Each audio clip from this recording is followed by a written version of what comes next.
Thanksgiving is all about the star of the show, turkey. Here are our recipes, tips, and tricks for a golden brown, perfectly tender and juicy bird. From deep fried to herb roasted to mayo rubbed. Yes, you heard me, mayonnaise. Let's talk turkey. Today we have a Thanksgiving conundrum, perhaps the Thanksgiving conundrum, and that is the turkey. Tom, get it? That's my name. Tom, the turkey. Okay. I'm going to share with you today some golden rules in roasting your Thanksgiving bird. To start off, I just want to get something working, but then we're going to get right back to the bird. And that is soaking some cheesecloth in butter and white wine. Now this is actually Martha's method of roasting her Thanksgiving bird, and it's shrouded in cheesecloth. So I have 3 sticks of unsalted butter that are melted here. And to that, I'm going to add 1 bottle of white wine. And it needs to be just as good as if you were going to drink it on its own,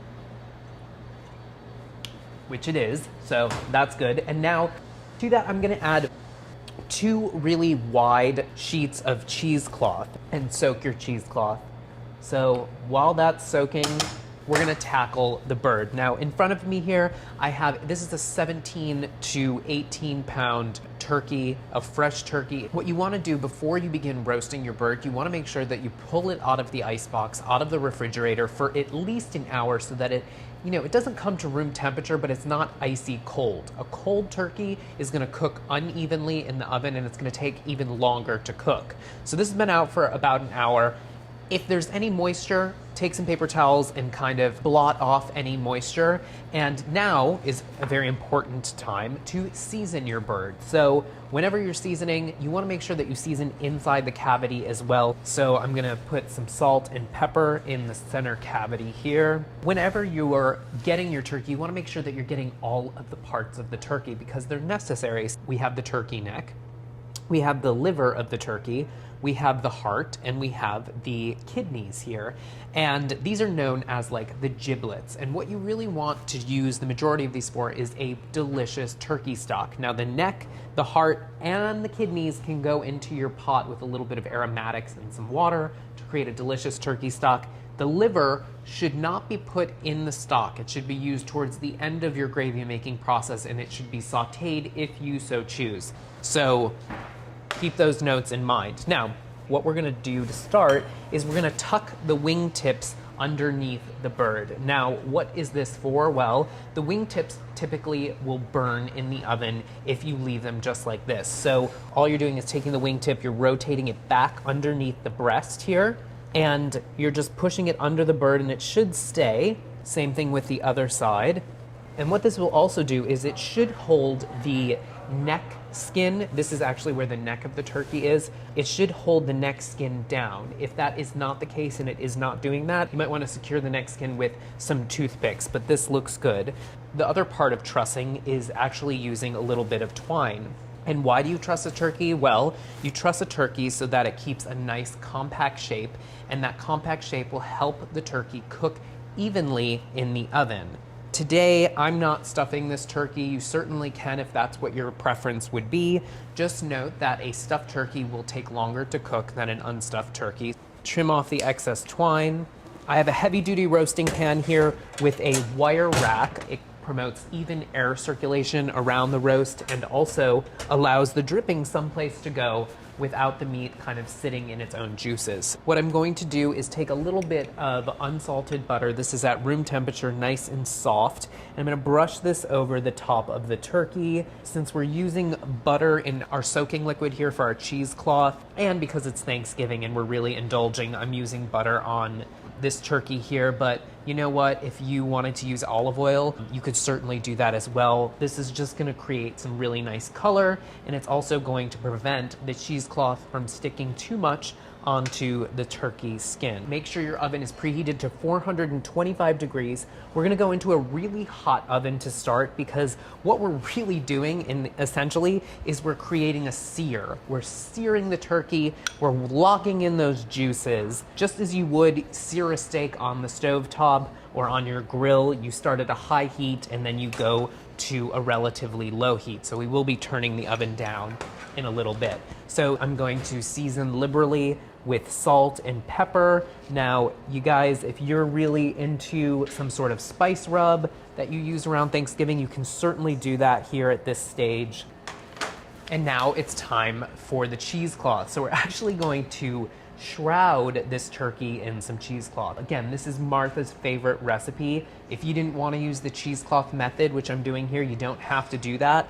But those little tricks and tips I've been telling you about, those are important details you need to know regardless of your recipe that you're using.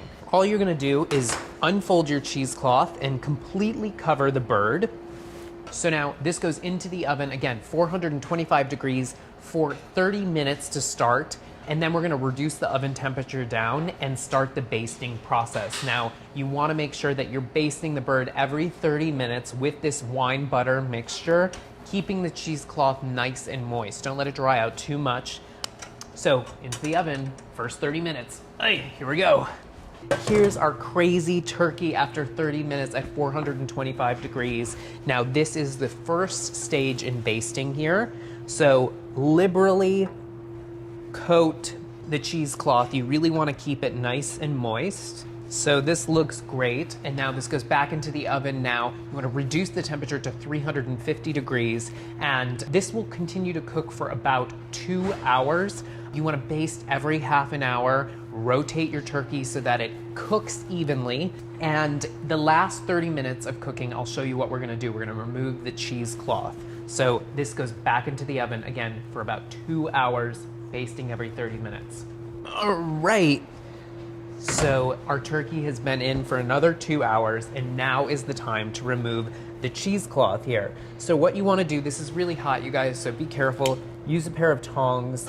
And if you've been doing your job basting, keeping this cheesecloth nice and moist, you should be able to easily lift it off. If you see that the cheesecloth is sticking to your turkey, baste it with a little bit more of the liquid and it should come off nicely. It smells really great. So now, give it one final baste here, back into the oven for about 30 minutes more. Now you want to use a digital thermometer here, you guys, and insert it into the thickest part of the thigh. The thigh is here, okay? And that should read 165 degrees. Now, I didn't mention this to you before, but this is actually another important rule. Since the dark meat takes longer to cook, if you can start your legs in first, which is the back of the oven, which is the hottest part of the oven, you should really try to do that if your oven permits. Now, this guy's looking a little pale on the breast side here, so I'm gonna put this into the oven towards the back of the oven here so that this gets a wonderful dark golden brown color. So 30 minutes more, and then the big reveal. All right, guys, here it is, a beautiful golden brown turkey. Now, remember, you don't want to carve your turkey right out of the oven. Let this rest for at least a half an hour before you start carving it. And remember the golden rules, you guys, for roasting turkeys. You want to make sure that you're not starting off cold. If you can put those legs in the back oven, do it. Trust your turkey so that it cooks evenly in the oven, and make sure you baste it every 30 minutes and rotate it until it reads 165 degrees in the thickest part of the thigh. With those rules, tips, tricks, all of that good stuff, you should have success this year in roasting your Thanksgiving turkey, no matter what recipe you use. Enjoy your Thanksgiving, guys.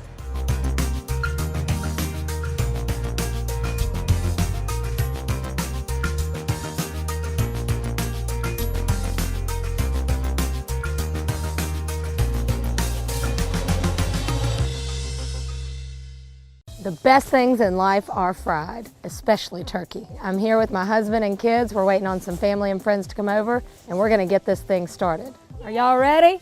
Yes! We eat fried turkey several times throughout the year, but it's always the guys that handle this job. But today, Mama's in charge. I just got my first turkey fryer, and these were not nearly as intimidating or expensive as I thought. They're well under $100. And you can pick one up, use it throughout the year if you want to have a shrimp boil or a chili cook-off or anything like that. First thing you have to do is add the oil. Peanut oil is the best choice here. I know that for flavor. The only downside is this is probably the most expensive part of the deal. The oil's about as much as the turkey, if not twice as much. but it's worth it. This is a scary amount of oil, but I did find out that when you fry a turkey, only about a tablespoon of oil is actually absorbed into the turkey. It's almost low fat. Okay, I'm in between the maximum and the minimum line, so I think I'm good here. You do need a thermometer for this procedure because you have to keep the oil at a certain temperature. 350 is optimal, so we're gonna heat it up to a little bit hotter than that, so when we drop the turkey in, it won't get too cold. Let's light her up. All right, we have fire. So we've got the oil heating up. I'm gonna go get the turkeys prepped and we're gonna have a party. All right, here we go. First, you know I had to get the essential cocktail. Apple cider margarita is my drink of choice today. Here's the big question, to inject or not to inject? My brother would argue 1000% you have to inject it. I'm gonna tell you, just the fact that it is fried is gonna give it the best flavor. Comment below, all you haters who are gonna be mad that I'm not injecting this. I'll talk to you later. Actually, for the best research, I went ahead and bought 2 turkeys. I'm gonna inject the second one. We'll do a side-by-side and see what does have the most flavor. So I'm just gonna do salt and pepper. Maybe a little Cajun seasoning. Yes, I know I'm contaminating everything I'm touching. It'll be okay. I will sanitize it at the end. And you can't be scared of this part. Just gotta get in there. Okay, I'm gonna hit it with a little bit of Creole seasoning because most fried turkey, it probably originated in Louisiana. So we're gonna give a nod to the Cajun folk. Don't forget the inside. Get in there. I do wanna be sure it's well seasoned because I'm not injecting it. And I want this turkey to win. Okay, so I'm gonna keep it simple. Most of them come with a basket you can sit the turkey in, but I'm afraid the skin might stick to that a little bit, so I'm gonna use the stand that you can also get. You just set him right up in his little chair. If you have thawed out a turkey for this, you need to make sure it is really thawed and dried because oil and water do not mix. So that's it. A little salt, pepper, Cajun seasoning. We're gonna head out and drop it in the oil.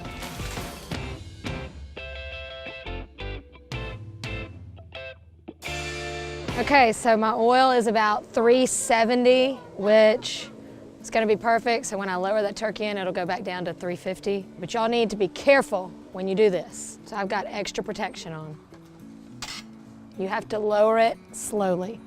This is the scary part. Woo! We have a hose nearby, just in case. Okay. All right, so about 3.5 to 4 minutes per pound. This was 11.5 pounds. So I'm gonna grab my calculator and set my timer and we'll check back in just a minute. Smells good. While that one goes, I'm going to inject this guy. And I think you just go to town in just different places throughout the turkey. It's turkey Botox. Plump it on up. Filling it with flavor. This way kind of grosses me out a little more. In all fairness, I'm gonna give it as much flavor as it can handle. I think we're good. We're gonna go check on the other turkey and eventually we'll put the 2 side by side.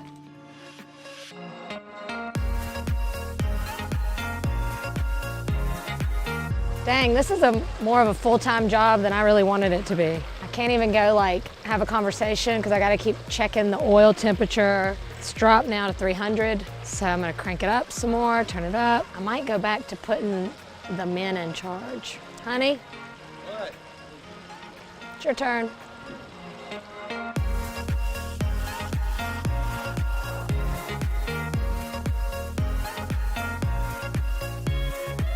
Here we go. This is like, I don't know, opening the best present ever. If only you could smell it. Listen to that. Look at that beauty. Oh, like 43 minutes. It would take like 3 to 4 hours in the oven. Maybe I do need the hook. I'm gonna go to the pan real quick.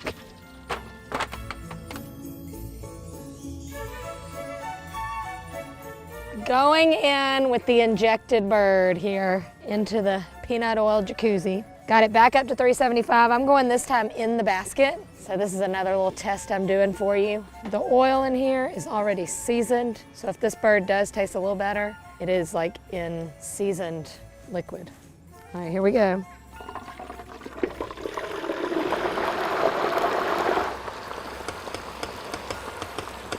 45 more minutes and we'll have our second turkey ready, but I think we're gonna go on and get cracking on the first one. All right, the time has come. People are about to come over here like vultures. This is not when the fancy Thanksgiving turkey carving comes into play. If I don't save this for my grandmother, she will cuss me out. I'm a little worried some of these parts might be a little overcooked. That's because I left it in a few minutes longer because I got nervous that it would be undercooked. You should just always go with what it says.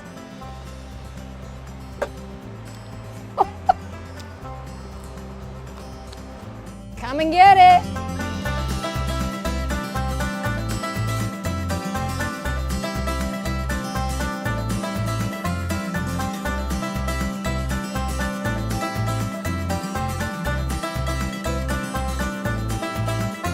We demolished that first one and the second one's ready. We're gonna pull this out, bring it inside, and see what the verdict is.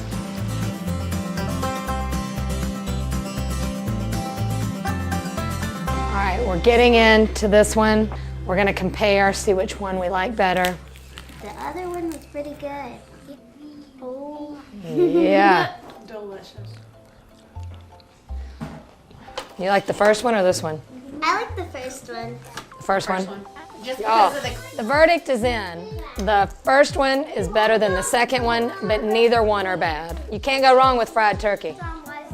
So don't forget to like, comment, subscribe, and click the bell. We'll see you next time. Every day is Friday. Does he have to blow it like right there? What temperature do you heat the oil to fry a turkey? 350. I knew that. The one thing that will just ruin a holiday is a dry turkey. But I've got the secret to juicy turkey every single time.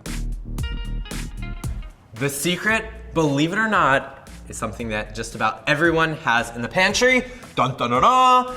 Mayonnaise. I know, it sounds crazy, bizarre, it's totally out of the box, but I promise it is the secret to juicy turkey.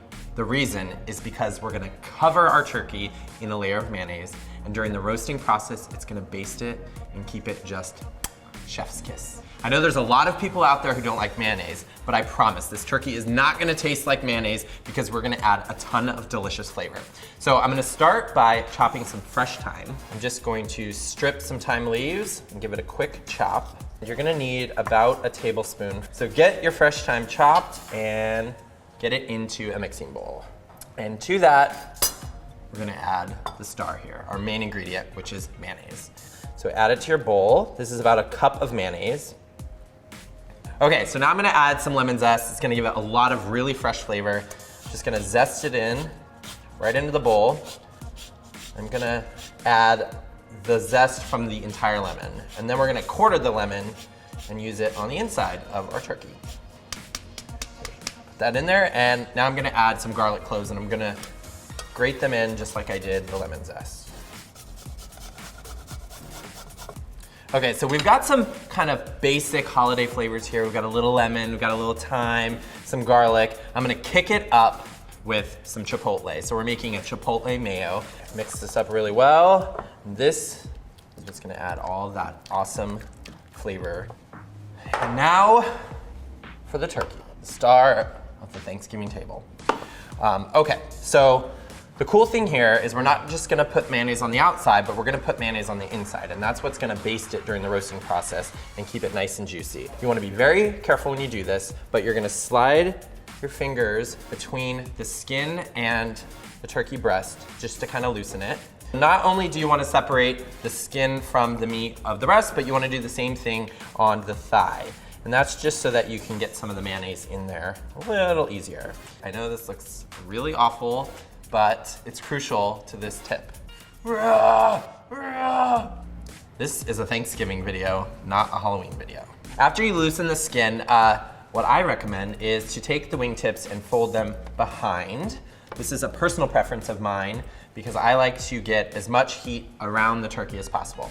Okay, so we are ready to get this bird into action. So what I'm gonna do is take a little teaspoon here. I like to take some of the mayonnaise and I'm gonna kind kind of go under the skin here, right above the breast, and I'm going to scoop it off and then spread it under the skin. It's gonna add a ton of flavor and it's gonna keep it juicy, just like we're talking about. Okay, and do the same thing on the opposite side. Use your fingers to spread it all over the turkey breast and over the thighs. I'm also going to spread some of the mayonnaise on the inside of the bird. And then with the remaining, we're gonna spread it all over the outside. Anything that's kind of visible, you wanna cover with some of the mayonnaise. I've coated my entire bird in the mayonnaise mixture, and now I'm going to season it all over with flaky sea salt and black pepper. You wanna try to get the seasoning as even as possible, so you can kind of let it bounce off your hand here to get the parts that are a little hard to season. A little extra mad genius tip for you. So before we tie the legs together, we are going to stuff it with the lemon quarters. Just put them right in there. And then I'm gonna also add some garlic. So I have a whole head of garlic here that I'm just gonna cut in half, crosswise.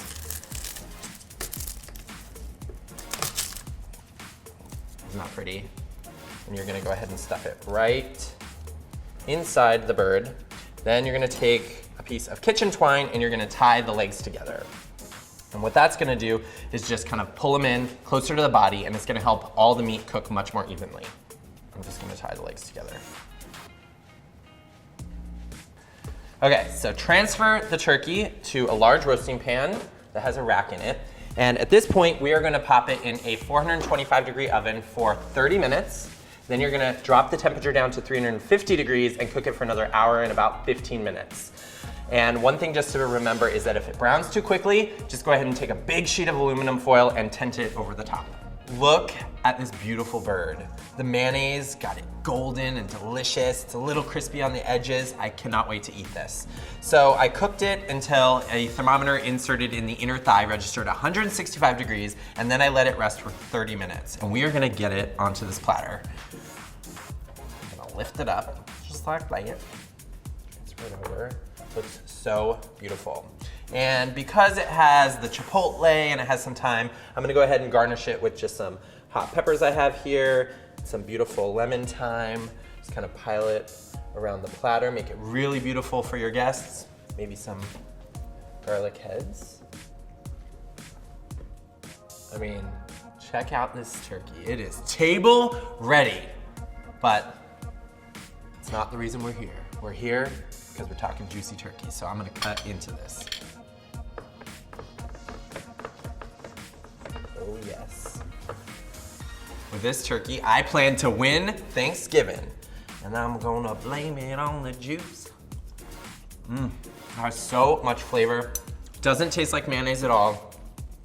It's just incredibly juicy. You might just say it's mad genius juicy. Okay everyone, you gotta let me know in the comments what you think about this turkey. Tag me, tag your friends, tag your family, tag your juiciest ex. Hey, tag Lizzo.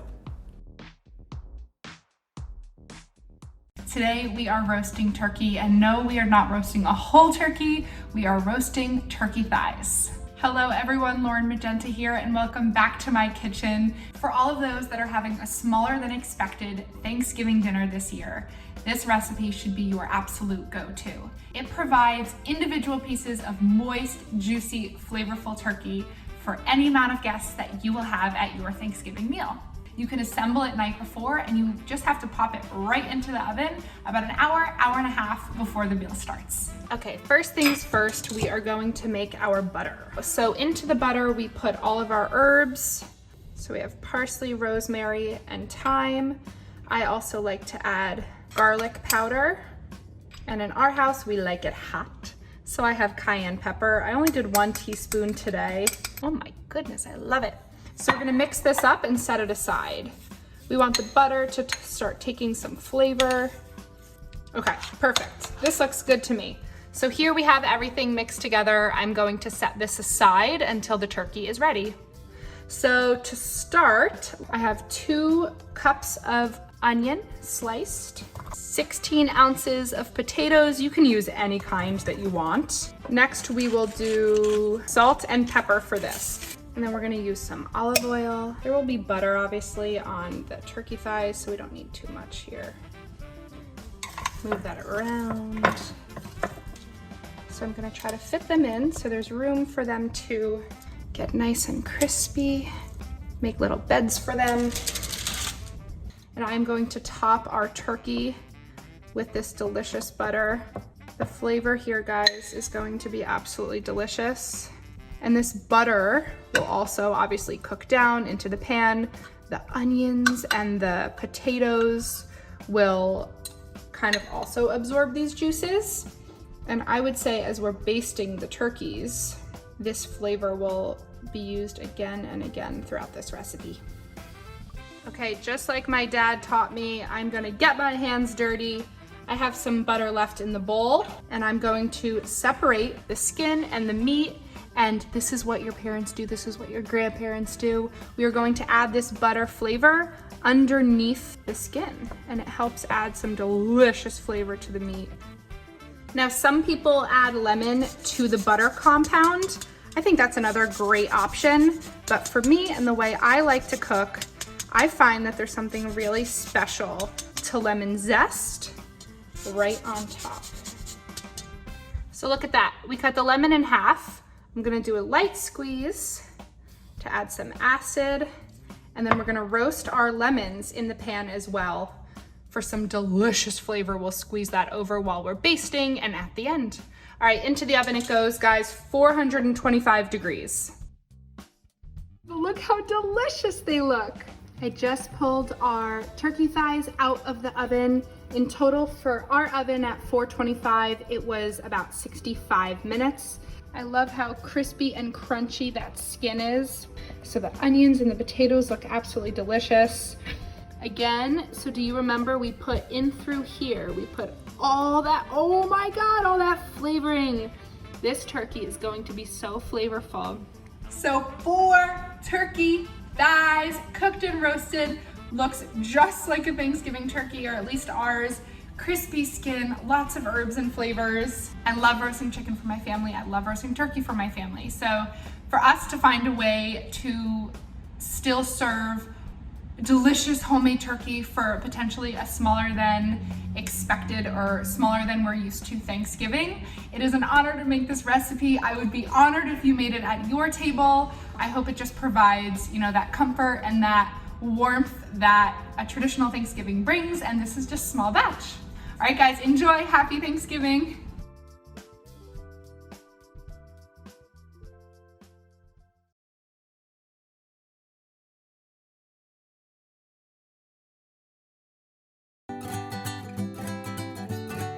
I have all these memories about growing up in Oaxaca, you know, especially about food, because that's pretty much all we did. That's all I remember doing.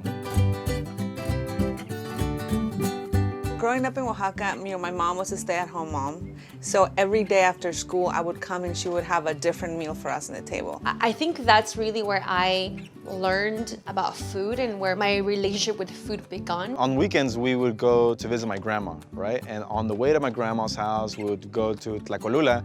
And on Sundays, Tlacolula, the whole town becomes a market. We would just walk through the corridors of the market. And the smells of all the different meats cooking and the chiles cooking. All these bursts of flavor and combinations really that built like who I am today. We didn't really have anything in Mexico. My dad wasn't a man of means by any means. He didn't have money. We were living in Oaxaca, and he had his whole life, his kids and everything, and he had to leave and come here by himself. And we came to visit him once. We went to Sears, and we got a Sears family photograph in the studio and everything. And he would hold it, and he would say that like there were nights where he would look at it and he'd start crying because, you know, and it was that kind of sacrifice that he made. It's always a story that sticks with me, especially because I recently came back from Oaxaca, and he told it again and kind of made me cry cry, but like it made me really proud. We came a month after he opened up the restaurant. I think that's when he finally felt that he was established or he had enough. When he first opened it, he didn't have a menu. He had the first customer walk in and she's like, how much is that tamale? He's like, I don't know, let me bring it out. And he brings it out and he's like, how much would you pay for it? And she's like, I don't know, $5. He's like, all right, tamal de mole, $5. And that's how he made his first menu. The food is so important for us to stay authentic. People come to the Guelaguetza to feel like they're eating at my grandma's house. Some of the things that we serve at the restaurant are very traditional, such as aclayuda, tamal de mole. Mole, I think it's that sauce that can be served over anything. So delicious. It just reminds me of Oaxaca. Flavor is so ingrained in our memory. When you taste something, if it could bring you back to your childhood, then we're doing a good job. I love, love, love Thanksgiving. In Oaxaca, when you go somewhere, you kind of be like, all right, I'm going to this town, what do they eat?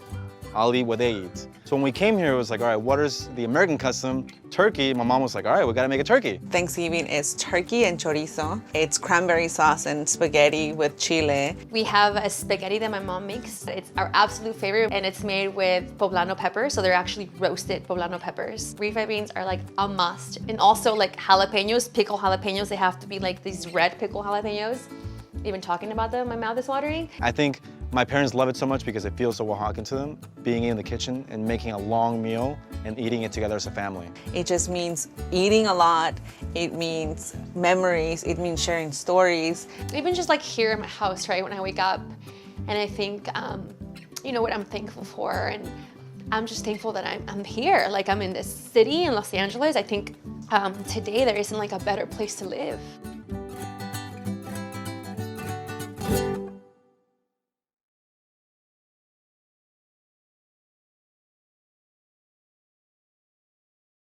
For the easiest, juiciest turkey ever, this Thanksgiving, dry brine.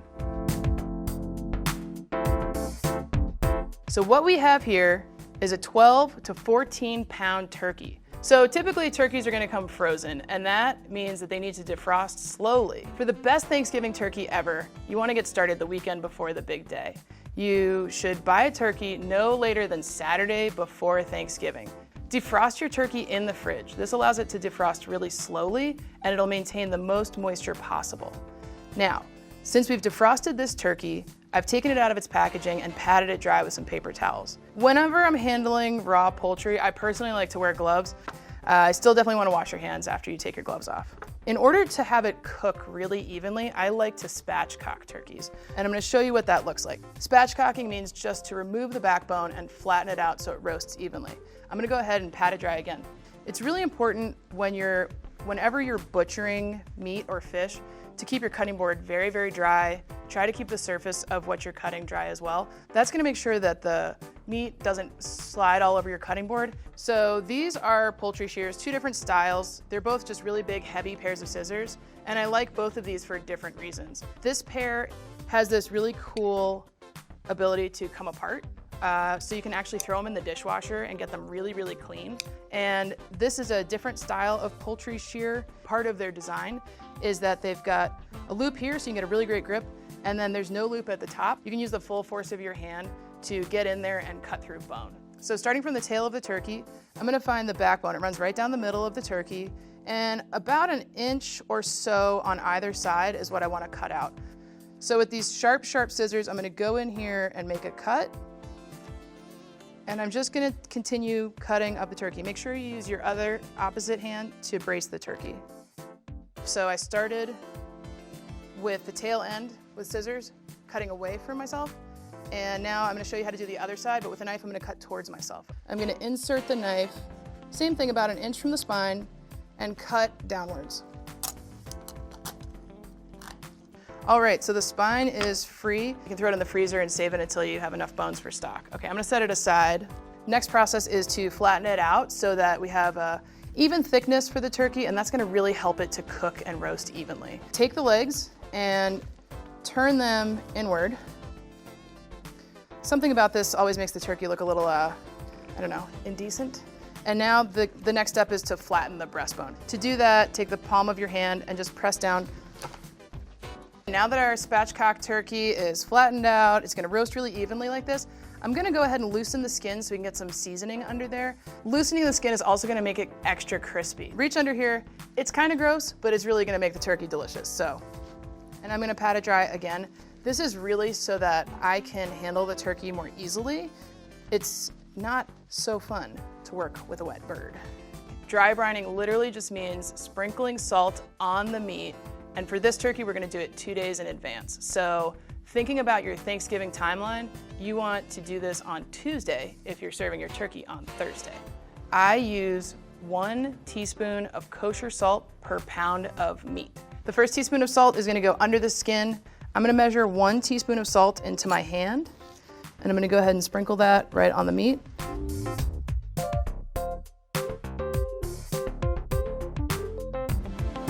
And now I'm gonna do a teaspoon on the breast. So we're getting in there. Next 2 tablespoons or 6 teaspoons are gonna go on the surface of the turkey. I'm making a mess with salt, but now I'm gonna flip it over and season the underside of the bird. And go ahead, rub it in a little bit. Now, last step is to tuck the wingtips behind the breast. Okay, so now that my turkey is seasoned, wingtips are tucked back, I am going to flip it onto a sheet pan lined with a rack. Very elegant dismount here. All right, make sure everything stays tucked.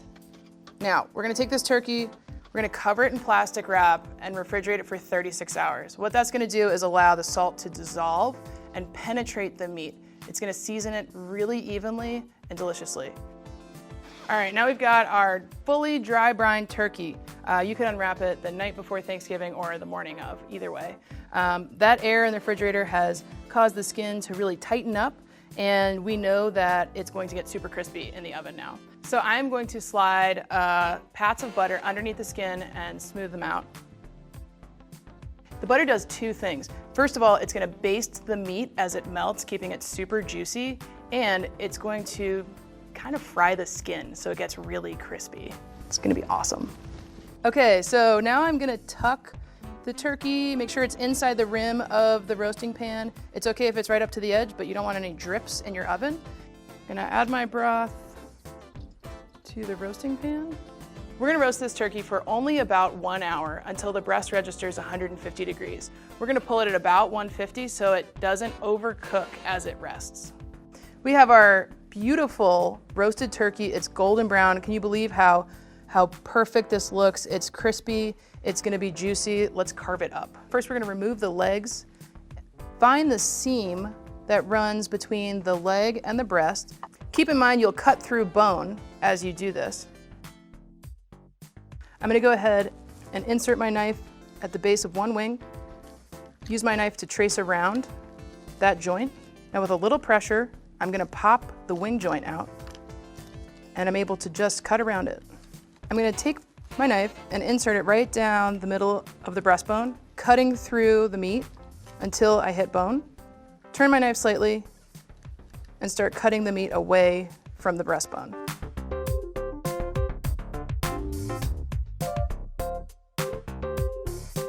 Got your leg, turn it over, find where the skin of the drumstick meets the meat of the thigh, and right in there is a joint. We're gonna cut right through it.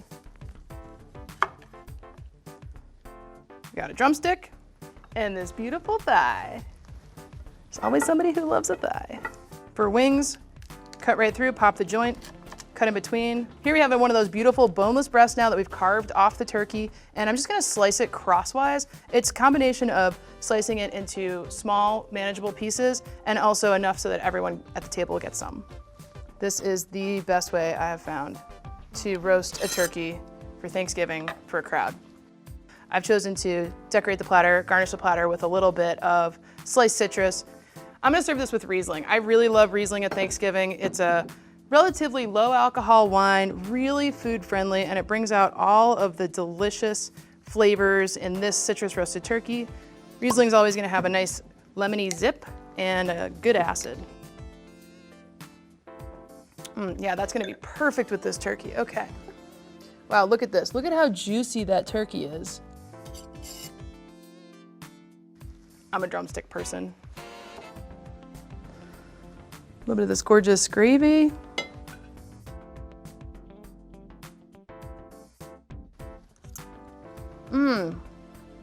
Wow.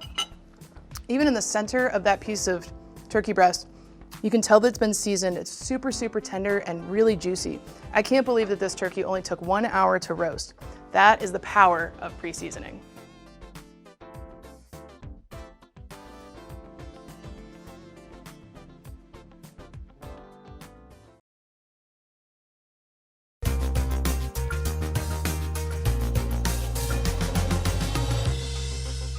Thanksgiving dinner is the most celebrated meal of the year, and everybody wants a moist and delicious turkey, right?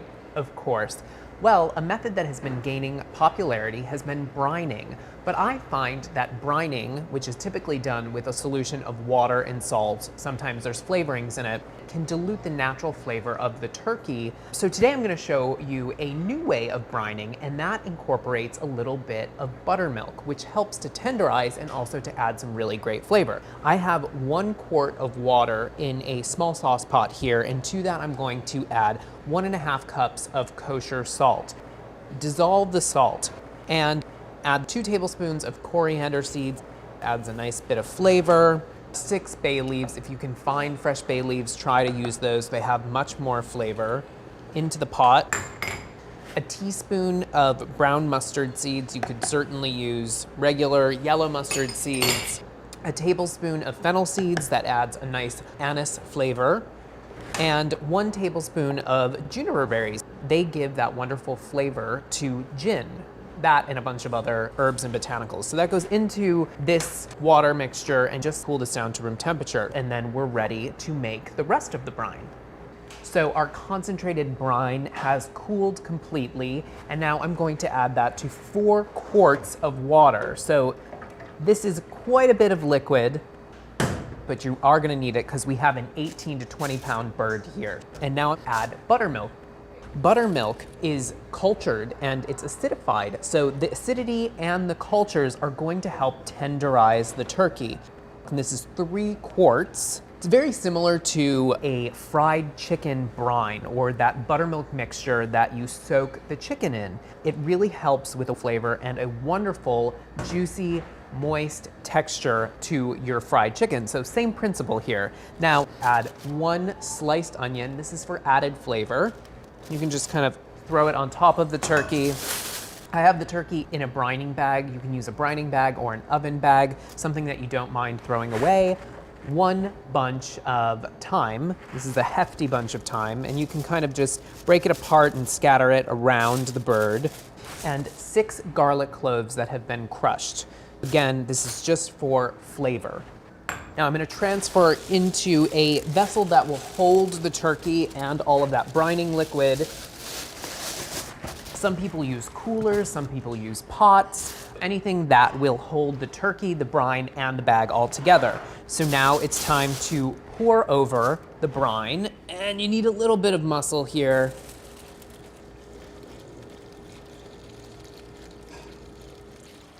So the last bit of brine here, and now with this bag, just give it a tie with some kitchen twine, making sure that the brine is covering the entire bird. This goes into the refrigerator for about 24 hours. A general rule of thumb when brining, for every pound of meat you have, you need 1 full hour of brining time. So this turkey is 18 to 20 pounds, so it's gonna go into the refrigerator for about a full day. But based on whatever weight you have, you can adjust the time. So into the refrigerator.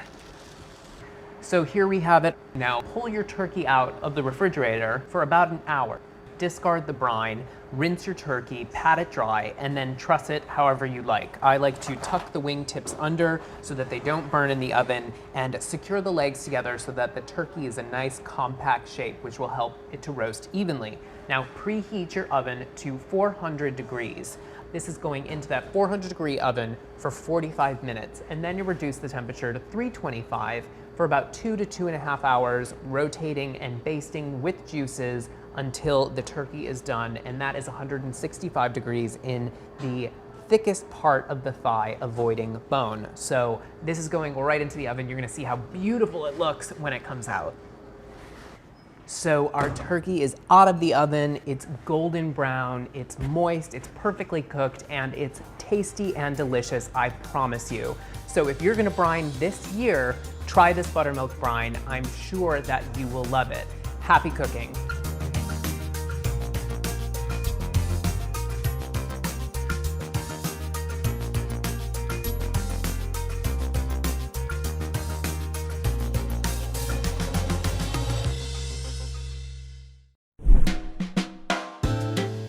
I'm Justin Chappell from Food & Wine's Test Kitchen. Join me as I demonstrate mad genius tips.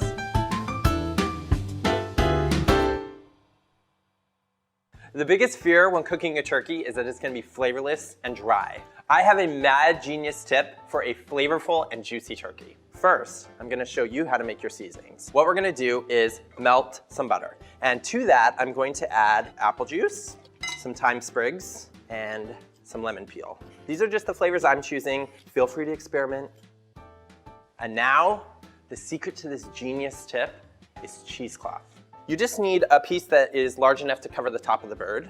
And what we're gonna do is soak this in some water. You're gonna wring out all the excess water. And next we're going to take that beautiful seasoning we made and we're gonna put it into a large bowl. Don't throw these away because these are delicious too. You could throw them all around the bird. Now, the fun part. We're gonna take that cheesecloth, we're gonna drop it in there and squish it around. You see all that? That's butter, that's apple juice, that's flavor. Now, you're gonna lay it right on top of the bird. It's a shawl, a turkey shawl. And guess what? When it's roasting in the oven, I don't even have to touch it. No basting, nothing. All that juice and all that butter is gonna seep down into the turkey, it's gonna flavor it, and it's gonna naturally baste it. Okay, let's pop this baby in the oven. Look at this incredible bird! I'm telling you, this is one of the most gorgeous birds I've ever made because I've got this cheesecloth on top. Look at it. You could see the turkey is golden, the skin is nice and crisp. This is exactly what we want.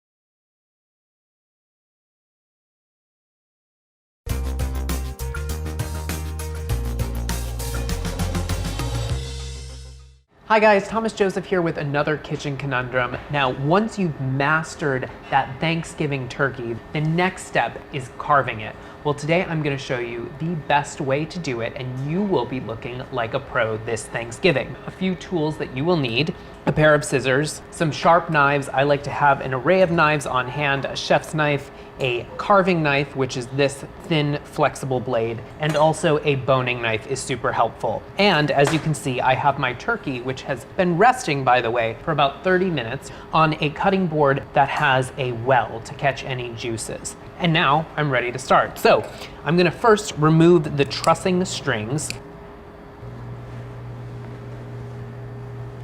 And now remove the legs and the thighs. I'm gonna use a boning knife here. Start right here in between the breast and the drumstick. Cut through the skin, don't go all the way down.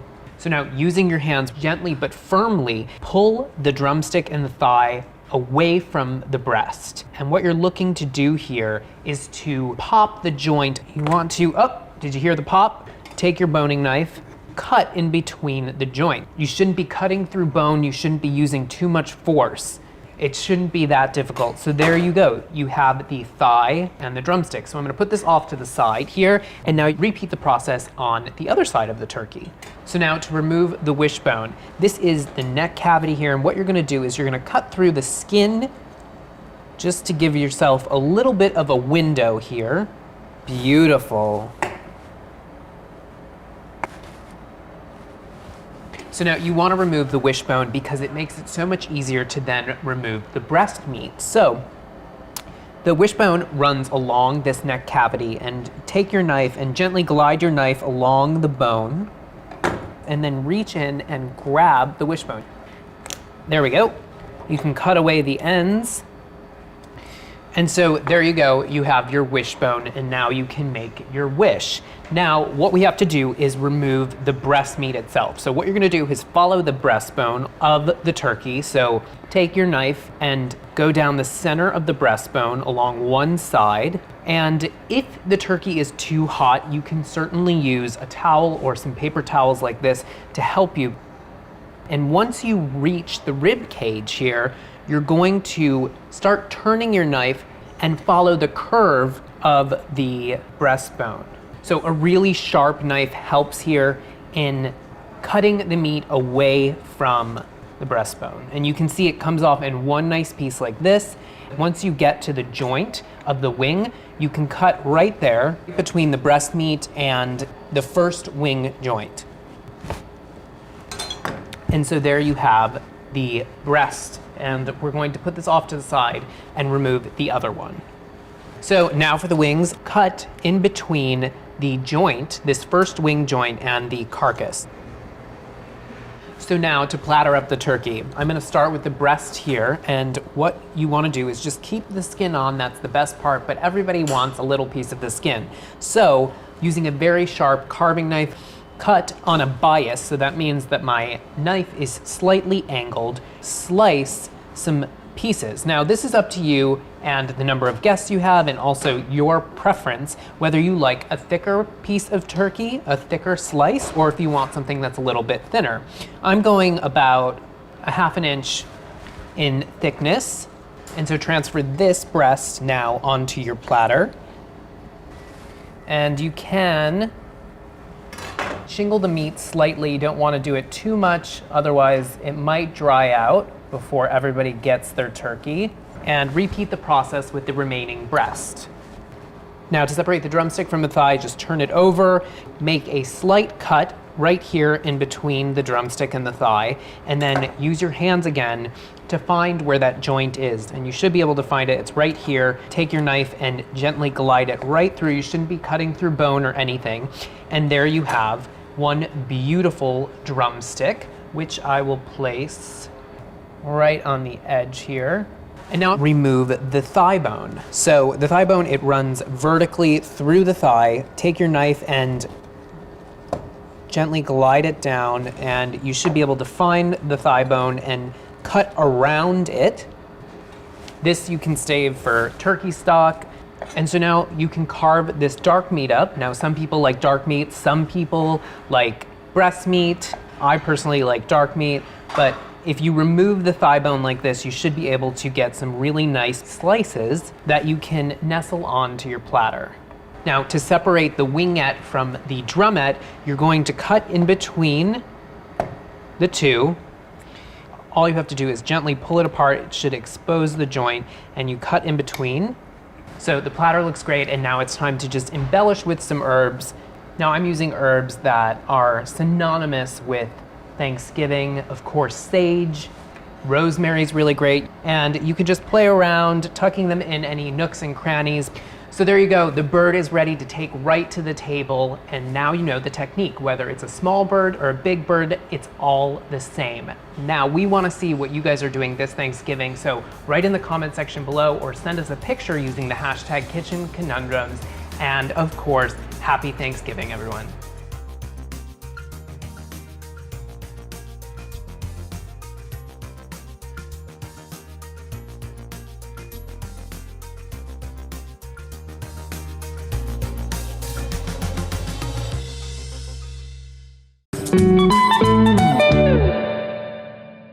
Should I try and carve this turkey? No, really? I kind of want to see that. Oh, I'm gonna. Can we get our cameras? Can we do this? I think they have a couple of cameras. Or Daniel, you want to try and do it? Oh, use your hands. Yeah. Why not? Yeah, come on. Get out of the line of turkey fire. This is a bad I idea. love this foliage. Am I the help? Seriously? Still? Great. I'll give it back to you. All right. Oh, God, stand back. For better or for worse. Wow, look at these skills. Wow. Wow. Golf clap. Look at that. That's beautiful work. It's a good knife. That knife is gone. Very good knife. I did not expect this to go this well. It's like an infomercial. Yeah. Sure. It's easy. Hack it up. Yeah, there it is. You get a knives out There we knife go. set. Why have we not So done that? You want some piece That of would've this? Yeah, I'll take a little bit more of that, yeah. Let's see. Yeah, we'll take it. Yeah. Anybody else? Yeah, it looks gorgeous. Wow. Is there gravy? Yeah, there is. There's all this stuff. I've been eyeing that pumpkin pie the entire time. Yeah. Can I stop now? Yeah, you can stop. Okay. Good job. Don't feel like making turkey this year? Here are some impressive ideas for main dishes that are just as wow-worthy as turkey. Guys, if you're not making ham for the holidays, you need to start right now, today. It's easy to prep, it's easy to cook, it's delicious, and I'm gonna show you how to make the best one you'll ever have. All right, let's get started. So we have here a 9 3/4 pound bone-in ham. Since it's a bone-in ham, you're going to factor in about 3/4 pound of meat per person. Now that's the bone included. If it were boneless, you'd factor in 1/4 pound of meat per person. Now this bone-in ham's gonna feed about 13 people, so gather all your friends and have a party. Ham. Now this one's kind of falling apart a little bit, and that's okay because it's sliced and that's bound to happen. But we have here our bone-in city ham. City hams are wet brined, which means that they are soaked in a salt and sugar cure for a longer period of time to get all that flavor in. Country hams are made from pigs fed fruit and nuts and that are smoked over fruit woods like cherry wood or apple wood. Country hams have to walk uphill both ways in the snow in order to get to school, and city hams take the subway. Country hams are Babe and city hams are Babe 2, pig in the city. I could do this all day with these ham jokes, people. So now that we've got our ham, let's make our glaze. So let's just put this guy to the side. Now, a glaze can either be a fruit juice reduced down, or it can be a sugary vinegar reduced down, but it's gotta have sugar in it. And you are coating your ham in this sugary crust when it's baking with this glaze on top. And trust me, you want that. It is the best. Now this is one of my favorite glazes. A really close friend of mine would make this for me every Easter, and it is one of the best hams I've ever had. It's so balanced, it is so good. The crust on the ham is crunchy and wonderful, and seriously, it's the best ham you'll ever have. Shout out to my friend Tammy. Let's start with our garlic, because we want to get it started on the chopping process. Otherwise, you'll get kind of hunks of garlic in your mixture.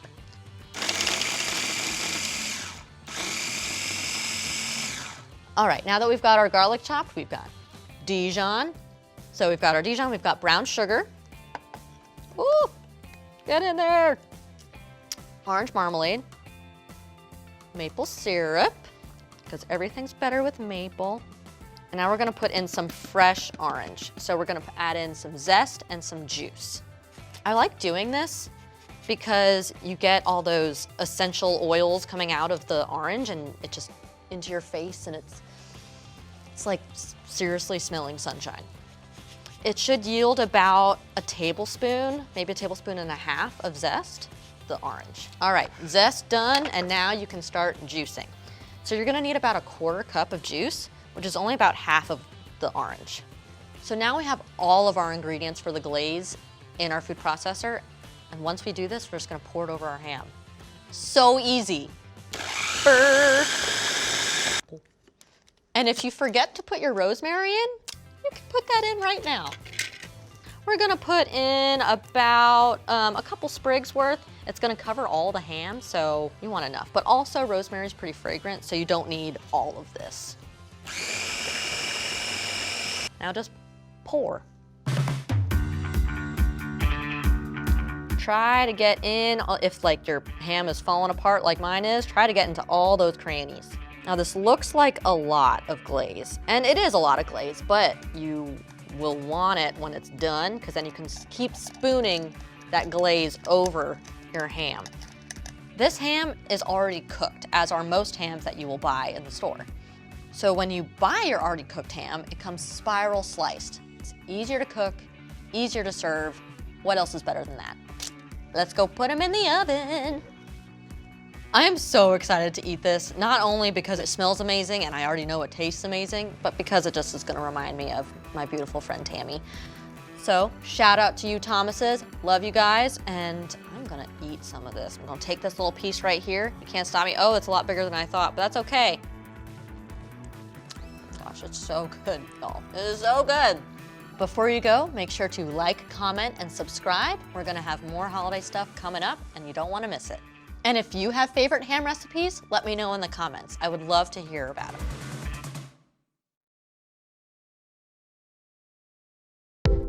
If you want some serious oohs and ahs at your holiday table, you absolutely have to make our giant stuffed pumpkin from our new book, Wine Food. It looks super impressive, but it's actually quite easy to make. So the huge pumpkin, you know, when you're going to the farmer's market, you go to the pumpkin patch with your kids, and you're like, what can I do with this giant pumpkin? It's so beautiful. Can I eat it? Yes, you can. It's such a great way to feed a crowd in a way that is very, very exciting and something very different too. The sort of green earthiness of the kale is really starting to come out and is a wonderful pairing with the mushrooms.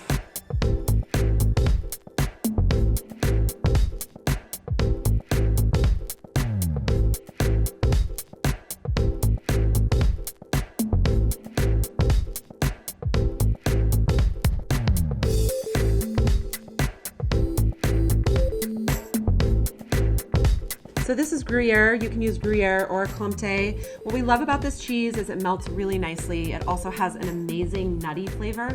So again, we're thinking about these fall flavors and what kinds of things complement each other really well.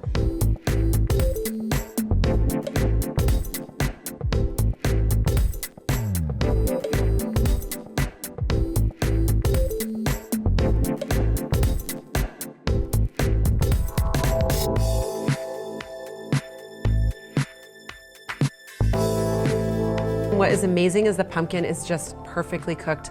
It's so tender, it's so creamy. Oh my gosh, look at all that. I absolutely love it. And then you get like this, the sweetness of the pumpkin is really so good with the mushrooms and the kale and the earthiness of the cheese. It's super nutty and amazing. Mmm.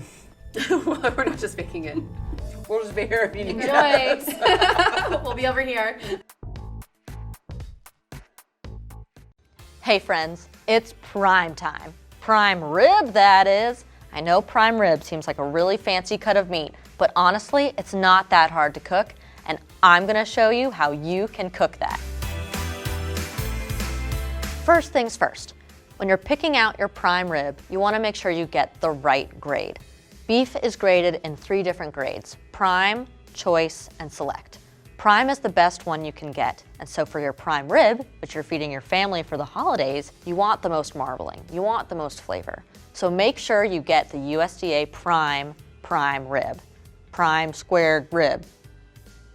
When you get home, you're gonna see that the butcher has partially cut your meat from the bone. So it carves easier when it's done cooking, but it's not completely cut because you want that flavor and that moisture from the bone. You'll see it's against, like right where this bone ends and where the round and the eye begins, you just stop right there. You may often see your prime ribs tied with string from your butcher shop, and that's to keep it attached to the bone so that it doesn't fall apart when you cook it. Mine is still attached, so I don't have to tie it, but I'm gonna show you how anyway. Place the string underneath your roast. Give yourself a good distance so you can actually get a good tie on it. And you're gonna go in intervals. So in this case, I'd get about 4 or 5 pieces of string. You're gonna want it to be every inch and a half on your piece of meat. And then you can cut whatever is left. But it's always better to err on the side of too much string rather than too little. So when you tie these, you wanna make sure that they're relatively tight and pretty snug. Because remember, your function is to keep it together, but you also don't want it too tight because then it might squish your meat or cut into it. So just make it pretty tight, but not boa constrictor.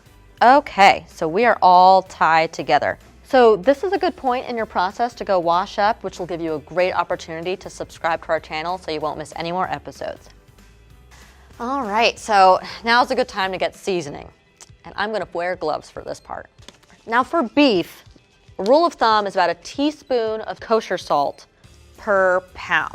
Just grab a big handful and put it over. And make sure you don't use the same salt that you're using for everything else. Get a fresh bowl and then toss the rest. The thing about prime rib is that it's really hard to over season it. It's just so much meat. So I've made a compound brown butter to put on top. Now brown butter is a little complicated, so if you're unsure how to make it, follow the link in the description. I'm gonna slather this bad boy up with this butter. So good. Now this butter, like I said, has brown butter, thyme, sage, rosemary, garlic, Dijon, little Worcestershire, little lemon zest. Like, it is just so full of flavor. And now it's time to cook this.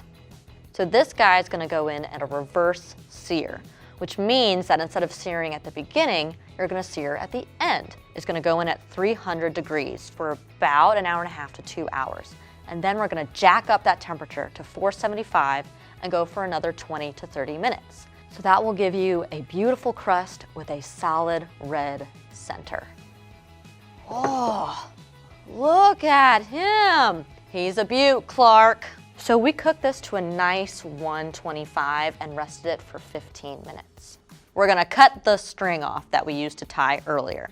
And so you see that we've got about four bones at the bottom. So that's 4 ribs. So this is a prime rib, so it's the rib of a cow. Factor in about 2 to 3 people per rib. So this would serve about 12 people. So let's just start cutting. We're gonna go along the bone, but again, we're not gonna cut through the bone. And it's gonna get rarer and rarer as it goes through the meat. But each cut should be kind of thin. We wanna make sure people aren't chewing on a huge piece of fat. One thing that is classic with prime rib is that there's this very large spot of fat, this big marble right here. And that you'll find in any prime rib. So this will be the part where we can start just kind of continuing to separate it from this bone here. Now we're talking. Now we're cooking with gas. Guys, this looks amazing. All I did was just plate it up with some of the herbs that I used in the compound butter. I just have a couple sides here, mashed potatoes, green beans. I have reserved some of the compound butter so we could eat it on top. Wonderful. Thank you so much for joining me here. If there's any other way that you season prime rib or cook your prime rib, I would love to hear it in the comments. We'll see you next time.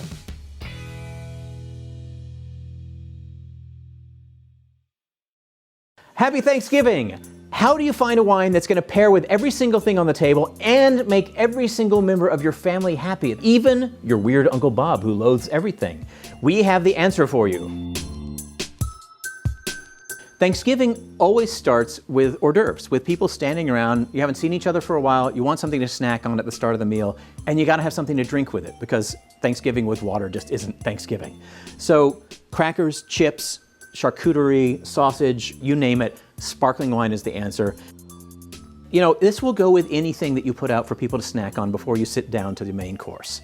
Speaking of which, so what wine do you pair with Thanksgiving dinner? A lot of people worry about this. A lot of friends are coming over, a lot of family, you want to pick a wine that's great. The truth is, you're not pairing wine with turkey. You're not pairing wine with green beans. You're pairing a wine with turkey and mashed potatoes and gravy and carrots and cranberry sauce and stuffing and biscuits. And so what you really want is a wine that goes with everything. I'm going to suggest that for a white wine, you pick Chardonnay from a cool climate. Crisp, fairly light. Sonoma County in this case, Hansel, Sabella is one instance. This is a beautiful Chardonnay. You've got the zing and citrus acidity that will go well and cut through the richness of gravy, for instance, but at the same time, you've got that kind of light lemony note that'll go great with cranberry sauce. Second, you need a red. For me, the all-purpose, all-time, pairs with everything red wine is Pinot Noir. This Imagery Pinot Noir from Binziger is classic.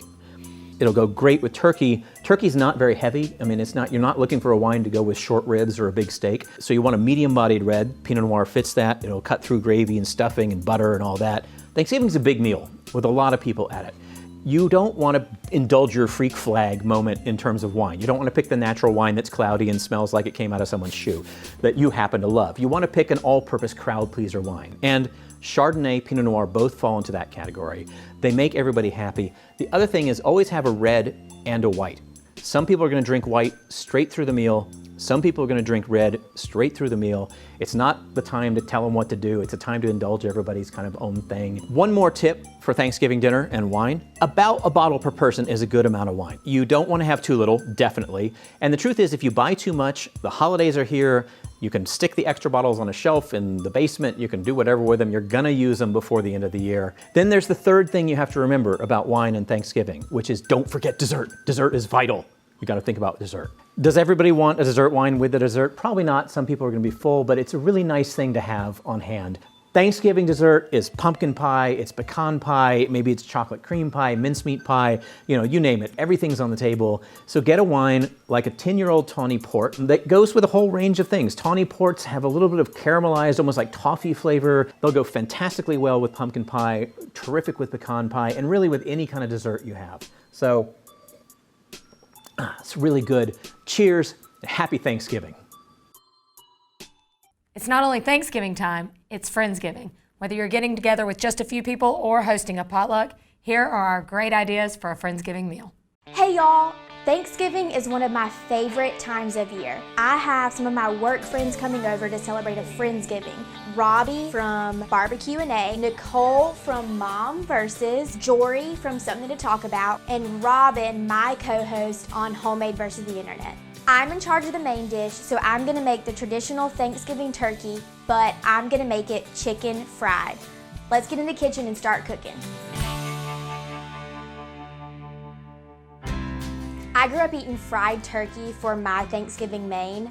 I wanted to kind of play off of that for my Friendsgiving, but make it a lot easier on myself. So I'm gonna make them chicken fried turkey. Just like chicken fried chicken or chicken fried steak, I have turkey cutlets that I'm going to batter and fry and serve with gravy. It's gonna be delicious. To start off my dredging mixture, I have to get all-purpose flour, and I'm going to mix it with saltine crackers, some salt and pepper, and some cayenne. My recipe calls for 2.5 cups of flour. I'm just gonna kind of eyeball it.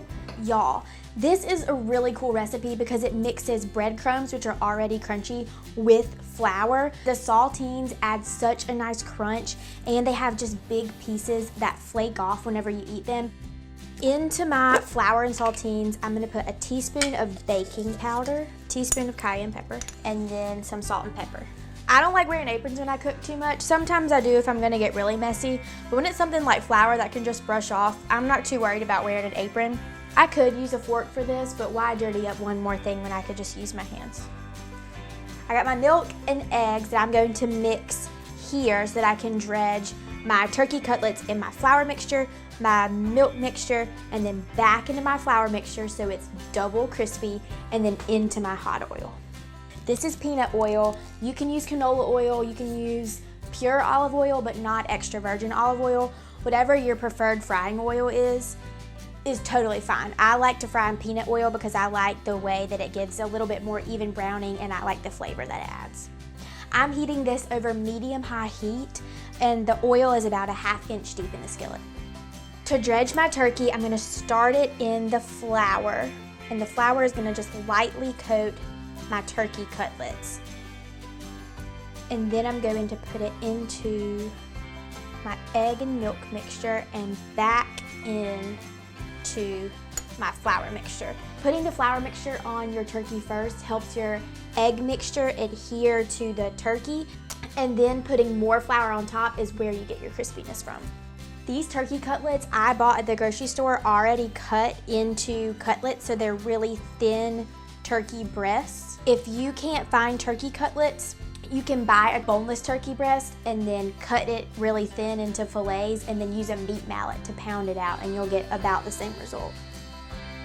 Hey! Happy Thanksgiving! Merry Christmas! You were right on time, Robin. As per usual. It's false. The most punctual friend you know. Have you ever had chicken fried turkey?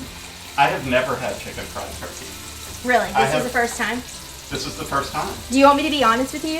It's the first time you've ever made it? Yeah, it is. I believe you. I have a feeling this is going to work out beautifully. I hope so. It better. I mean, it's breaded fried meat. You can't go wrong with that, y'all, in the South. They're so crispy and brown. I know everyone's gonna love these. What do you think, Robin? They done? I think, yeah. Hey, how are you? I'm good. Thanks for having me. Yeah, thanks for coming. Nicole! Mama's here, and I brought cocktails. The best part of Friendsgiving. Here, let me help you. Hey, Robbie, what's going on? What's happening? Welcome. Thanks for having me. Yeah, thanks for coming. Yes, indeed. Happy Thanksgiving. Oh, Happy Thanksgiving, Ivy. Thanks. Thanks for having us. That was awesome. Oh, is this turkey? Yeah. It's Ivy's family chicken fried turkey. Here, Robin, you can be the green bean dispenser. I'm so excited to dig in, but before I eat, I kind of want to know what everyone brought. Food and balls, go. I come from South Louisiana, so my family always has to have some sort of Cajun dish on the table. And boudin balls just happen to be my favorite, so that's what I brought. Perfect. Awesome. Who made the slaw? I made the slaw, Ivy. I think slaw goes with everything. And this one is a smoked beet and Brussels sprout slaw. Little carrots in there. I always think you need to break the brown color palette and have a little freshness on your plate. So eat the rainbow.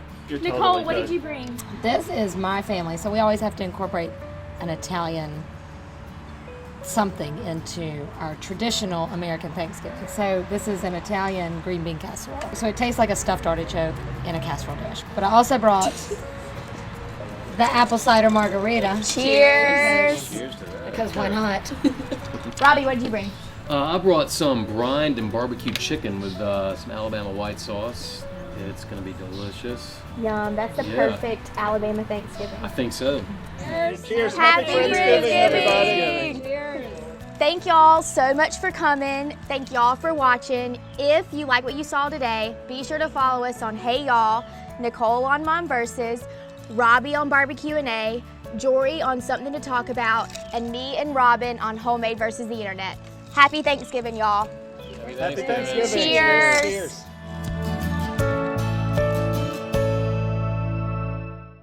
This is gorgeous. I'm so impressed with myself. Whether we like it or not, Thanksgiving 2020 is gonna look a little different this year. We're not gonna be having huge family gatherings, and you might not even be leaving your home. So what's the best way to get a little bit of all your favorite Thanksgiving foods without making so much food that you're eating leftovers for weeks? Thanksgiving charcuterie board. Now, before we get started, I have to get something off my chest. I don't like Thanksgiving food. I love the holiday, don't get me wrong, but I just have never been able to get excited about casseroles. It's not my favorite food. But the cool thing is you can really customize it to include all of your favorite foods or just foods that are traditionally at your meal and leave off the ones that you don't want. Like, you will not be seeing a congealed salad on this board. I started by gathering all the elements pretty much around my house that I think would look cute on this board. Usually in my house, I'm not even allowed to touch the charcuterie board. That is totally my sister's dojo. So bear with me. This is gonna be my first. Styling tips, welcome in the comments below. Some things I just grabbed as little snackies, like these dried snacking green beans, which are perfect for my green bean casserole element, but I've never actually tried them before. That's kind of weird. They're kind of sweet. Now I do want to include some roasted elements. I'm gonna be doing little baby potatoes and Brussels sprouts. Things to keep in mind when you're planning your menu, the less items you need to keep warm, the better. If this is gonna be for all day grazing, you might have it out on the table for a good few hours. Here I have my chopped Brussels sprouts with some olive oil, salt, and pepper. I'll just go right on my baking sheet. So with my oven at 425, I'll give these about 10 minutes before adding in the potatoes. Look how cute these potatoes are. Just add oil, salt, and pepper. Love the look of that. Back to the oven for about 20 minutes. Crispy perfection. Next up, we have stuffin' muffins. So I'll start just with a big pot, melting down 3/4 cup of butter. Oh my gosh, this is like a sea of butter. In go my vegetables, a cup of onions, and a cup of celery. And I'm just gonna cook this down for about 8 minutes until they get really soft. I made sure to cut my vegetables down really finely because the normal recipe calls for a regular muffin tin, but I'm gonna try and make this in a mini muffin tin because I'm going for miniature foods today. Well, how good does this smell? Oh my goodness. This is how you make your kitchen smell like Thanksgiving. Time to add my salt, pepper, and seasonings. In goes a loaf of finely cubed white bread. I'm just gonna toss this until fully coated. It looks like a lot of butter until you have the bread, and now I think I need even more. I might just add another cube of butter just for fun. It's Thanksgiving. All that's left is a cup of chicken broth. Usually I'm squeamish around moist bread, but this looks good. Again, these are supposed to go in regular size muffin tins, but I'm going for the cute factor. Look at these little stuffing muffins. Say it with me, stuffing muffin. In 35 minutes, we will have stuffing muffins. Oh, yum! This might be a huge success. Okay, I can't go on without trying one of these stuffing muffins. Oh my gosh, it just slides right out. It stays together perfectly. It looks so crispy and moist and golden and delicious. Let's see if it actually is.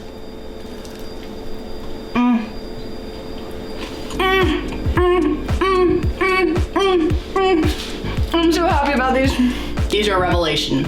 Next up, sweet potato casserole. But how do we do that for charcuterie? A stuffed baked sweet potato with a marshmallow pecan topping. Now just add butter, mini marshmallows, as many as you can fit, and your chopped pecans. And hopefully that'll be sweet potato casserole for 2. That actually looks kind of nice. Now let's give these a nice cinnamon sugar sprinkle.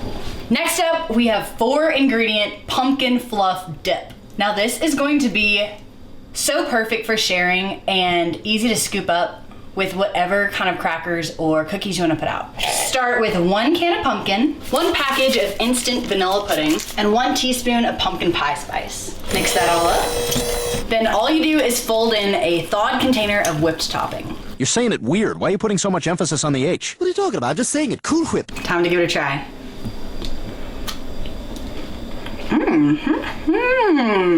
Tastes just like a pumpkin pie filling, but instead of custard, it's just this light, super fluffy, creamy, luscious dip. I love this. I've got a sliced apple here, which I'm just gonna coat with a little bit of lemon juice so that it doesn't get brown on my board. And now a pomegranate, just because it's gorgeous. Now, cheese is essential, but I didn't want to just do a regular old block of goat cheese. So here's what I'm gonna do. I have some chopped praline pecans and dried cranberries. I'll just spread them out onto a plate, carefully plop down my goat cheese, and just roll away, pressing in a little bit so it sticks. That looks so festive. Love this. Now, brie is one of my favorite things in the world. And you can serve it just as is, but why serve it plain if you can bake it? Way better that way. So I found this little baking dish. I'm gonna throw it in a 350-degree oven for a few minutes and then top it off with some cranberry sauce. Oh, yes, yes, yes, yes, yes, yes. On goes the sauce. Oh, and it's just gonna get melty and gooey. The best part about baked brie is that it'll stay warm for so long. Now, I know y'all have been wondering about the turkey element, and here it is. Sliced turkey skewers. It'll be the easiest way to eat your meat with your cheeses, and it'll look really pretty on your board. I can also intersperse some fun meats, which will also add color. I believe it's time to assemble. P.S. Make sure you wash all of the elements on your table. I know you're not gonna be eating this pumpkin, but all of the other food will be touching it. We're having a safe and healthy Thanksgiving. Thank you.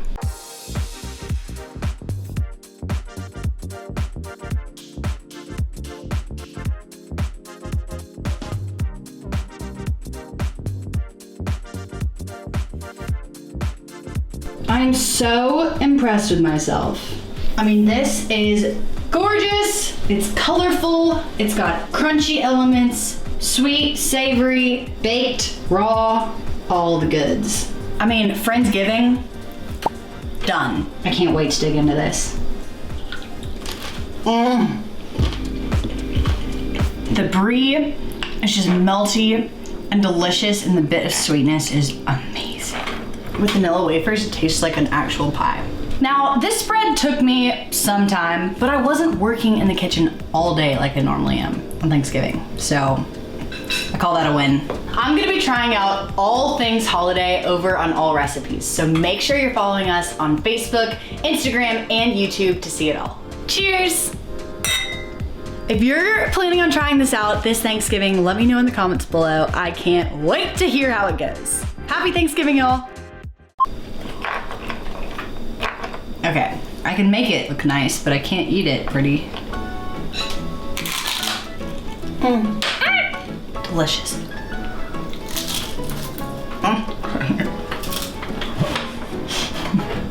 Wow, this.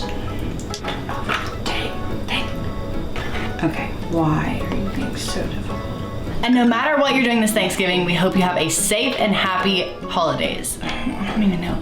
They wanted me to say something like, happy holidays. And I just pause it. Kamayan means hand. So if you break it down, Kamayan is eating at a communal table without utensils.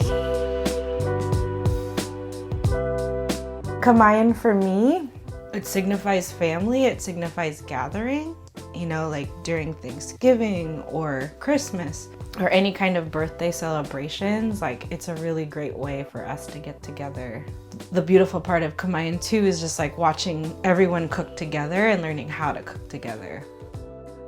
Today we're having ginataan with crab, and the crab's not cracked. Like, you're eating it with your hands and your fingers, and like there's an act of like education and learning in that aspect. You know, the shrimps are going to be grilled whole with the head on. Like, oh my God, the best part is eating the shrimp head. There's so many levels of education to this as well besides just eating. We set down banana leaves first. The banana leaves have been grilled to actually help with bringing out the oils of the banana leaf. That gets set down, and then usually starches get set down. So today we'll be setting down our steamed white rice, followed by pancit, bihon, which is a type of pancit. Bihon is the noodles that we use, and it's with veg.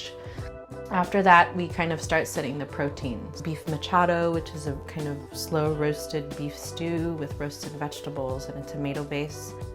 We have ginataan alimasag, which is a kind of version of crab curry. From there, we have Filipino barbecue chicken. The thing at the very end are like the grilled vegetables and the fruits, and then we'll finish with the sauces. And then it's time to eat. The beautiful part too of Kamayan is how visually beautiful and stunning this setup can be. You know, like you've got all these things on the middle of a banana leaf, but everything has its place. Everything has color. I cook a lot, and my team cooks a lot with color to make it also just like an added part to what you're eating. Very seasonal.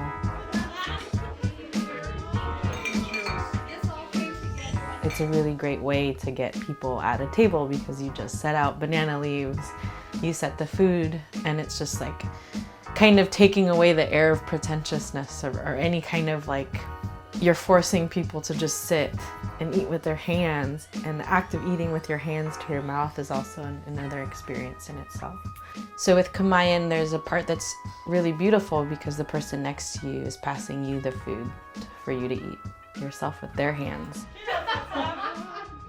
There's a sense of trust that's involved as well. There's a sense of intimacy with the folks that you're joining at the table. You're breaking down walls.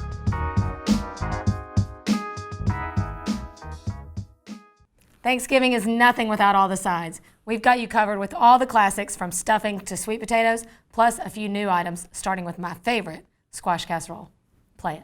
I love squash casserole. My favorite casserole of all time is a squash casserole, and when made with tender, sweet, fresh summer squash, it doesn't get any better. When you're picking out your squash, the best kind are the ones that are on the smaller side. They're gonna be more tender, they're gonna have a sweeter flavor, and less seeds. So choose ones this size. Another southern addition is some sweet Vidalia onion or any kind of sweet onion. That paired with the squash, I'm telling y'all, perfect bite. It melts in your mouth. We're gonna start by steaming our onion and squash in a skillet until it's tender. We're just doing this with a little bit of water. You don't need to saute it with oil or anything. The purpose of this step is to go ahead and get a lot of that moisture out. You can't just toss raw squash into a casserole or it's gonna leach out all its water later into your casserole dish and it'll be super watery. The natural sugars come out in here, caramelizing them a little bit. We didn't even have to saute. We're good here. Now we're going to drain this really well. We don't want to add any extra moisture because we don't want our casserole to be watery. Now for my second favorite ingredient next to the squash in the casserole are these little good crackers. My grandmother used to even spread butter on top of these for a snack. So we're gonna start by making our binder by putting in about 15, 20 crackers. These are gonna act like breadcrumbs would in another type of casserole, but these have more flavor and you're already using them for the topping, so why not double up? Now we're gonna stir in some cheese, eggs, milk, and then add our squash in. This is so easy that you won't believe how good it tastes. And notice this casserole is not made with cream of anything, okay? It's just all real ingredients that you have in your fridge. Final step is to stir in some melted butter, salt and pepper. I know you're thinking it might not look the most attractive right now, but just wait, I promise it's worth it. Now we're gonna make my favorite part, which is the topping. And this is just more crushed up crackers with more cheese and some dotted butter on the top, just like Grandma used to make, in the oven for about half an hour. These are so good. Crunchy, cheesy on the top, and it's gonna be soft and gooey and comforting in the middle. It's the perfect side dish to a good Southern supper, or I really love to enjoy it as a veggie plate. You know, it's kind of like it's healthy, but it's not really healthy. I mean, just look at this squash, so bright yellow and tender. You can almost just taste the sweetness by looking at it. Perfect bite. I love squash casserole. It's delicious, it's very easy to make, and it's so comforting. You have to give squash casserole a try. When it comes to making my favorite casserole, you can cook that. Do something funny. Dance, monkey, dance. Can't be funny on command, just funny naturally. Hello, I'm Matthew Francis, and I'm going to show you how to make sweet potatoes in your Instapot. If you do this method, you're going to have velvety, smooth sweet potatoes in half the time. If you're trying to incorporate more of a healthy diet into your life, sweet potatoes are going to be your best friend. They're nutrient dense and full of flavor. If you want to have some starch, but you don't want to have that many carbs, sweet potatoes are perfect. That's why recipes and diets like Paleo and Whole30 love them so much. One of my favorite ways to make sweet potatoes is to cover them with oil, salt, and pepper and roast them at a really high heat in the oven. But one of the problems of sweet potatoes is that cooking them in the oven can be time consuming. So if you don't have an oven or you don't have the time, an Instapot is a really great trick to cook your sweet potatoes much quicker. If your goal is to have a nice, fluffy, baked sweet potato, you can do the same thing in an Instapot. It'll give you moist, fluffy, and fully cooked potatoes in a fraction of the time. Okay, so the first thing you want to do is have a scrub brush and kind of like brush off all the sweet potatoes and make sure that they have no dust or no dirt on them. Give them a rinse under water so they're nice and clean and ready to go. Next, you're going to take the steel trivet and put it inside the Instapot, and then you're going to pour in 1 cup of water and then put the sweet potatoes on top of the steel trivet. Then you're going to put on the lid, lock it, and turn the little vial to the sealing position. Then you're going to cook on high pressure for 15 minutes, and keep in mind it's going to take about 10 minutes for that pressure to build. Alright, so after your sweet potatoes cook for 15 minutes, allow the pressure to release naturally for 10 minutes. Then, once the 10 minutes are up, release the rest of the pressure with quick release. Alright, then open up the lid and remove the sweet potatoes with some tongs, and then you can either serve them and eat them immediately, or you can store them in the refrigerator for up to 4 days. These will be perfect to use in many different types of recipes, or just enjoying mashed on their own or with some butter and sugar. Thank you for hanging out with me. If you enjoyed watching this video, please subscribe to Allrecipes. We make a ton of videos that are going to be super helpful for you in the kitchen. Down in the comments below, tell me your favorite way to have sweet potatoes. And then don't forget to press the notification bell so you don't miss any of the great content that we do make. I'm Matthew Francis, and I'll see you next time. It is that time of year, it's Thanksgiving time, and today I'm super excited to share with you a basic stuffing recipe that you can customize in so many different ways. A basic stuffing would be nothing without some celery and onions. You really need that base flavor to really start the stuffing process. So in a saute pan here, I'm gonna add 3 tablespoons of unsalted butter. To this, I'm gonna add 1 white onion that's chopped up into 1/4-inch pieces. That's gonna go in. And 2 stalks of celery that are also cut into that 1/4-inch dice right into your pan. And along with this, I have 4 cloves of chopped garlic. So these aromatics are gonna saute. It's gonna take about maybe 5 to 6 minutes to get these nice and translucent. You don't really want much color here, but you do want them to soften and for some of the moisture to kind of exude from the vegetables. So that'll take a little bit of time. So our celery onion mixture, it's looking good here. And now, what else do you need for a great stuffing? Well, you need bread. So what I'm using is 1 kind of standard loaf that you would find at your bakery or your bakery section of your supermarket. And I have it cut up into about 1-inch cubes, and you want to lightly dry these in an oven for about 10 to 15 minutes, just so that they lose a little bit of their moisture and they're able to pull in any of that moisture and flavoring that you're going to put into this stuffing. So this is about 8 cups of bread cubes. And to this bowl, I'm going to add the ingredients that you can really use to customize your stuffing. Now today I'm making a walnut and golden raisin stuffing with some really delicious woodsy herbs. So I'm using 1 cup of chopped toasted walnuts right into my bread cubes here. I have 1 cup of golden raisins, that goes right in. And then in terms of the herbs that I'm using, this is 1 tablespoon of chopped rosemary, 1 tablespoon of chopped thyme, 2 tablespoons of chopped sage leaves.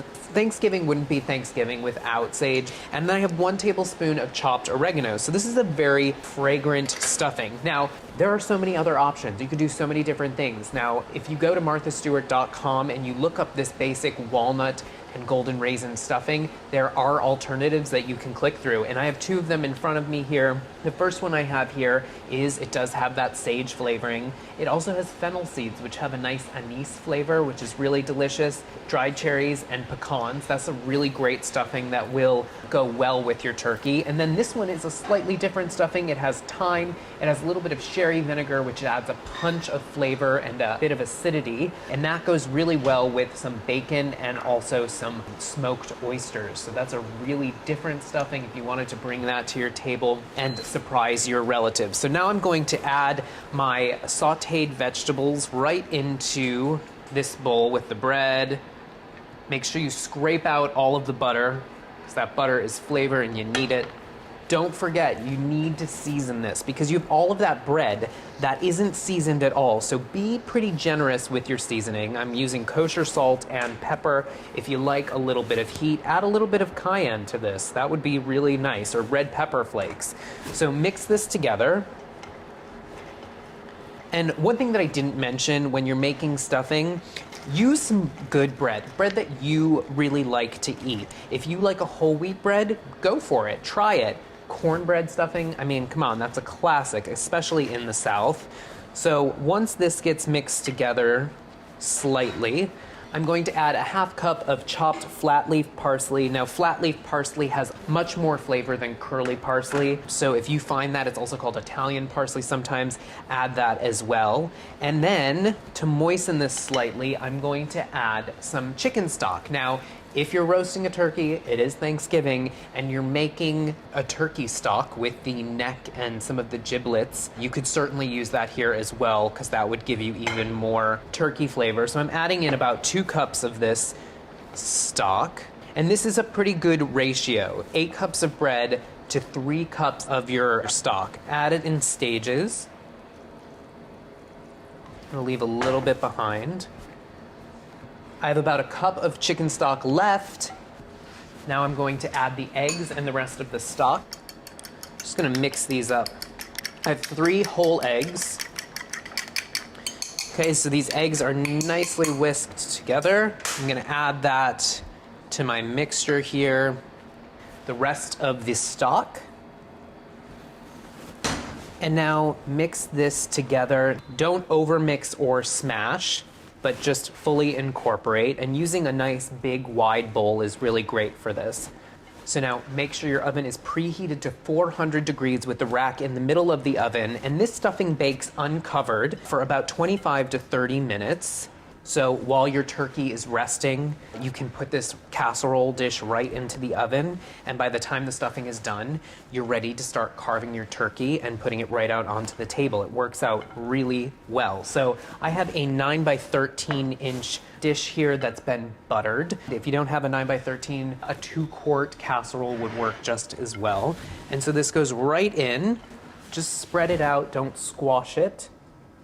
All right, so right into the oven, again, 400 degrees for 25 to 30 minutes until it's nice and golden brown on top. So here's our beautiful stuffing, hot out of the oven, ready for the table, and I can't wait. I'm gonna taste a little bit of it here, you guys. It's crisp on top, which is what you want. Those are my favorite pieces. I would totally steal all of the crunchy ones on top, but really moist on the inside. And now, so good, you guys. Now that you have this master stuffing recipe, you can customize it and flavor it in your own favorite way. There you go. Enjoy. Happy Thanksgiving, guys.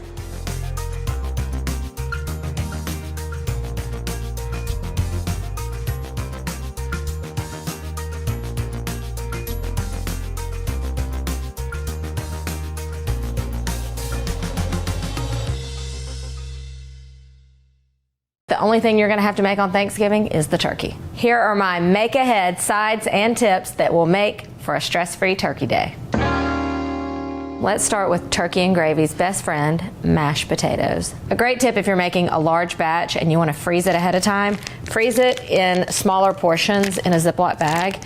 You can flatten them out and it doesn't take up much freezer space. Plus, these thaw out a lot quicker in smaller portions. If you have them in portions like this, a great option is to put them in your slow cooker on low and stir them occasionally. But the way I've done it most often is to go ahead and make them fully and put them in the serving dish in which you want to use. Cover them with plastic and freeze or refrigerate. I just bring them out the morning of and let them sit on the counter and kind of come to room temperature. They're super simple to reheat in the microwave. I put them in covered with their plastic wrap for about 3 minutes. Then I uncover it, give it a good stir, and put it back in for another few minutes. All right, good, hot and steamy. And this is so easy, you can do this part just before serving dinner. I would love to hear from you. What are some tips that you use to keep your holidays stress-free in the kitchen? Mashed potatoes' best friend is, of course, gravy. Did you know you can make your gravy ahead of time? Yes, you can, and yes, you should. The grocery store sells the smaller parts of the turkey that you can go ahead and get started making a stock or making your gravy. All you do is roast them up, and then you've got all those delicious drippings at the bottom of the pan. And to make that perfect gravy from these drippings, check out my Turkey 101 video. The good thing about making a casserole ahead of time is it really gets better as it sits. The main thing to remember is your freezer space. Do you have enough? Just cover with plastic wrap and freeze it up to a few weeks in advance. Not everyone has room in their fridge to thaw out their casseroles the night before. So I like to just let it sit on the counter while I enjoy my coffee and get ready for the day. When it comes time to reheat after it's thawed, cover it with foil and then just pop it in the oven about 350, keeping in mind that it's going to take longer because it's starting cold and not warm. Casseroles like sweet potato casserole or green bean casserole are great made in advance. Just leave the toppings off. If they're stored in the fridge or the freezer, they're just going to get too soggy. So just prepare your toppings the day of and top them just before they go in the oven. Not only does doing it this way save you so much stress on Thanksgiving Day, but it also saves you from doing a whole lot of dishes. Next up are the other veggie sides. These type sides don't generally require as many mixing bowls or cook time. They can be made the day of fairly easily before service. But a great tip is to go ahead and do some of the prep work before. I like to go ahead and wash and cut my veggies and store them again in the plastic bags. When it comes time to cook, all you have to do is dump them out on a pan and throw them in the oven.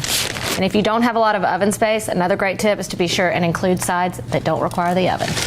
That was easy and healthy. Another trick that will really save you time down the road is to go ahead and blanch your vegetables. Blanching is just a simple process of cooking the vegetables for a quick time in boiling water and then shocking them in cold ice water to stop the cooking process. What blanching does is it sets a beautiful color and it par cooks them, so it shortens the cooking time down the road. Once these are done, just drain them, dry them off, and store them in your plastic bag. At this point, they're pretty much cooked the way you want them, so side dishes like this come together in a matter of minutes. Cranberry sauce is a no-brainer. This is definitely one that can be made a couple weeks in advance. It holds up great in the fridge or the freezer. There's enough acid in here to keep any bacteria from growing for a while. Which brings me to my next tip. Take a little help from the grocery store. Store-bought items after you've put in so much hard work on the turkey and dressing is okay. Once you've prepared your cranberry sauce, let it cool and then just store it in the fridge or the freezer. If you freeze your cranberry sauce, just let it thaw out on the counter the day of and stir before serving. And finally, it's time for dessert. Most pies can be made well in advance and stored in the freezer or in the fridge. And because they freeze so well, if you're planning on buying store-bought pies, buy them when they're on sale and keep them in the freezer till Thanksgiving. A couple more ideas include delegation. Don't feel like you have to do the whole meal. Delegate out to some of your guests, even if they just want to pick something up at the store. And remember, plan for that oven space. A lot of cooking on Thanksgiving requires the oven, so try to diversify your appliances. Use the crock pot, the microwave, and the stovetop. With enough prep done ahead of time, you can pull off a spread like this in just a day. For more videos like this and tips on how to have a stress-free holiday season, don't forget to follow Allrecipes on YouTube, Instagram, and Facebook. And if you're watching on YouTube, give us a like, and don't forget to click that bell so you're notified every time we post a helpful video like this. Happy Thanksgiving. I like to really just set it on the counter while you're preparing your other stuff or just enjoying your morning cocktails. You're not having morning cocktails. I am, but you're not. She is.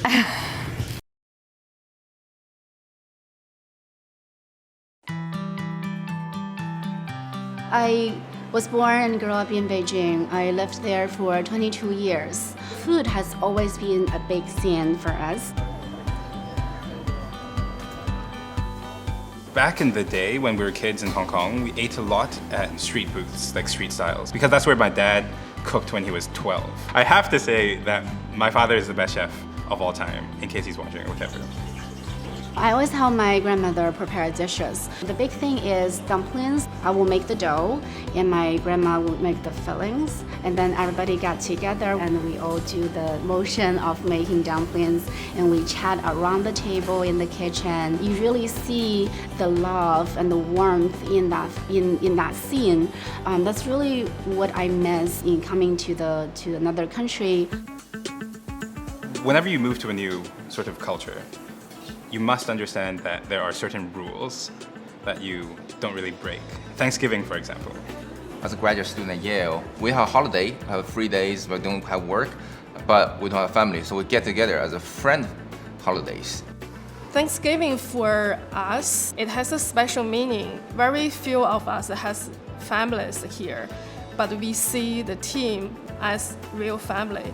So these days and moments became more and more important for us to connect each other by food. The meal is going to center around the bird, and the bird is chicken that's cooked Cantonese style. We have a dish of Brussels sprouts, and you can't really do without Brussels sprouts for Thanksgiving. We have the Chinese dumplings, 2 versions. We have the northern and the southern ones. One thing you can't really do Thanksgiving without is our sweet potatoes. You slice them open and they're just the most beautiful little nuggets because they kind of like open and they steam.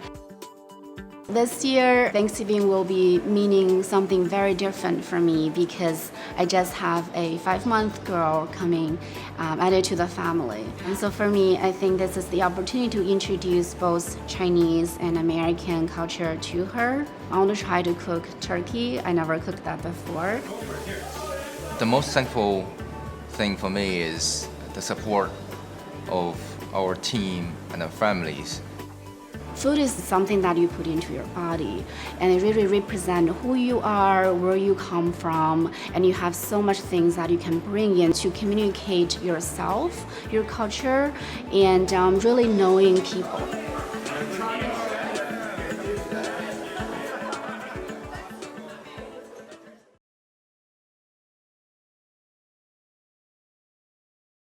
Hello, Laura Magenta here. Welcome back to my kitchen. On this episode of You Can Cook That, we are making Brussels sprouts.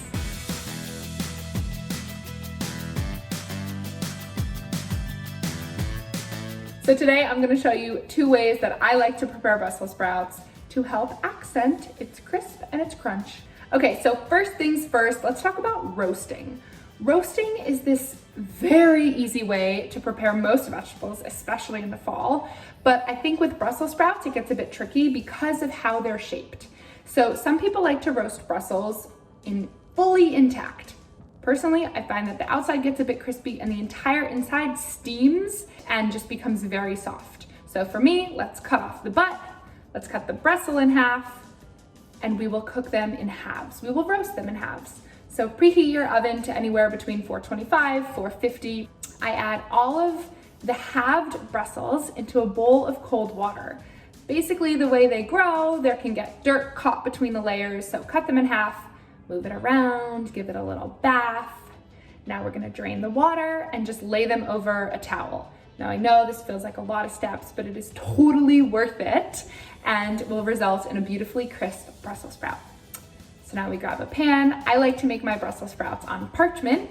So I add parchment, add all of your Brussels sprout halves, drizzle it with an oil of your choice. Today I'm using avocado oil, salt and pepper, and into the oven it goes. So I'm gonna say 425 for 30 to 40 minutes, flipping halfway. If you take it out after 10 or 15 minutes and it's not as crisp as you would like, throw it back in. Give it another 3 to 5 minutes. You flip them, you put it back in, and roast it again, another 10 to 15 minutes. This will result in a perfectly crispy outside. Both sides will be crispy and the inside will be soft, but still have a crunch.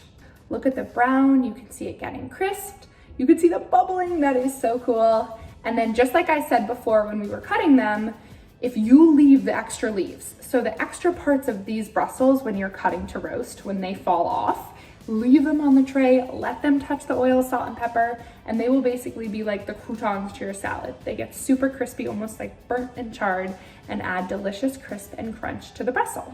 Second way I like to prepare Brussels sprouts. So this one I feel like is a little controversial because, well, I'll just tell you. Raw Brussels sprouts. So I like to shave them. Use a mandolin. There are tons of different kinds. Today I'm using this handheld mandolin, and you just keep shaving, keep shaving. You wanna be careful. Sometimes I'll wear this glove, which protects my hands, and you definitely can't cut yourself, but let's be real. You gotta be really careful with these types of things, and a knife won't really cut it when I'm talking about shaved Brussels. So you take your whole bowl of shaved Brussels, and let's make a salad. Sometimes I'll use these shaved Brussels and add them to any type of kale salad, just to add flavor and crunch and freshness, but Brussels are really crisp on their own. So today we're gonna top it with, I have shaved almonds, I have raisins, and the dressing is really simple. Any kind of acid again, guys. Lemon, lime, a vinegar is really delicious.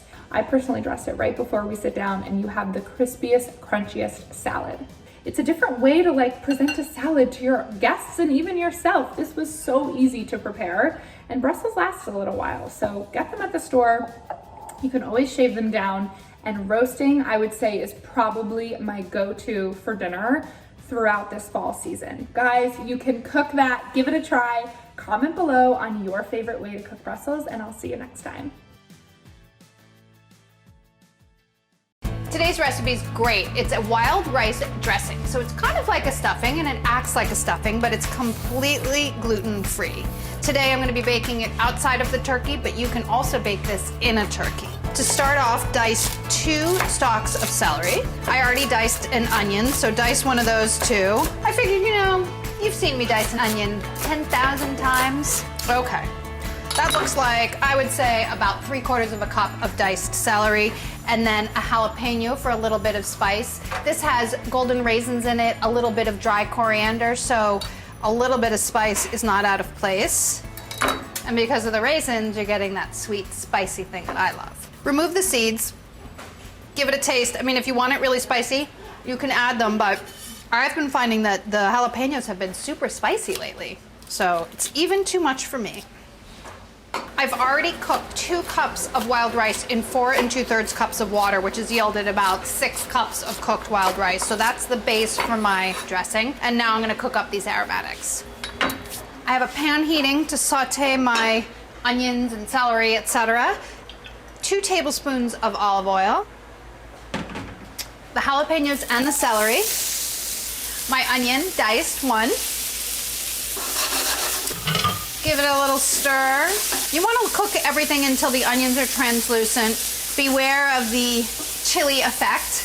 You might start coughing and wonder, why am I coughing? And then you'll realize it's the cooking chilies. Once the vegetables start to soften, add some dry coriander, 2.5 teaspoons, and some salt. I always like to add my dry spices during the sauteing phase to build the flavor and mellow them out and blend them with everything. I think these look good, don't you? Ready to go? Ready to combine? Everything's gonna bake together later, so they don't need to be completely cooked. You just wanna start sweating them and developing the flavor, and then they can get added to the rest of the ingredients. So I have my wild rice here, all cooked, beautiful. The aromatics or the sauteed vegetables go right in.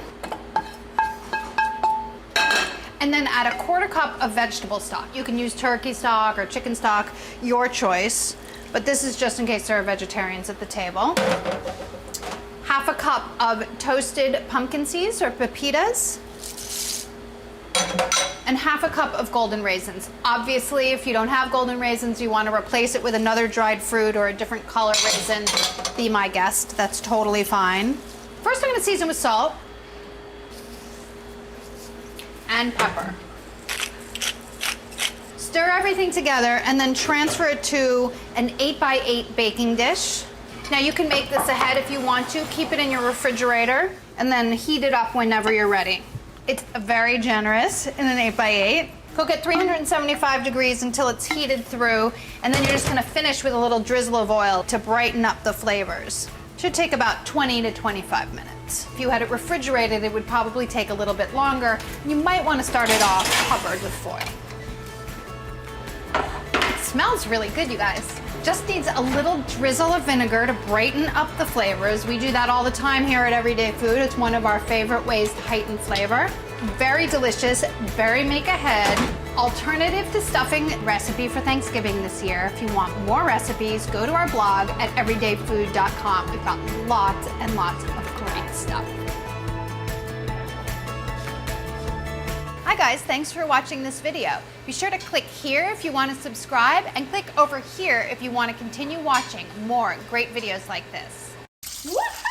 Nice and crispy. I love it. I am beyond thrilled to be sharing a family recipe with you guys today this holiday season. I am making my mother's homemade latkes, something that we enjoy for Hanukkah, served with applesauce, or you may have had it with sour cream. They're absolutely delicious, and my mother, I might be biased, but I think makes the best one around. But I want to show you. This was a piece of construction paper, handwritten, that my mother wrote on almost 30 years ago, if not more at this point. This is my first time making them without her. As you can imagine, that is sad, but still exciting because I can't wait to share the recipe with you guys. So the first thing I have is a big bowl of water and a ton of kosher salt. So I am gonna make really salty water, and we are going to peel the potatoes, quarter them, and throw them in this water so they don't turn brown right before we shred them. This is the little peeler I've been using a ton lately. I feel like I move so much quicker with it. So it depends on what Cuisinart or food processor that you're using. I like to quarter them so that I know they fit in. So we have peeled, quartered potatoes, and they have not turned brown because they're sitting in salt water. Okay, so this is our mixture that our shredded potatoes is going to be mixed with. So my mom does 4 eggs, pepper, salt, 2 tablespoons of flour, and grated onion. So this is where you can also kind of have some flexibility. I did 2 tablespoons today, and then we mix this up. So I'm gonna set this aside, and this is what we're gonna combine the shredded potato with. Our food processor is on, and we will go through and start to shred them. Oh my goodness, look at this, guys. Perfectly shredded, so much easier in the food processor. And then look at this. See all that liquid? We're gonna have to get that out. We are going to squeeze the living daylights out of this shredded potato so all that liquid and moisture comes out. And then we're gonna add this potato to our egg onion, flour, and seasoning mixture. But look, I grab a handful, I'm right next to the sink, I squeeze it out. You can see, watch over the paper towel, see all that moisture coming out? If you want these latkes crisp, you want as much of this moisture to come out as possible. And then right into here, and we'll mix this up. Who am I kidding? I'm gonna get dirty. I'm going in with my hands. Okay, this is mixed together beautifully. Let's get started. We have hot oil here and we have our latke mixture here. Form these little patties. Okay, that'll be our first baby. Beautiful. And guys, similar to a pancake, when it's on, do not move it around. It will only get flipped twice. You want to cook the latkes until they start to brown around the sides. My mom always says the first batch, similar to pancakes, needs more time. So I'm gonna give it a couple minutes. I'm gonna keep watching the sides. Oh, the onion smells so good. Let's just test one and see how it goes. Let's see. Woohoo! Nice and crispy. I love it. And that was the last one I put on. So here they are. I have 11, almost a dozen latkes. It is the first time I made my mom's recipe without her. I've helped her throughout my entire life, like I showed you at the beginning. This recipe was handwritten by my mom. I have to ask her, I think it was before I was even born, about 30 years ago, and I've been eating them my whole life, and I'm honored to share it with you guys. Now let's eat them. Dipped in applesauce, nice and crispy. Guys, and if any of you use this recipe this holiday season, please share it. I would love to see how they come out in your home.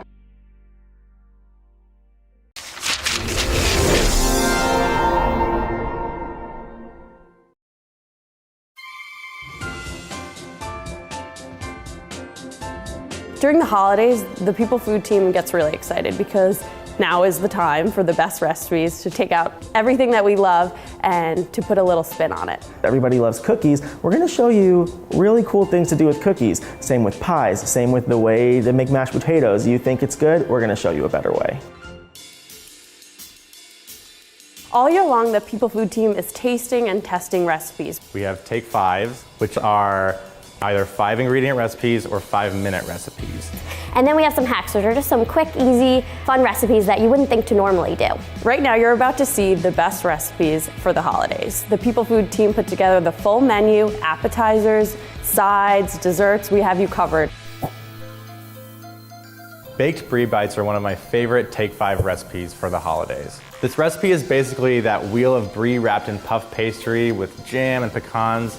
That classic recipe that everybody knows the holidays. This is a bite-sized version. You take the thawed puff pastry, you take a round cookie cutter, cut out little discs, put them on a baking sheet, transfer to a 375-degree oven, and then you want them to get really golden and puffy and flaky, and you can see that. Meanwhile, in a separate skillet, you melt some butter or add some oil, toss in your chopped pecans, toss in some brown sugar and a pinch of salt just to balance out the sweetness.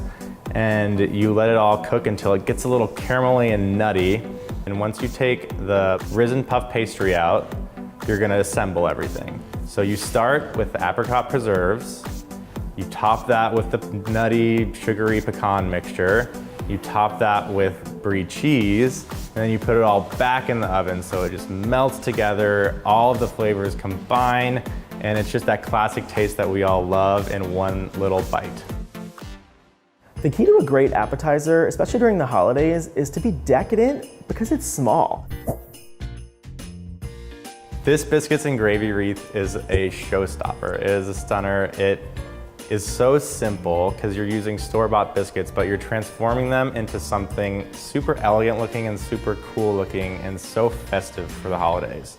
Start your recipe with 1/4 cup warm milk, and then add 1 teaspoon of minced rosemary and 2 tablespoons of flour.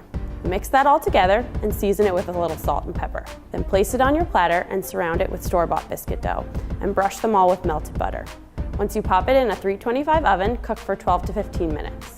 Add 2 tablespoons of Parmesan, some rosemary sprigs, and some pomegranate seeds. And enjoy. Turkey is crucial for the holidays.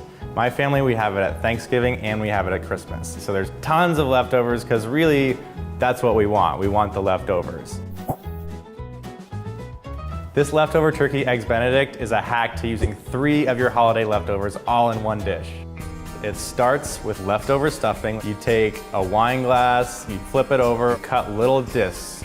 You sear them in a really hot skillet so they get nice and caramelized and crusty on both sides.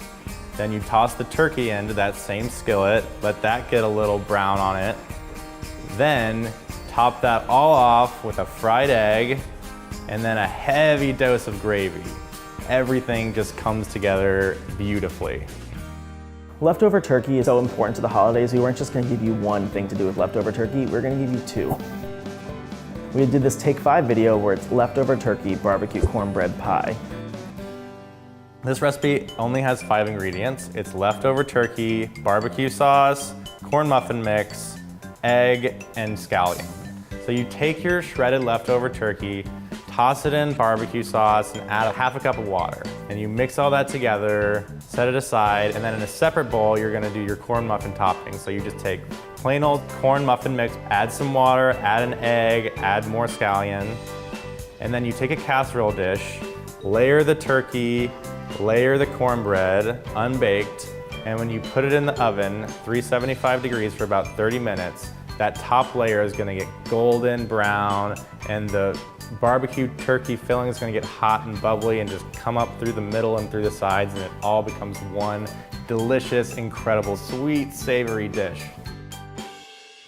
There are 3 pies in one. Instead of making your guests choose which one, you can have them all in one.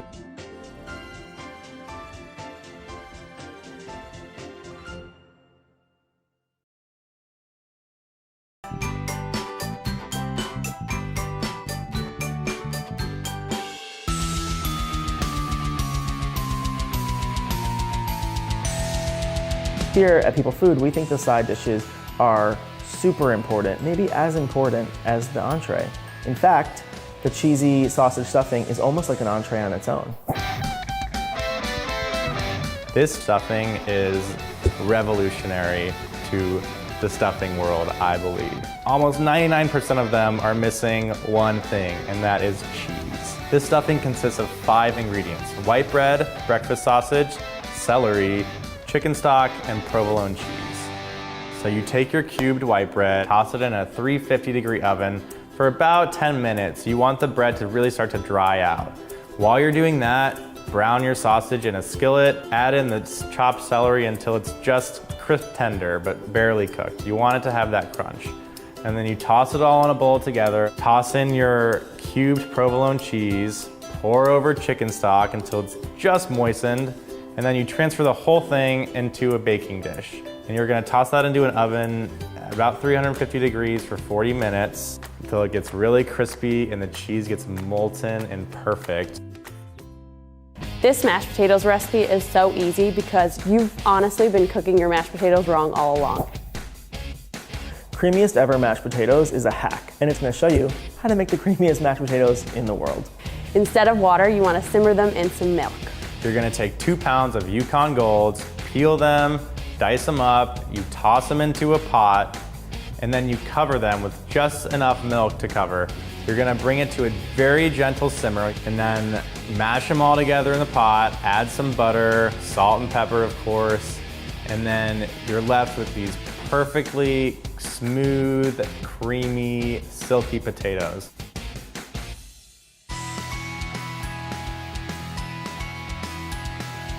The holidays are a time when you can indulge in desserts guilt-free. At People Food, we love hacks that show you 3 ways to do things. So of course, we're gonna show you 3 easy Christmas cookie decorations. These Christmas decorations are really simple. There's 3 different kinds. First, there's the sugar cookie, then you have a gingerbread cookie, and then you have a pretzel cookie. This first recipe starts off with a store-bought sugar cookie. Then you just spread some vanilla frosting on top and take some green frosting and use a toothpick to spread them out to look like a wreath. Then just use some red cinnamon candies to add some holly, and there you have it. For this recipe, you want to buy some store-bought gingerbread cookies and flip them upside down to look like reindeers. Then use vanilla frosting to pipe on the details. Use some chocolate chips for the eyes and a red cinnamon candy for the nose.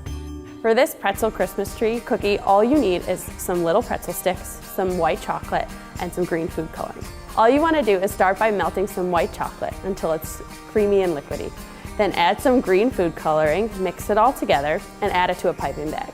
Then you just want to pipe it really thin onto that pretzel stick to look like a Christmas tree. Then top it off with some colorful sprinkles to look like ornaments, and you're all set. This next Take 5 dessert is so good. It's a marshmallow stuffed hot cocoa cookie. This is rich, it's warm, it's chocolatey. It really tastes like a mug of hot chocolate with a big marshmallow in it. So you preheat your oven to 350 degrees. In a bowl, you're gonna add 1 cup of chocolate hazelnut spread, 3/4 cups of flour, 1 egg, and you just mix that all together, and that's it for the dough. Let it chill for about 30 minutes in the refrigerator to firm up, and you're gonna take little scoops of the dough, flatten it into discs, stuff it with half the marshmallow, and then you take your hands and you roll that up. Dust it in powdered sugar, toss it onto a baking sheet, and freeze for 10 minutes. This will help them hold their shape while they bake. Then you're gonna put them in a 350-degree oven for 10 minutes until the marshmallows are melting and oozing out, and then you let them cool, serve them up, and when you pull it apart, you have that stringy, gooey, gorgeous marshmallow. The leftover pie milkshake is such a fun recipe to make, and I do it every year, the day after the holiday, because it's so easy and it's something that people are surprised by. You just want to pick your favorite pie, just 1 slice, add it to a blender with a splash of milk, some scoops of vanilla ice cream. You can add your favorite sauce like chocolate sauce and just blend it all together, and there you have it. Pie is the best part of the holidays because you have so many different kinds and everyone has their favorite. The hack for this pecan pie is that there are 3 pies in one, and it's everyone's favorite pies. It's apple, pecan, and pumpkin. Instead of making your guests choose which one, you can have them all in one. The pecan pie may look scary, but promise it's not. You just want to start with some pie dough. You want to layer your pecan filling on the bottom, cover it with some more pie dough, add your pumpkin filling, cover it with even more pie dough, add your apple pie filling, cover it with even more pie dough, add some slits, cover it with a little sugar, pop it in the oven, and once you're done, it's a really impressive pie. So whether you make an appetizer, a side dish, an entree, or dessert, any of these recipes are gonna be the star of your holiday meal. So we just gave you a lot of recipes. What are you doing still watching? Go eat.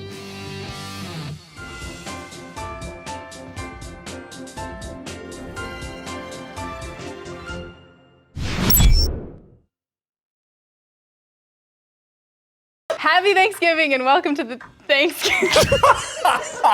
Happy.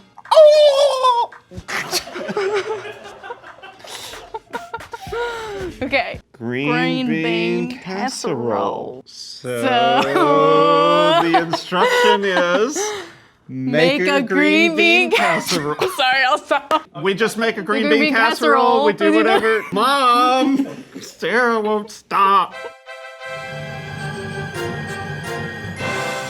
Up.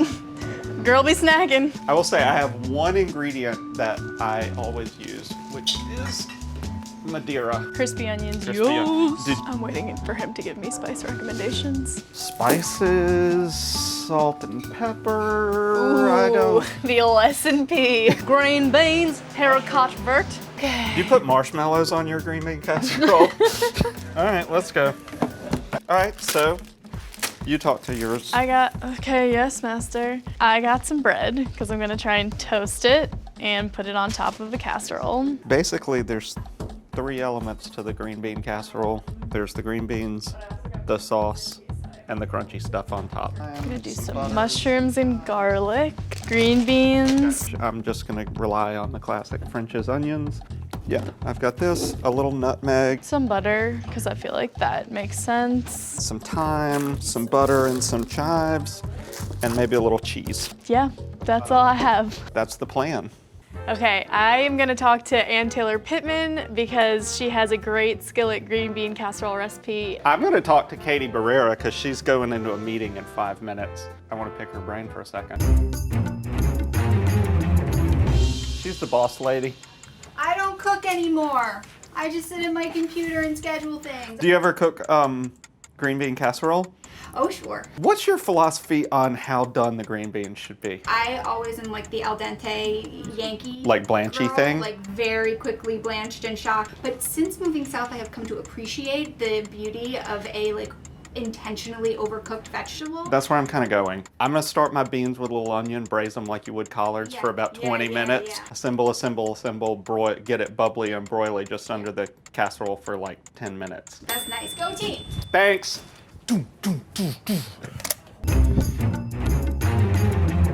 Hi, Miss Ann. Hi. Okay, I'm trying to recreate your skillet green bean casserole. Okay. How would you make the quickest, best tasting green bean casserole? Trim the ends, leave them whole so they're pretty. Okay.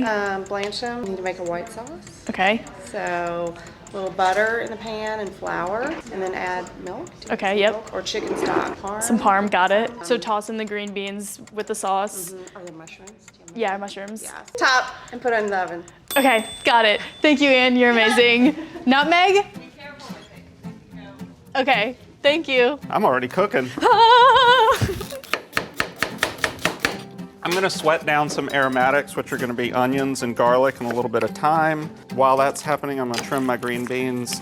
I'll be making my sauce while those kind of slow cook. So I'm doing a skillet green bean casserole. So I'm gonna blanch them first, put them in boiling water for like just a couple minutes, and then you put it in ice water so they only cook like a little. The most finesse part of the dish, I would say the sauce. What's your thought, Sarah? What'd you say? What's your thought on where the finesse comes in? Oh, the finesse? Yeah, or I guess maybe there is sauce. no finesse to yours. I feel like my family does Brussels sprouts. I don't think we do green beans, it's Brussels sprouts. We have oyster dressing, which is a southern thing. We always have the sweet potato thing with the marshmallows, which is not my favorite. My family's super healthy, so we usually do a turkey trot, like a run the morning of Thanksgiving. We sit on the porch and make fun of anybody exercising on Thanksgiving. I'm making the sauce that Ann suggested, so it's butter right now and flour. I feel like this is probably not great cooking, but it's happening. So I'm gonna put these mushrooms, get some good caramelization on them, and then reduce the heat. Deglaze with some Madeira wine. What? Ooh. We blew the power strip, or maybe. Are we back in the game? These have been boiling for about 2 minutes, and now they're in ice water. Those green beans have been boiling for about 2 minutes? Yes. This is also extremely professional what I'm doing right now. Since the power was out, I just kept cutting away, and I sort of got my sauce ingredients prepped. We're both at a loss right now.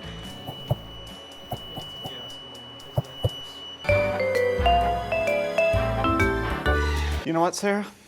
This would be a great opportunity to wash our hands. Oh, so clean.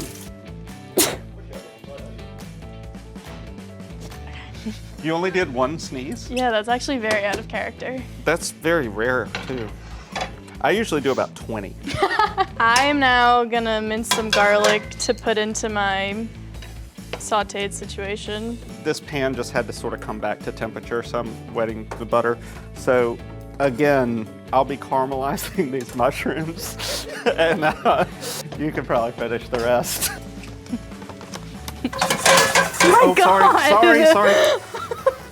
Coming in hot. So mushrooms, they get brown, and then they start to release the liquid. So you have this pan, it's kind of dry, they caramelize, then they throw moisture into the pan, and once that moisture evaporates, they're done.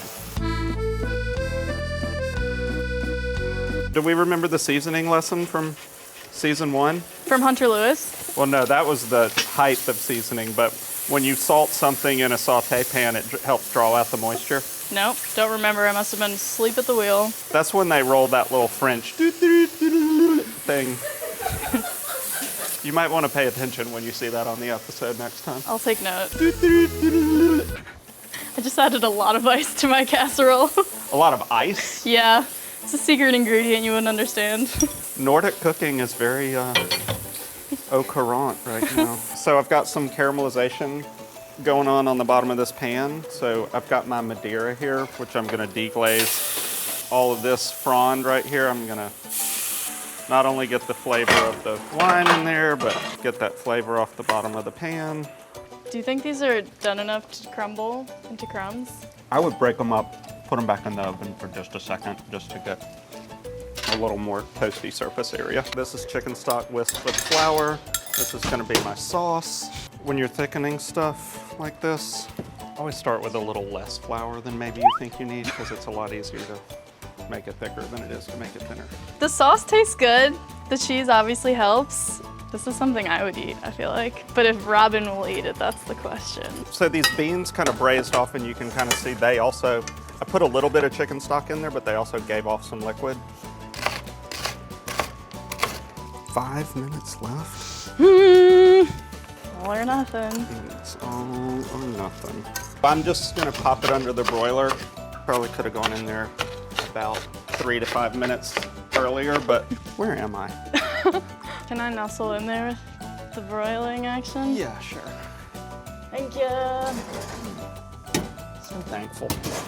Wow, such a thankful holiday. How thankful are you? So thankful. Me too. 10 seconds left. 10, I guess we have to Okay. pull it out, huh? All right then. How much longer is on yours, Sarah? I've got about 6 seconds by my calculations. 5, 4, 3, 2,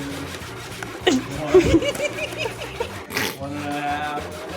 That's perfect. Need more cheese? And that's the time.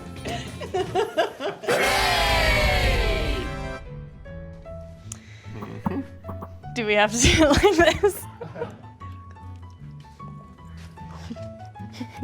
Sorry. Mine might be hot. It's yummy. Mm-hmm.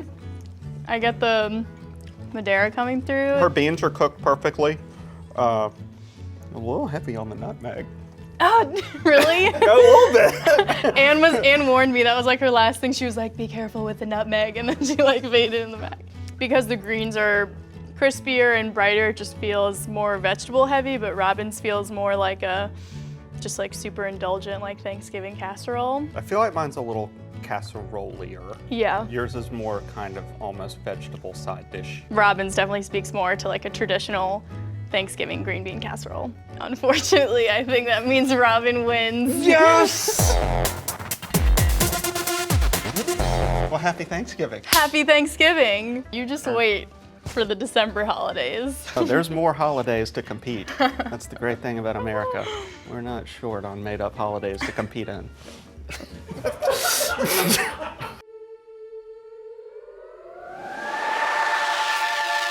Well, happy Thanksgiving. Thank you guys for watching this. Happy Thanksgiving, everybody. You go. Thanks for watching our Thanksgiving episode, and we will see you next week. Take time out of your family time to like our page. Like from the table while your parents tell you to put your phone down. I'm that uncle. I am totally that uncle. You say potato, I say let me show you all you need to know about how to make great potato side dishes. Let's start with Holiday's favorite side dish, mashed potatoes. In my opinion, the very best potato for mashed potatoes is a Yukon Gold. Why, you ask? The flesh is just dense enough that it doesn't absorb any water and it withstands boiling, but it also mashes up light and creamy. First off, peel and cube your potatoes and start them in cold water. Don't forget to salt your water so that it absorbs that flavor. Bring them up to a boil and let them simmer until they're fork tender. Now comes the important stuff. After I've drained my potatoes, I like to throw them back in the pot with the burner turned off. The residual heat from the burner and the pot will help all that extra liquid evaporate out. This is the time to go ahead and add the butter. You want to add the butter while the potatoes are hot so that it can melt all in there. We don't want to add any cold ingredients while we're mashing our potatoes because it just makes the potatoes cold, and then you're more likely to get lumps because they mash better when everything is hot. The next most important thing to remember when making mashed potatoes is don't overwork them. If you overwork the potatoes, they get all gummy and gross. I like to mash them using a potato masher right in the pot, but if you want super lump-free, fluffy mashed potatoes, the best way to get that is with a potato ricer. You put the cooked potatoes in, they come out these holes, and it's nice and fluffy. For me, that's just too much work. So I like to do it while they're hot and the butter has melted. You can see how nice and fluffy it is. They break apart so easily. I do the first mashing while it's just the butter. Now it's time to add those other ingredients. So I like to heat up my milk or make sure that it's not, freezing cold. A little more salt and pepper. And then for a little more richness, and I love the flavor, I like to add in a little sour cream. It'll all come together now. They're not completely lump-free, but they're delicious and creamy. The perfect mashed potato. I went ahead and boiled some red potatoes to make mashed potatoes just so you could see the difference. These are what gummy potatoes look like.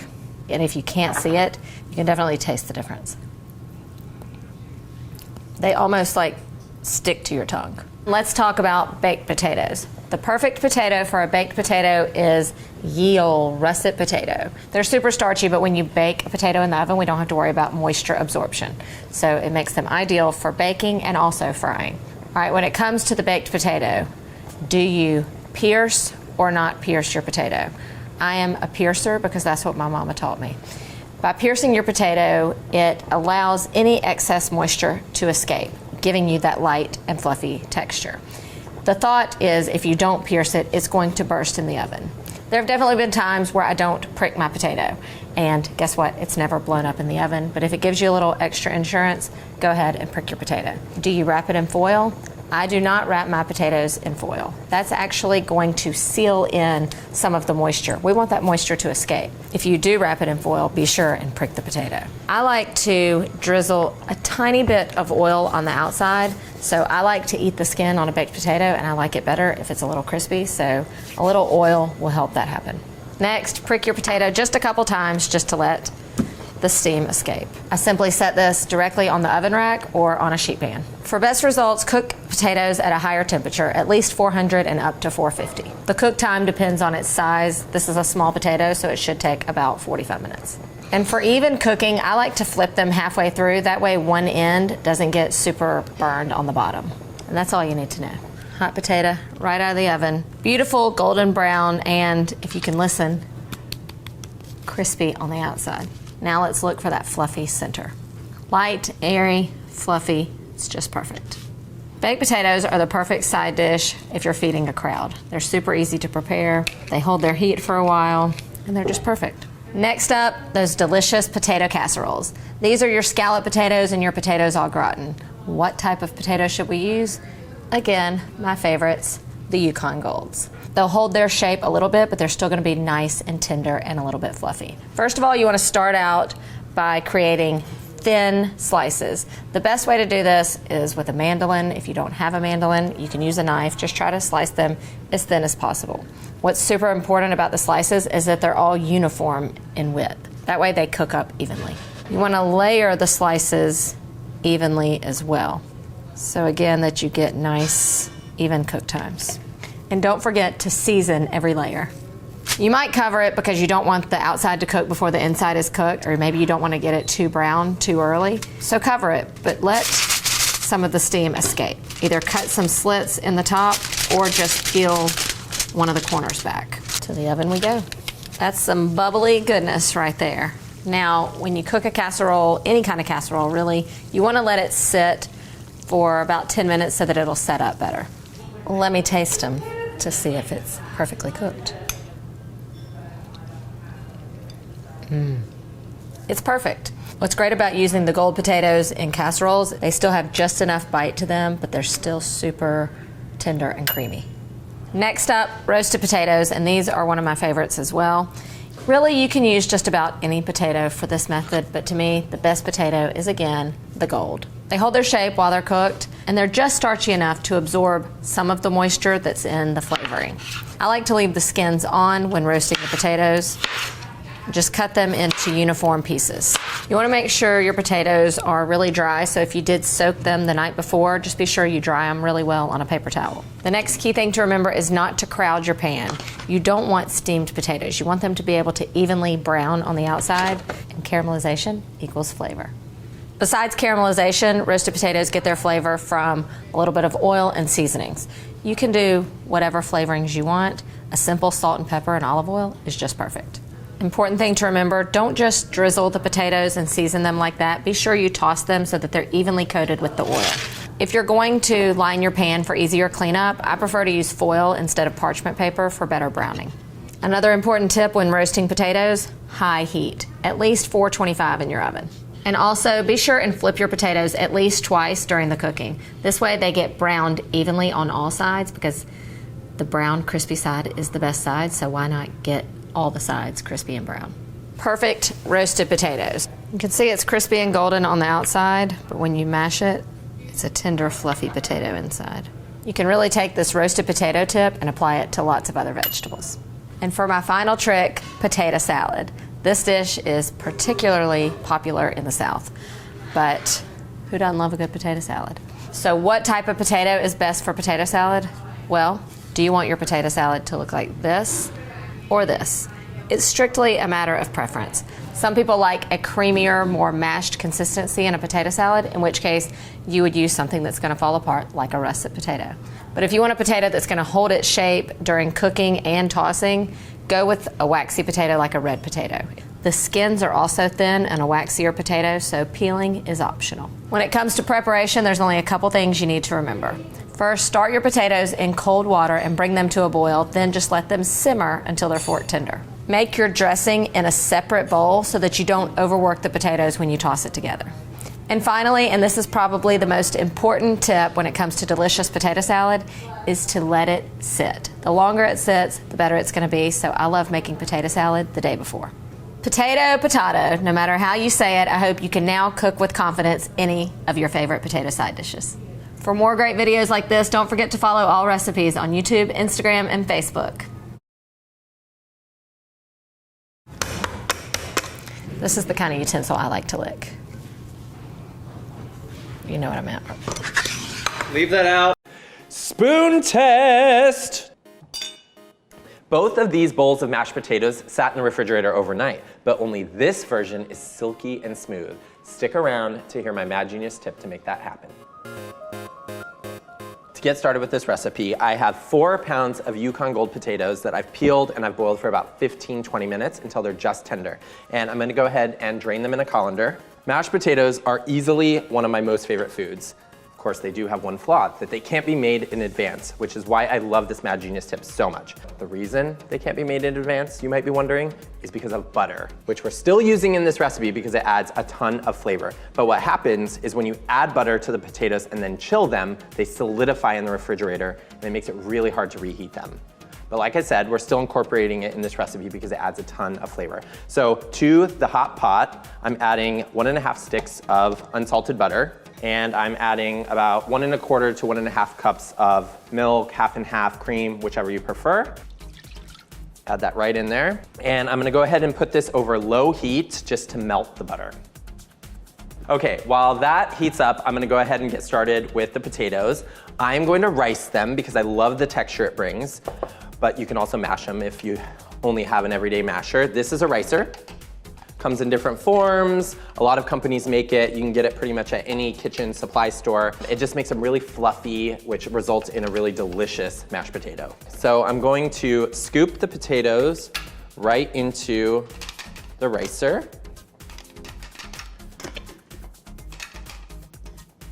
And you just squeeze the potatoes right into your bowl.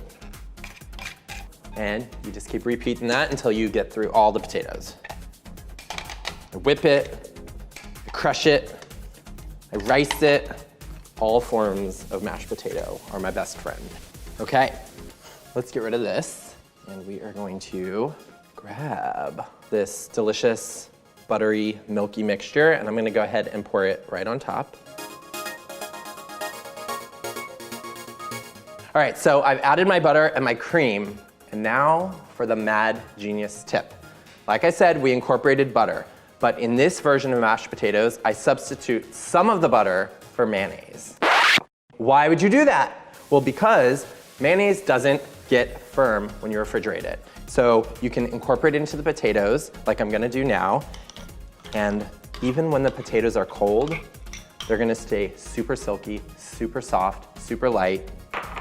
Plus, reheating is a breeze. So you're gonna fold it gently just to get all of that mayonnaise and butter and milk incorporated, and season it generously with some salt and white pepper. Little pepper, which is like magic dust. And you are ready.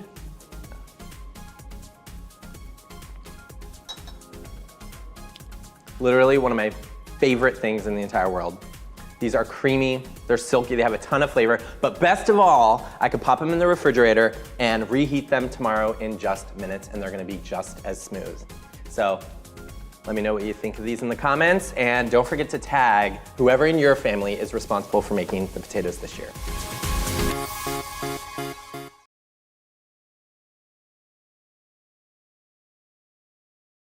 For me to be in the kitchen, I was always most comfortable. It was always an environment that I think I felt good in.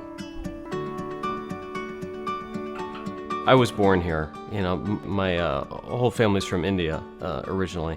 Food has always been a really big part of my parents' journey to the United States. I had no idea that I was going to end up in the United States. My mom is a fabulous cook. Something I think that has kind of been with me forever. When I first came to this country, I didn't know what Thanksgiving was all about. When the kids were growing up, it was very important for me to have the cultures blended, for them to have maintain their heritage and embrace this country. The things that we're gonna have today are kind of things we've been kind of eating our whole life. There's a chicken biryani, which is, you know, very special. There's a coma with peas. There's a stewed cauliflower gobi with like black cumin. There's, you know, a raita, which is like a cucumber and yogurt. We're gonna have puris and bhaji, which are like the ultimate brunch breakfast food that we grew up with, which is, you know, these puffy breads. I think Thanksgiving means to me as I've gotten older, a time to spend with my nieces, nephews, and daughter. Now I'm grateful for it. It's really meaningful for us to get together and to show her where I came from.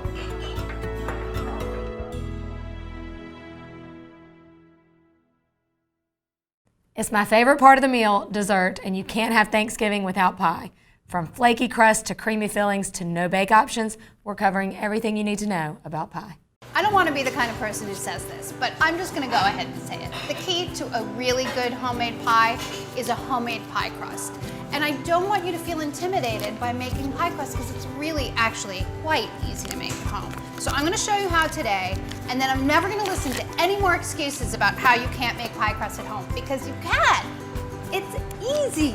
And there's only a couple of really important tips to remember, and you're gonna be on your way to making the best pies of your life. The first thing you have to do is cut up some butter. You need 2 sticks of unsalted butter. Make sure you're using unsalted butter and make sure it's really, really cold. The key to a good pie crust is working cold and baking hot. What happens in pie crust is that you layer little bits of butter between all the flour, and when it bakes in a hot oven, it sort of puffs up and it creates layers, and that creates flakiness. So you'll see that if you do what I say step by step, you'll be happy. Once you have your butter cut up, you can put it into the refrigerator for a few minutes or even the freezer. Some people do that. Measure out your flour. You need 2.5 cups of all-purpose flour. I'm doing mine in a food processor because I actually find that it comes out flakier, and it's so fast if you do it in a food processor, but you can definitely do it by hand if you'd like, using a pastry cutter and a bowl. No machines necessary. 1 tablespoon of sugar and a teaspoon of salt. Pulse it just to combine everything, and then add your butter. Now what you're looking for here is to work really quickly. Pulse the butter in until the largest pieces are no bigger than the size of small peas. I like to do that by pulsing. If you were doing this by hand, you would just be cutting it in with a pastry cutter. What does it look like? That was 10 pulses. This piece of butter is still too big, so I'm gonna pulse it a couple more times. You don't wanna over pulse it though, because once you add your water, you're gonna be pulsing it more. I think that this is gonna be good because I know I'm still gonna be working it more as I add my water. And as you can see, there's still some pretty big pieces of butter in here, and that's what's gonna cause flakiness. Those pieces of butter in your finished pie crust are gonna cause the flakiness. That's why your butter needs to be cold. If it was warm, that would have all dissolved right into your flour. So you wanna measure a half a cup of ice water. I like to pour it through a small sieve to catch any little bits of ice in there. Little bits of ice in the dough will cause pockets of gummy grossness. Then what you do is you start by adding a 1/4 cup of water to your dry ingredients and pulse it in. And then you're probably gonna need to add at least 2 more tablespoons, but do it very slowly and pulsing between so you see how it comes together. You don't want to overwork your dough though, so I generally will add the 1/4 cup, and then maybe I'll add like 3 more tablespoons, and if I need to, I'll add the last tablespoon. Okay, so as you can see, the dough has not come together into what you would consider a dough, but when you pick it up and you press it between your 2 fingers, it does form a dough. That's when I like to stop. I don't want to go any farther, or I feel like the pastry will be overworked. There won't be any little bits of butter left in it, and it won't be flaky. All right, all you have to do is pat this into discs, get it in the fridge for about an hour, and then it's ready to use. Just dump your newly made pastry out onto some plastic wrap. Knead it once or twice just to hold it together, and then divide it into 2 pieces. That is if you're making 2 different crusts. If you want something really big, you can keep it in one. And then just pat it into a disc. I like to use the plastic wrap to sort of help form it and press it down into a disc. Forming it into a disc at this point makes it easier to roll out later. Of course, if you're making a rectangular tart or something like that, shape it into a rectangle. And then press it into a nice, flat, even disc. And you can see that there's plenty of little pieces of butter remaining in the dough, and that's all gonna turn into delicious flakiness in your hot oven when you bake it. The only thing that's left to do is refrigerate these. Put them in the fridge for at least an hour, but you can make these a day or 2 in advance and keep them in the fridge, or even up to a month ahead and keep them in the freezer. Just make sure you let them defrost in the refrigerator for a couple hours before you want to use them. Look how nice that is. You can like literally stick your finger in it. That's disgusting.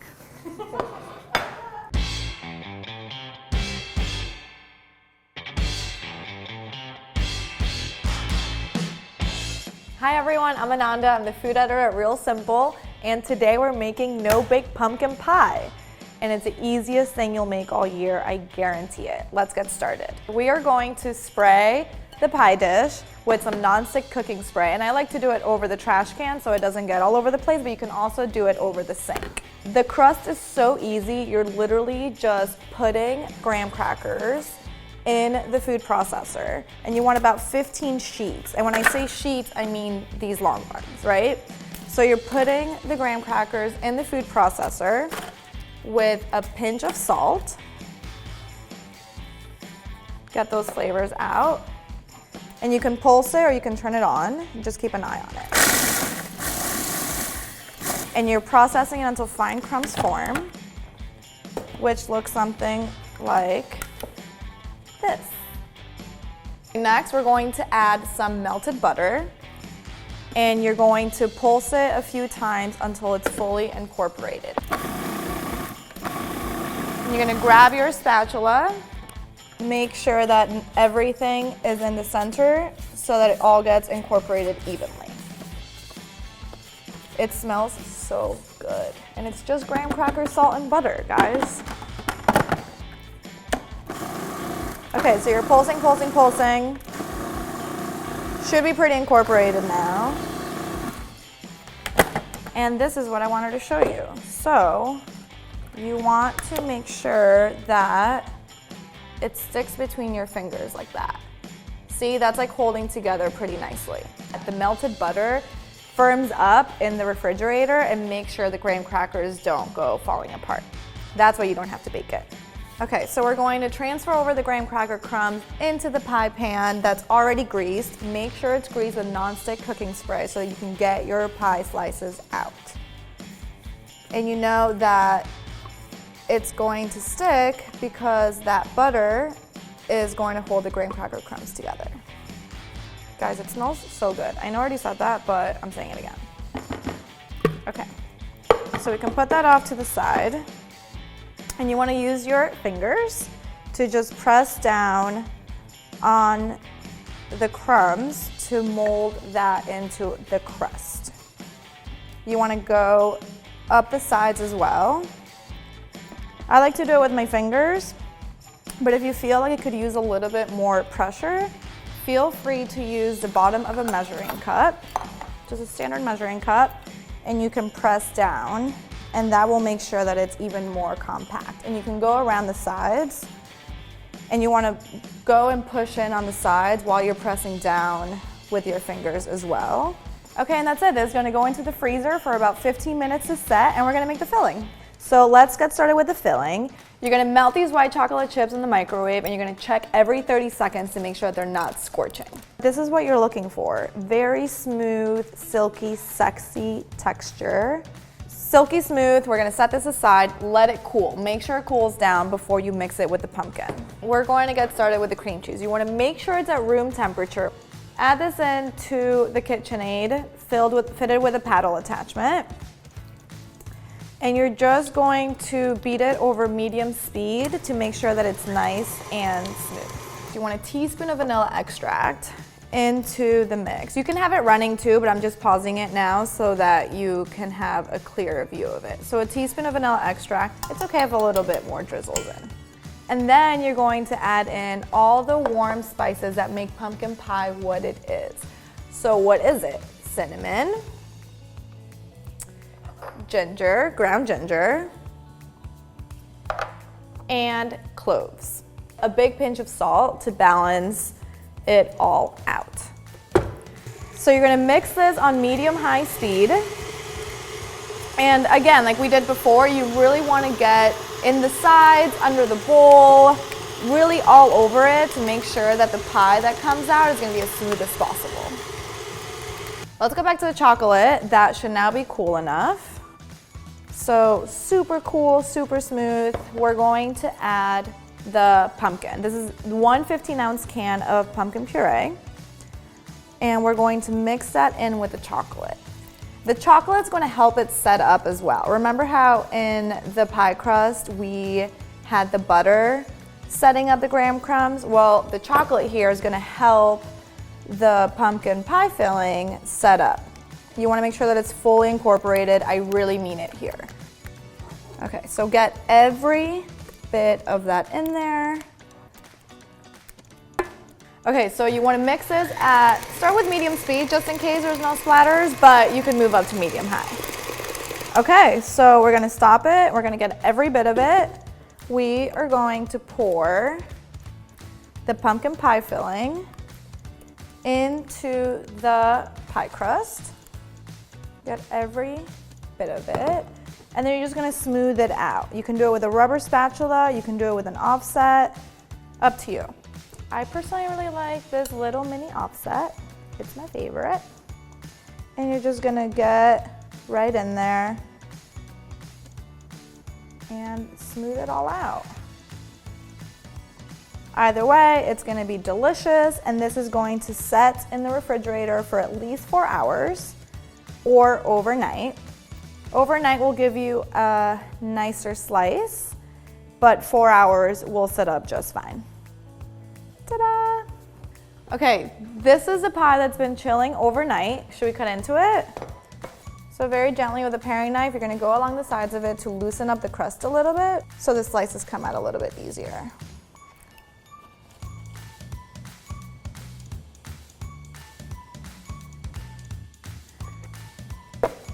That's a very small slice. I think you should feed your guests a bigger slice or a lot of whipped cream. So you're gonna put a dollop of whipped cream on the side. You're gonna try this pie. This is the easiest no-bake pumpkin pie, the easiest pie of any category you could possibly make. Perfect for fall treats, perfect for Thanksgiving, Perfect if you're scared of making pie in general. This is so easy. I hope you enjoy it. Cheers.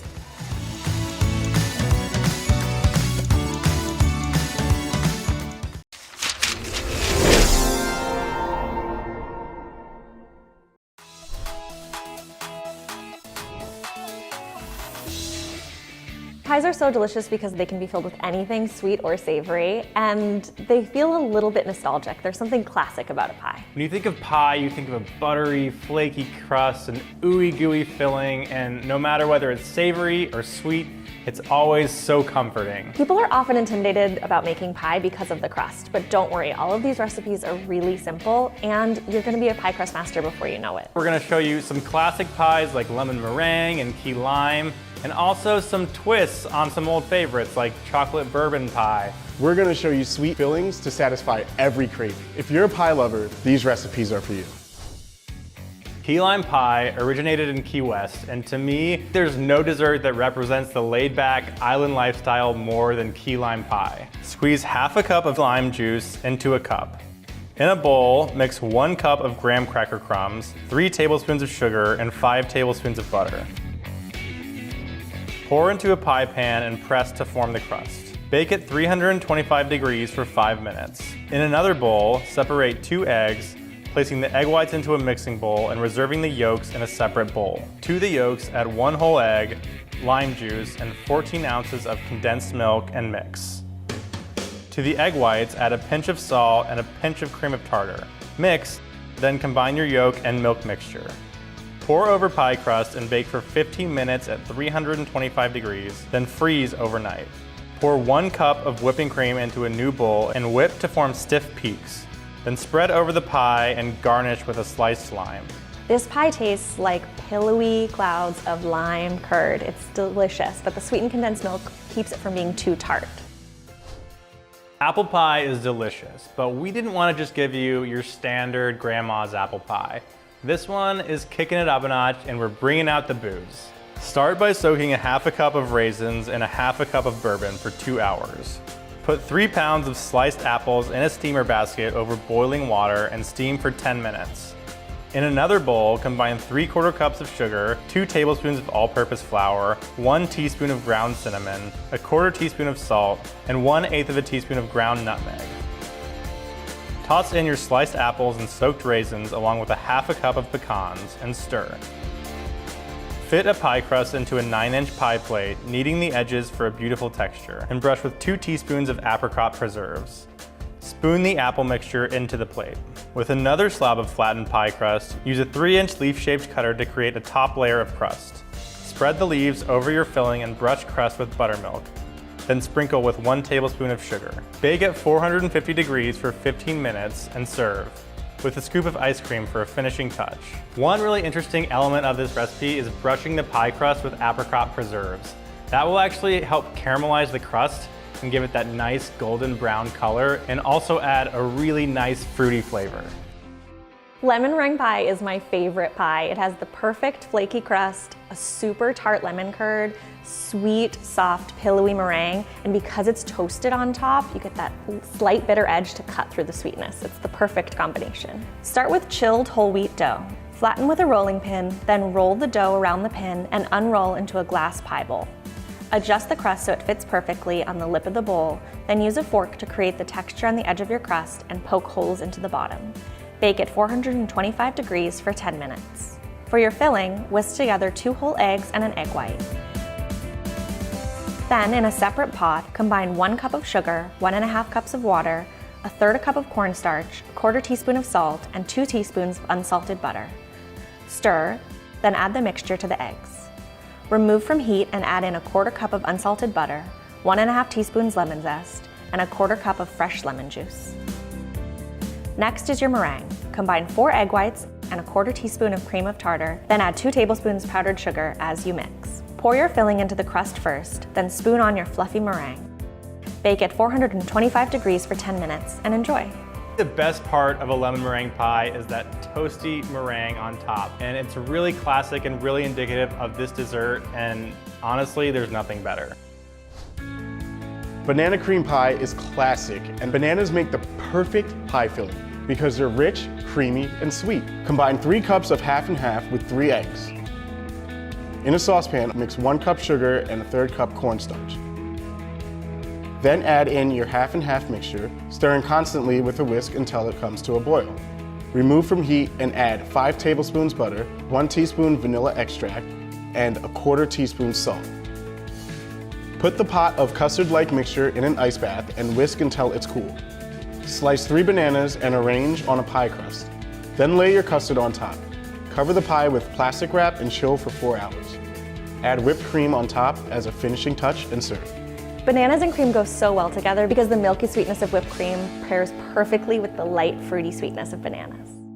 Strawberry and rhubarb is a classic combination, and this recipe takes that to the next level.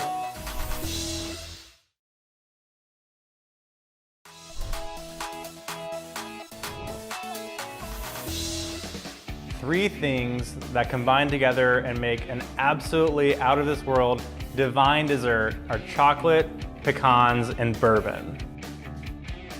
This is also just a really gorgeous pie and something that you're gonna wanna put on your table. In a food processor, combine 1 1/4 cups all-purpose flour and 2 teaspoons sugar and pulse. Add a 1/4 teaspoon of salt and 1 stick of unsalted butter and pulse until it resembles coarse meal. Transfer to a bowl and stir in a 1/4 cup of ice water. Knead the dough a few times and pat it into a disc shape. On a lightly floured surface, flatten the dough with a rolling pin, then fit it into a glass pie plate. Add your own spin with a fun texture on the sides of the crust.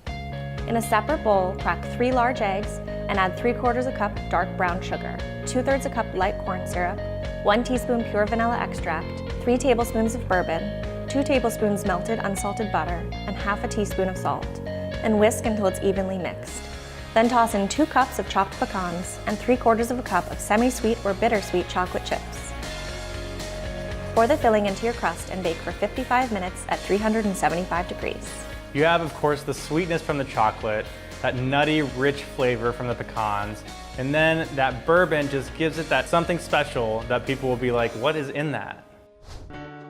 The trick to no-bake pies are really flavorful ingredients. Because you're not cooking for a long time in the oven getting that caramelized sweet flavor, you want to use really flavorful raw ingredients. Take 3/4 cup of graham cracker crumbs and 1/8 teaspoon of salt and process until combined.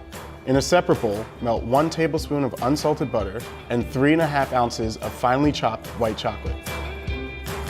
Add it to the food processor and mix with the crumbs. Press the mixture into the bottom and up the sides of a pie plate to form your crust. Next, you'll need 3 peaches. Peel them and cut them into 1/2-inch wedges. In a mixer, combine 5 ounces of softened cream cheese, a 1/3 cup of powdered sugar, 1/2 teaspoon of vanilla extract, and 2 cups of fat-free whipped topping. Then mix and pour over crust. Combine 2 tablespoons of seedless peach spread, a 1/4 teaspoon of salt, and 1 tablespoon of peach schnapps. Squeeze in a 1/2 teaspoon of fresh lemon juice, stir, then pour over your sliced peaches. Lay the peaches on top of your pie and serve. The fresh peaches are going to add a delicious bite to this pie, and the peach schnapps just add something extra. Strawberry and rhubarb is a classic combination, and this recipe takes that to the next level by adding a pretzel crust, which really gives it a salty element that complements the sweetness. Mix 1½ cups of crushed pretzel sticks, 1/4 cup of brown sugar, and 6 tablespoons of butter, and pour into a greased pie pan. Firmly press the crumb mixture on the bottom and sides of the pan. In a mixing bowl, add in 1 cup heavy cream and mix. Add in 8 ounces of cream cheese, 1 teaspoon vanilla extract, and 1/2 cup of sugar. Then add whipped cream. Fold in the whipped cream. Spread your mixture on top of the crust, cover, and chill for 2 hours. Pour 2 cups of water in a pot and stir in 6 tablespoons of sugar. Then bring to a boil. Add 8 ounces of sliced rhubarb and cover. After 5 minutes, strain out the water. In another dish, combine 3 tablespoons of strawberry jam and 2 cups of sliced strawberries. Stir, then add your rhubarb and mix. Pile your colorful topping on the pie, then slice and serve. Strawberries and rhubarb go together so well because strawberries are so sweet and jammy and delicious, and rhubarb adds that perfect tangy tart bite. Blackberries are a perfect pie filling because they bake up just like jam. They're gonna melt a little bit in the oven, still have a little bite, but be really smooth and sweet. Mix 2½ cups all-purpose flour, 3 tablespoons sugar, 1/4 tablespoon of salt, and 1 cup of chilled solid vegetable shortening. Use a pastry blender to cut into the flour until the mixture resembles coarse meal. Stir in 5 tablespoons of ice water and stir until the dough is moist. Empty the dough onto a lightly floured surface and knead into a ball shape. Divide it in half and flatten each piece into a disc, then wrap each in plastic wrap and chill. Roll out one of the dough discs on a floured surface and use a rolling pin to flatten. Then place the dough into a 9-inch pie pan.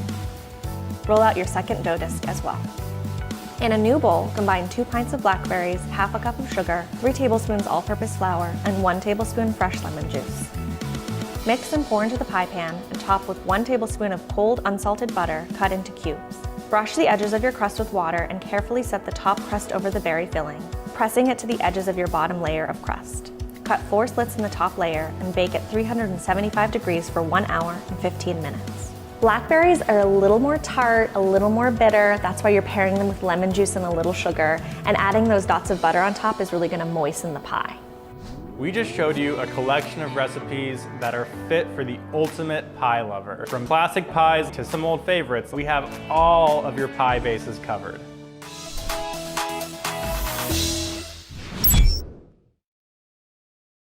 For pumpkin puree, you're gonna wanna find pumpkins this size, kind of like medium-ish size, and they're gonna be labeled pie pumpkins in the grocery store. So not the big ones that you carve. Those are not gonna have nearly as much sugar and substance is what you're gonna get from this guy. You're gonna wanna start by cleaning it. So I'm going to wash these off, cut the pumpkin in half, and take out the seeds, because what we're really going for is the flesh inside. So taking a very sharp knife, start at the stem.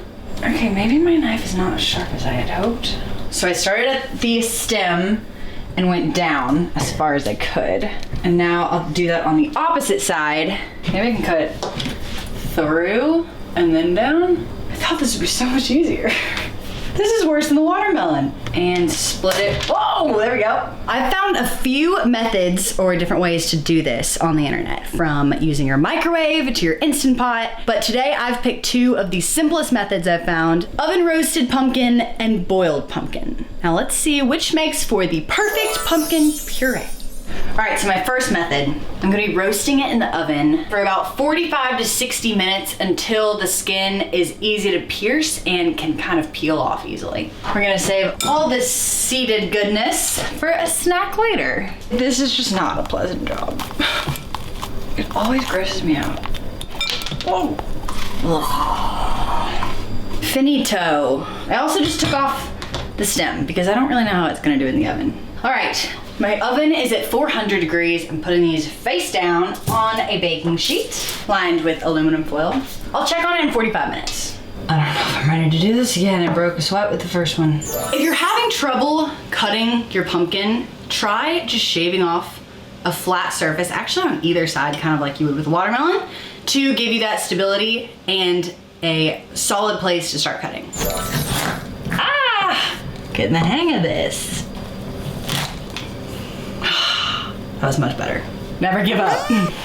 Again, taking off the stem. Now, both of these methods take about an hour with cool time, so you're gonna need to give yourself a little bit of extra time if you are making your pumpkin pie that day. But you can also make this puree in the days before. Keep it sealed in an airtight container in the fridge for, I believe, up to 3 weeks. Don't quote me on that. But this is a good activity to do the day before, especially if you're preparing for Thanksgiving.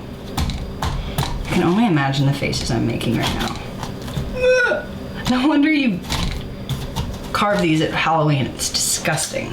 All right, this I've found to be the most effective method. Just attack it with a spoon around the sides and then dump.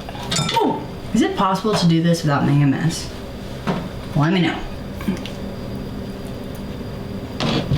Bad idea. Now, with the boiling method, I'm gonna cut this into cubes. I think it's about 1-inch cubes. Now do this very carefully because this is very hard to cut through. So I've got strips like this, and I'll chop them from here. They're all about relatively the same size. And I'm going to transfer them all, when fully cut, to a saucepan with about 1 inch of water at the bottom. This I have over medium-high heat. I'm a little suspicious about adding this much water. It feels like I'm adding in way too much extra moisture that I'm gonna have to eventually take out afterwards.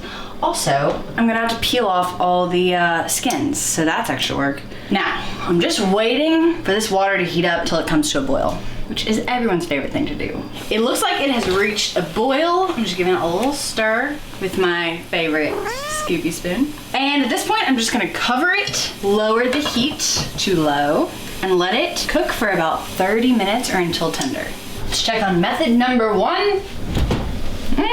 What in the world? You know what? This is why we call it we tried it instead of we nailed it. Okay, that is so weird. I'm gonna test it with a fork.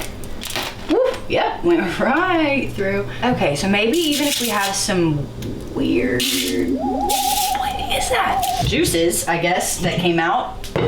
Looks like most of this inner pumpkin is still salvageable. Ooh, and very hot. Okay, so let's open it up to let some steam out. Very gracefully. Moving on to the boiled pumpkin. It's looking pretty good. First step is to drain it. Also gonna let this cool. So a little bit more waiting. Peel comes off really easily. Oh, it's still hot. Okay, it's steaming. I'll get back to this. Don't do this if you're in a hurry, I think is the lesson learned here.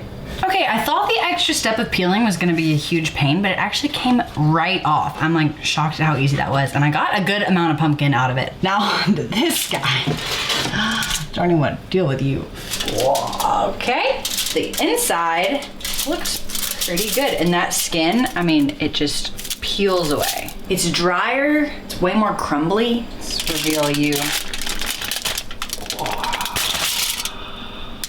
Kind of cool, actually. I don't want to get any of these burnt pieces because I don't want my pie to taste burnt. You know, maybe it'll add just a little toasty flavor to my pie. It'll taste a little cozier. Okay, so try your best to ignore the little brown bits that I didn't get out of here. But these are my results. Now I'll throw them both in the food processor and see if that makes a difference. Okay, first up, oven roasted. And boiled. Ooh, I'm getting some water in there. I'm gonna squeeze this out a little bit. I've owned this cheesecloth now for like months and I've never had anything to do with it. Until now. Oh no! I'm so gross now. I was having a really good day until this. It's still going. I feel like I'm milking a cow.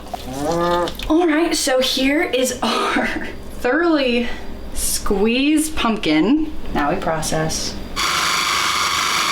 So this stuff is thick. Maybe I took too much moisture out of it, but it's just kind of nice that you don't have to deal with any of that with the roasted one. So this ends up being not quite as creamy and smooth, and it looks like I don't really have as much of it. Okay, so you have oven roasted and you have boiled. You get slightly different results as we've seen, but really it's about what works for you. You'll get pumpkin puree either way. If you've tried to make pumpkin puree out of pumpkin a different way, whether it's in the microwave or the Instant Pot, maybe even the slow cooker, let me know in the comments below because I want to hear all the different ways that you've tried and which ones you've had the most success with. So I'm gonna be making our recipe for a classic pumpkin pie, starting with preheating the oven at 425, and I will be using a handy dandy pre-made pie crust. I mean, at least I didn't take a shortcut with the pumpkin. Set that aside, and into a mixing bowl, 3/4 cup of packed brown sugar, 1 3/4 teaspoon pumpkin pie spice, 1/4 teaspoon of salt, a full can of evaporated low-fat milk, 2 egg whites, and 1 egg. Just whisk this all up. Then we add in the pumpkin. 2 pie pumpkins gave me exactly 15 ounces of pumpkin. This will go into my pie crust. Now this is going into a 425-degree oven for 10 minutes on the bottom rack before I bump the temperature down to 350. It'll cook for another 50 minutes at 350 degrees. Ooh, baby. Oh, it smells so good. Okay, it's just under set, but I have to wait for it to cool completely before digging in. And never forget my handy dandy trick. If you don't have a wire cooling rack, upside down mini muffin tin. Works like a charm. And while my pie is cooling, I'm gonna whip up some fresh whipped cream because there's nothing better. Would highly recommend this step. All right, come to mama. All right, well, my crust turned out a little bit brown. This thing looks perfect. That custard just looks so creamy. All right, let's take a bite. All right.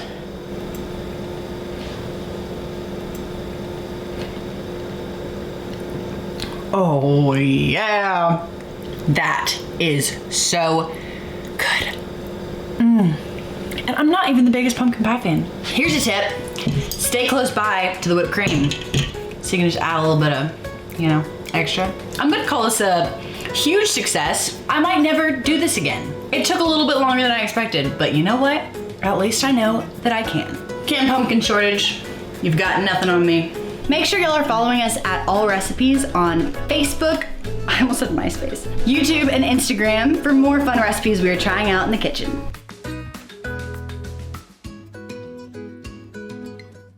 I mean, have y'all heard the rumor that canned pumpkin isn't actually pumpkin after all? Just saying. Thanksgiving leftovers are about so much more than turkey sandwiches. With dishes like nachos, mac and cheese, and fried ice cream, these leftovers ideas are anything but ordinary. Check it out. Ready? And action.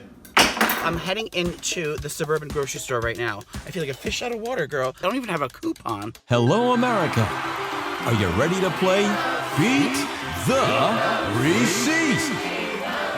Let's welcome.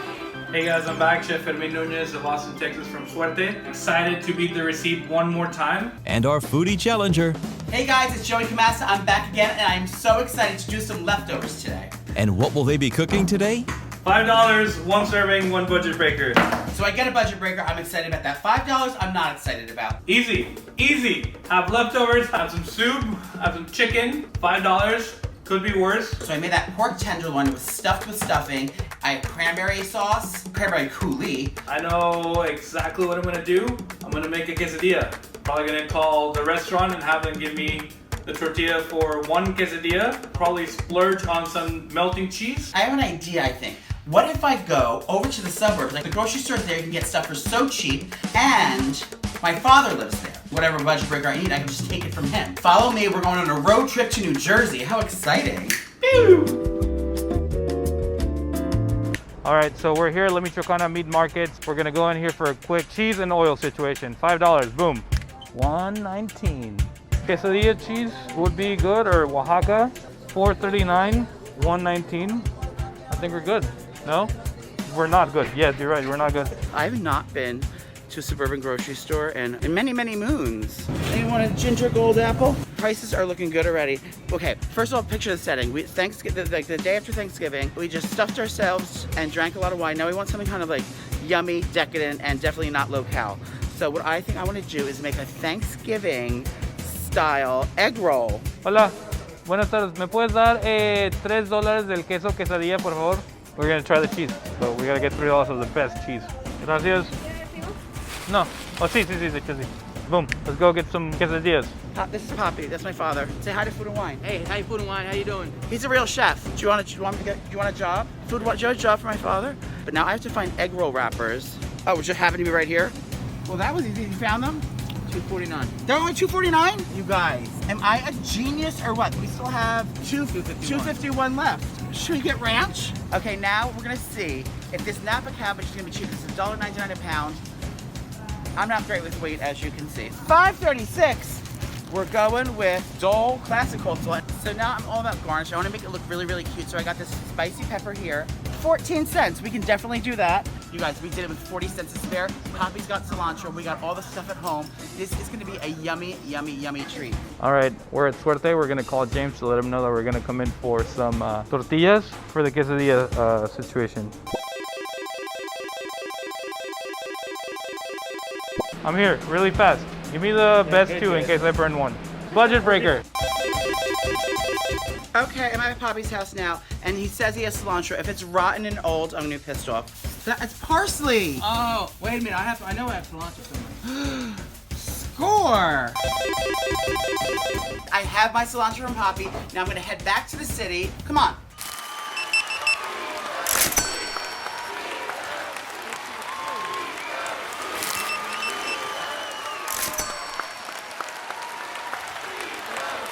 And we are back for a Beat the Receipt. We're home. The game plan for this situation is to put on an apron first.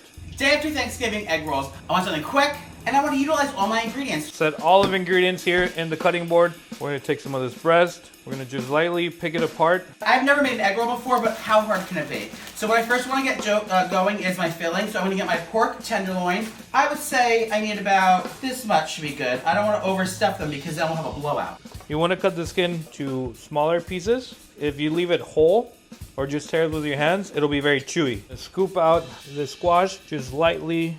So this will be a little bit of sweetness to the dish. Cranberries are in there. We have our stovetop stuffing. Don't hate. This is cutting up beautifully. I mean, next day sandwiches are the best. This is gonna be even better because why? It's deep fried. It's like... If I had a grater at home, I would totally grate the cheese and it'll be nice and easier to melt. We're gonna check the temperature on our comal. It's a little hot, so we're gonna wait. So a comal, it's a fancy word for a little flat top situation. Usually a comal is used for cooking tortillas, but you can also make a lot of other different things like searing fish, making quesadillas. So now remember my oil. We don't know what it is, and we're not asking, okay? It's none of my business. And we're gonna sweat down our stuffing and pork mixture, and then we're gonna put some cabbage in there, a little salt and pepper, because remember I got that. We're gonna lightly oil the comal, spread a little bit of that oil throughout. The beautiful thing about these tortillas is that the corn is grown in Texas. It's nixtamalized at the restaurant. We're gonna flip it, we're gonna stuff it, we're gonna allow the cheese to melt, then we're gonna fold it in half, and just like Napoleon Dynamite, we're gonna make ourselves a quesadilla. All right, I'm just gonna put this right in here. Okay, next we're gonna get our cabbage slaw going. This is just a good old bag of coleslaw. This was so cheap. This is all under $5 at the grocery store, and then I got my budget breaker at my father's house. This is kind of chunky, and I want this to be fine diced. So I'm gonna give this a nice chop while my pork tenderloin is warming up. And that stovetop stuffing, let's be honest, hangover food, stovetop stuffing, I would eat it right out of the bowl, but why not deep fry it? Okay, girl? So right now we're cooking at a medium-low heat. We're gonna flip it. And now we're gonna start putting the cheese. When you have a bottom layer of cheese throughout, you have more cheesy texture going on all over the quesadilla. Cheese, filling, cheese, tortilla, crunch, win. Give this a stir, cabbage in, and back on heat. We're gonna add a little bit of salt and pepper. Okay, now we're golden. Now the cheese is slightly melting. You see how it's not keeping its shape so much now. We're gonna go dropping a little bit of squash. For the filling, we're just gonna put it on one side. Now it's time to do our egg rolls. Now this is I'm a first timer here, okay? So bear with me. Ooh, they're silky and soft. Just, 2 egg rolls right now, maybe 4. Let's do 3. We're gonna put a little bit more of the skin. We're gonna fold. And now, because the cheese is already melted, now we wanna have crustier bottom on actually on both sides. So I'm gonna turn the heat just a little bit more. From medium low to about a medium high, and then we drink some water to stay hydrated. I think I always put too much stuff in there, but I think I'm gonna put some of the egg roll in here. Wet the sides. I think you kind of go like this, like that, and I believe you kind of fold these in and then roll. You guys, this is more of a spring roll. Depending on who you ask in Mexico, some quesadillas might have cheese and some won't. To me, there's no quesadilla without cheese. The filling can be anything that you want as long as you have cheese. It can be leftover roasted pork. You can even do, like if you have some steak left over the night before, slice that up thin, put it with some cheese, some onions. That's one way to do another quesadilla. Pretty much anything that you want to move, it's a good quesadilla in my book. So now I have the radicchio that I had left over from before. I'm just gonna shred this up a little bit. Okay, so now we have our oil, our mystery oil. We're gonna add this to the pan. And we're just gonna fry up our egg rolls. These are setting up nice and good. Okay, our oil is shimmering and we're ready to put our first egg roll in. Ooh, we're getting nice sizzle. So now that I hear the quesadilla gods talking to me, a little bit of the cheese is oozing from this side, and that's fine because that'll get crispy, nice and crunchy. Now I'm gonna take it, add a little bit more oil, so we get a little bit more golden brown delicious, and then boom, just like in the movies. Ooh, golden brown goodness. I mean, these are delish. Golden brown, yummy, delicious. I'm gonna come up to the camera. Look at her, girl. 2-minute timer is up. Play that bad boy up. I don't like to put sauces on top of quesadillas. I have two options. If I have a liquid sauce, I'll take a little bit of that sauce and pour it inside. If I have a little bit of like a relish situation, I like to just set it on the side. I'm just gonna dress this with a little bit of the oil, a little of the apple cider vinegar that I got for a little acid. Why not? And action. Now I want to do it. Look at that cheese. That is not pulling that much. I always like to do the first bite on a quesadilla, just simple, pure, and then I can dig into the salsa situation. We have our delicious spring roll. We got the pork loins in it, we got the craisins, we got the stuffing, we got our delicious coulis, we have our butternut squash. Let's give it a taste. Goodbye. Good. It's unusual. I never made a quesadilla that tastes like Thanksgiving. This is bomb. I never made egg roll before. Let me put one in. Now I'm gonna add a little bit of the sauce to go with it. This one has the chilies, the apples, sunflower seeds, so it should be good with the chicken. I've never made egg rolls before. How easy is that, number one? It's crispy. Nothing got dry. The pork I thought was gonna be dry just a second cook. It's even juicier right now. Well, I'm very impressed with what I made. I want to know what you guys are making for the next day after Thanksgiving. Comment below, let me know what you made, get a conversation started. Thanks for watching, guys. Chef Fermin Nunez here from Austin, Texas of Suerte. Link to subscribe. Let us know what you're doing with your leftovers. Thank you for joining me on another episode of Beat the Receipt. Move over boring turkey sandwiches because nachos are the new exciting way to use up those Thanksgiving leftovers. Move over, turkey sandwich! Okay, we are talking nachos, Thanksgiving nachos, leftover nachos, because really, anytime you add shredded cheese and crunchy tortilla chips, you're gonna have a really good treat. So, me's check. We have our Thanksgiving leftovers, turkey, we have some roasted vegetables, and we have some cranberry sauce. But you can really incorporate any leftovers that you have from a holiday meal. Gravy would even be delicious on these nachos. The first thing I need to do is cut my leftovers into bite-sized pieces. So I've got my turkey here. Looks like it's a combination of breast meat and some leg meat. I leave the skin on, but you can do whatever you like. Or if it's like stringy, just get rid of it. And just go ahead and dice it or shred it into little pieces. Looks good to me. I think I have about 3 cups of turkey. It's perfect for our nachos. And now I'm going to chop up some of my roasted vegetables. This is a mixture of, I have some cauliflower here, some squash, Brussels sprouts. And one of the great things about these leftover nachos is if you have a little bit of leftovers, it works well, but also if you have a lot of leftovers, it works well too. All right, we've got our leftovers. And what else do we need for nachos? We've got cheese, we've got chips. These are just store-bought chips. These are not the fancy kind that you make at home. These are the store-bought ones.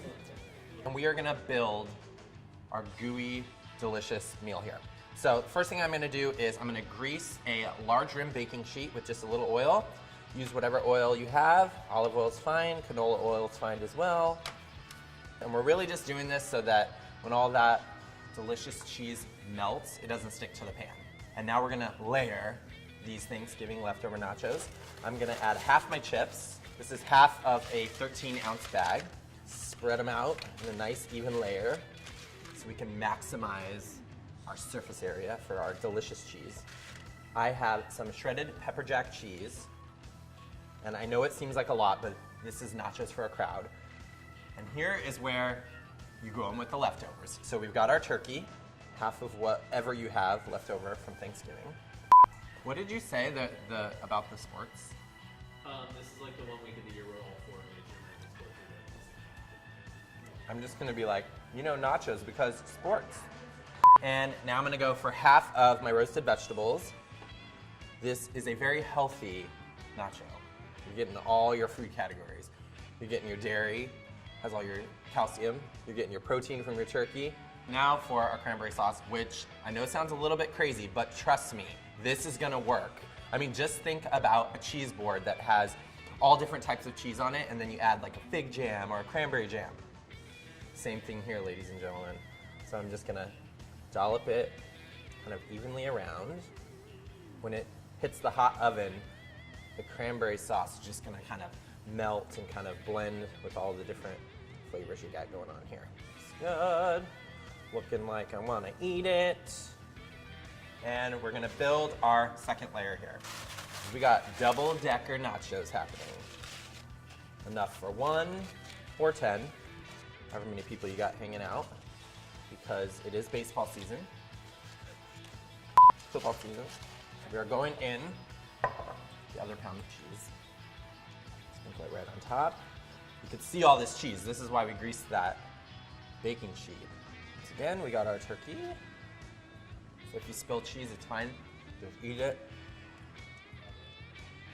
The rest of our cranberry sauce here. Okay, we've got our double-decker nachos here, and these are going into a 400-degree oven for anywhere from 12 to 15 minutes, and we're gonna have gooey deliciousness. Dun, dun, dun, dun. Alexa, set timer 12 minutes. Holy moly. Check out these nachos. These look incredible. To make them just a little bit more decadent, I'm gonna add some sour cream, because what nacho recipe didn't love some sour cream? And I'm also going to add some sliced jalapeno. These are fresh. You can also use pickled. If you have folks who can't take the heat of a jalapeno, just put it on half. But I'm gonna put it all over the top because I love them. And I plan to eat this whole thing myself. And I'm also gonna add some torn cilantro right on top, give it a little fresh flavor.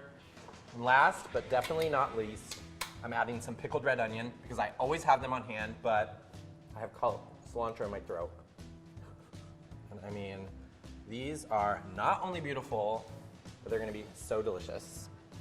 And here we go. I'm going in for a cheesy pool. Whoop! All right, I am going in for a nacho. Let's see. I want to get this cheesiness. Look at that. Oh yeah, that's a good one. Took a bite without any cheese on it. What the hell was I thinking? Did we get like a cheese pull? What's a good one?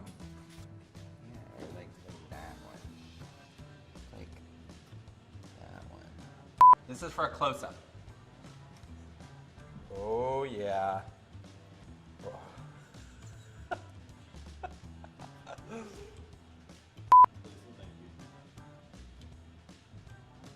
No. Oh yeah.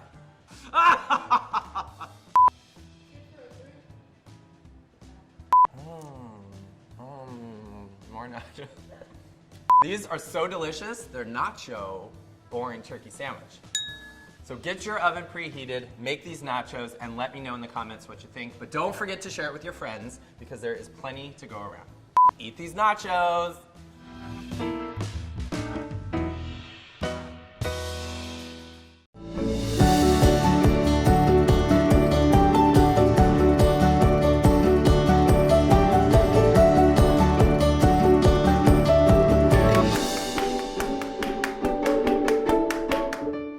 Y'all, there are two things that are always true about Southern Thanksgiving. One, the tables are filled with Southern classic recipes. And two, there are always way too many leftovers. I'm not here to try to reinvent the wheel of all of those classics that we know and love, but I am going to show you a really fun way to repurpose all of these leftovers into a very unique meal. I have decided to go with a Mexican theme. I am sick and tired after eating Thanksgiving 3 times of turkey dressing and cranberry sauce in the regular Thanksgiving profiles. I'm just real bored with that. So Mexican it is. First things first, dessert. So vanilla ice cream. Maybe you had it at Thanksgiving with your pie, maybe you didn't. Regardless, most people have some ice cream in their freezer. You may be thinking, all right, ice cream and pie, been there, done that, I've seen it. I promise you ain't seen it like this. Have you ever been to a Mexican restaurant and you've had fried ice cream? This is that, but better. Cornflakes. If you don't have cornflakes, you can use panko. I'm going with cornflakes because I like the flavor. This is my absolute favorite way to cook. Open my fridge, figure out what I have, and make something amazing with it. You might not feel like you have the power to do it, but I promise you do.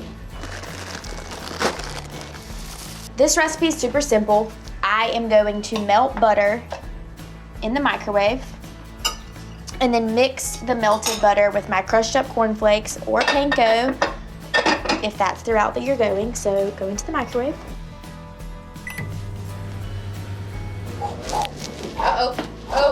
Oh, get it? Yep.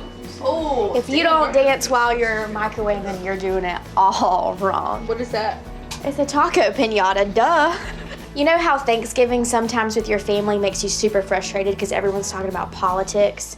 This is the time to get that frustration out.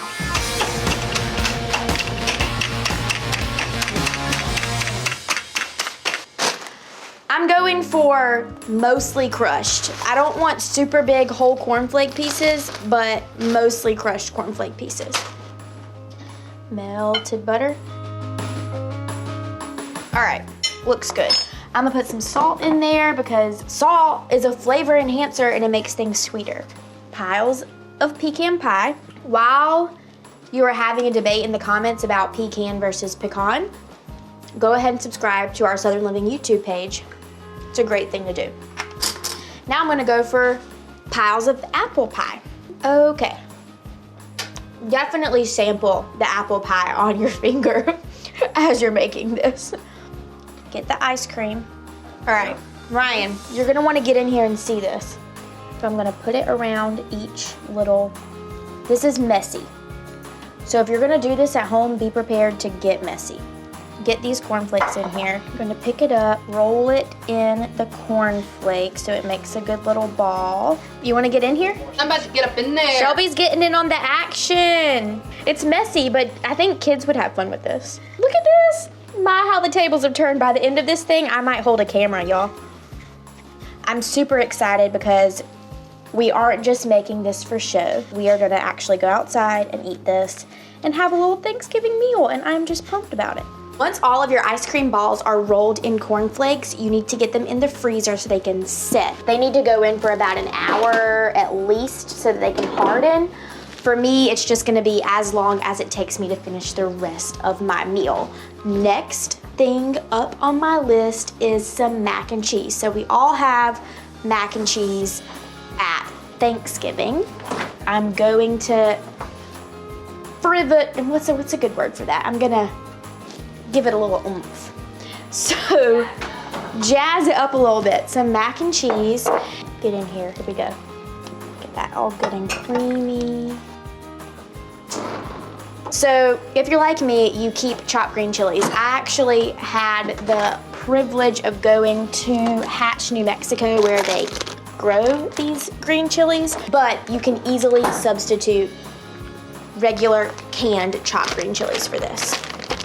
So what's really great about the green chilies is they have some water in there, even the ones in the can. You wanna drain a little bit of it out, but some of the water that is in there is actually gonna help loosen up your day-old macaroni and cheese. I'm gonna put 1 can's worth of green chili into my mac and cheese. This episode of Hey Y'all is supposed to serve as an inspiration episode. You don't have to recreate everything exactly like I'm doing it here. Just take it as like, oh, I have a can of chopped green chilies. What can I do with that? The sky is the limit. This is a you do you episode. Next thing on the list, roasted vegetable leftover slaw. Roasted vegetables, in my house at least, include acorn squash, maybe butternut squash, Brussels sprouts, peppers, onions. I'm gonna take this and add it to some broccoli slaw mix. It looks like this. So, fresh cilantro. If you are anti-cilantro, you can use parsley instead. Now I'm going to chop up some green onion. I have all of my fresh vegetables in this bowl. Chopped green onions, chopped cilantro, and the broccoli slaw mix. Now I'm going to add in some of these already roasted leftover vegetables. And I'm gonna take out this acorn squash. I just dropped one on the floor. Take out the acorn squash, I'm gonna peel it, but then the rest of it I'm just gonna dump right on in.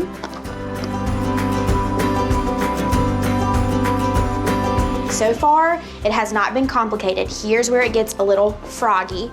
I'm gonna make a vinaigrette from scratch. You need oil, vinegar, and Dijon mustard. So start with the oil, which is in here with my crew, and vinegar. So I have classic olive oil. I like some champagne vinegar. You could use white wine vinegar, red wine vinegar. I'm also gonna put in some lime juice because Mexican themed, ole. We're gonna start with some Dijon mustard. Stop buying bottled salad dressings. You can make them at home and they taste way better. Unless it's ranch, definitely buy that. A teaspoon of honey. Any kind of vinegar is fine, whatever you like. This is fancy champagne vinegar. And I'm gonna do a tablespoon of lime juice. So now I'm going to add in olive oil. Ryan, get in here, this is super important. Only drizzle in a little bit of olive oil at the time. Ooh, okay. I'm going to put in this vinaigrette, not all of it, just enough. Yum! I'm gonna let this sit at room temp to kind of marinate while I make my very last thing, turkey and cheese quesadillas. So you've probably made quesadillas before, so I'm not gonna really get into the whole art of quesadilla making. In my quesadillas though, I will give you a little secret. I love to put a little bit of sauteed onion in there. One of my favorite smells in the whole world is onions cooking in butter. I'm just saying. This is Monterey Jack. I really like the mild flavor of it and it melts super well. Okay, tortilla assembly time. Cheese, one side, turkey, onion. You always want to have cheese on both sides so that your tortilla will stick. Listen to this sizzle. Here we go. Can you hear it?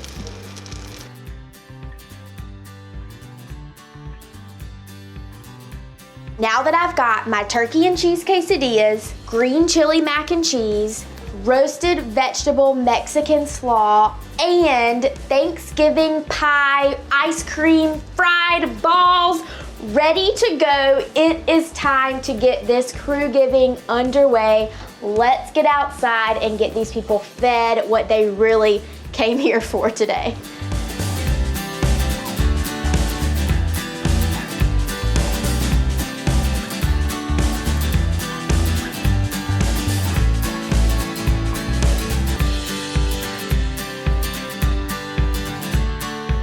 Cheers, y'all. Thank you so much. Happy Thanksgiving to my crew. Y'all are literally the best. I hope I have inspired y'all to be creative with your Thanksgiving leftovers, but if you have really cool ideas on ways to use leftovers, please let me know in our comments on YouTube, which if you haven't already, be sure to subscribe to Southern Living on our YouTube page.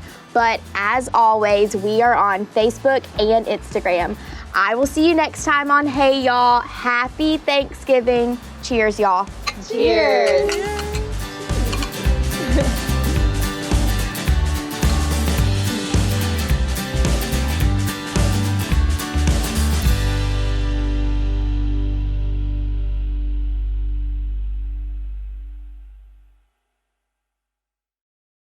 Here are 10 delicious things you can do with your Thanksgiving leftovers.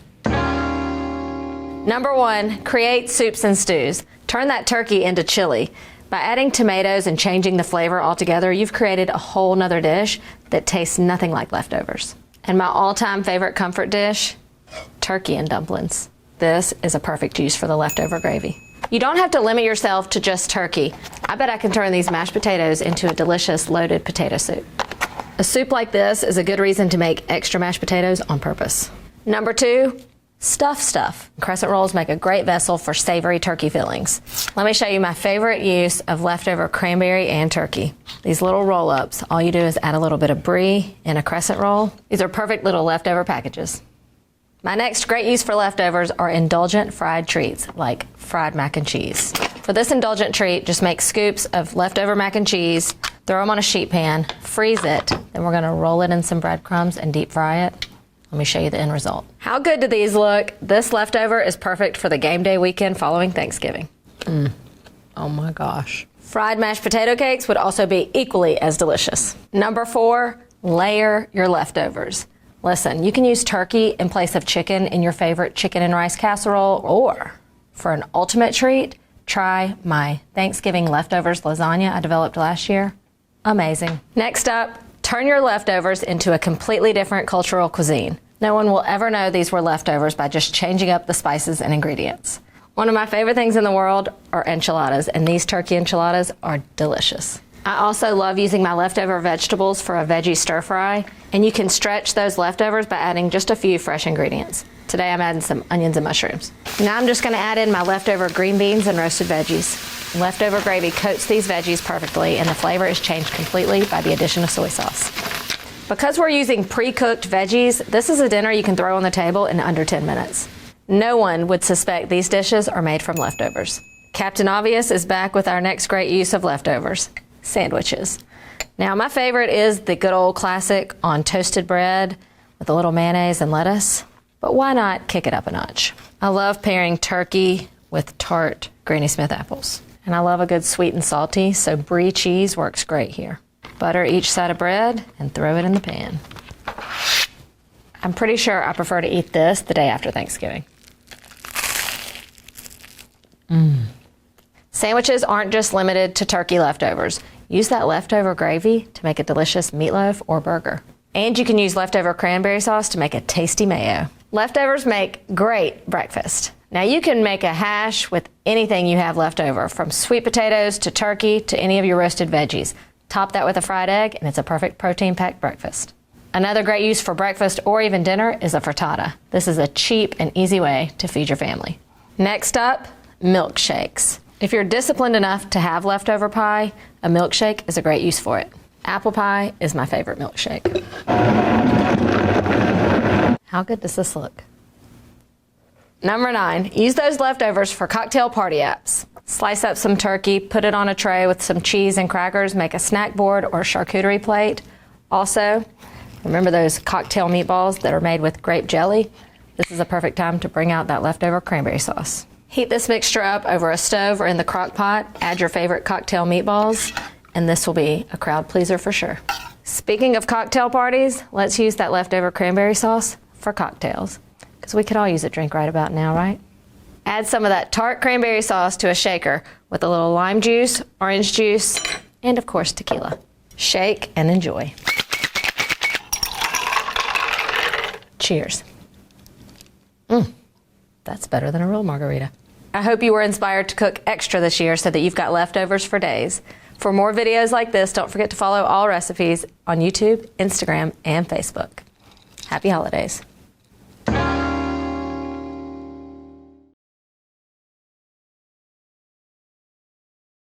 I'm Manouschka Guerrier. Welcome to my Friendsgiving. My grandmother Olga is a major inspiration for me. I didn't really have a babysitter or nanny, just had my grandmother to take care of us. It was really bad, like a really bad child. In Haitian and Creole, we call it désordre. So in order to keep an eye on me, I had to stay in the kitchen, sit on the counter, and watch her cook. I don't think she ever let me touch making something until I was about 17 or 18. She was trying to show me how to make rice and beans, which is her greatest dish. It's my all-time favorite. And unfortunately, I put a little bit too much tomato paste, and she's just like, she lost it. She's like, okay, get out of my kitchen, it's done.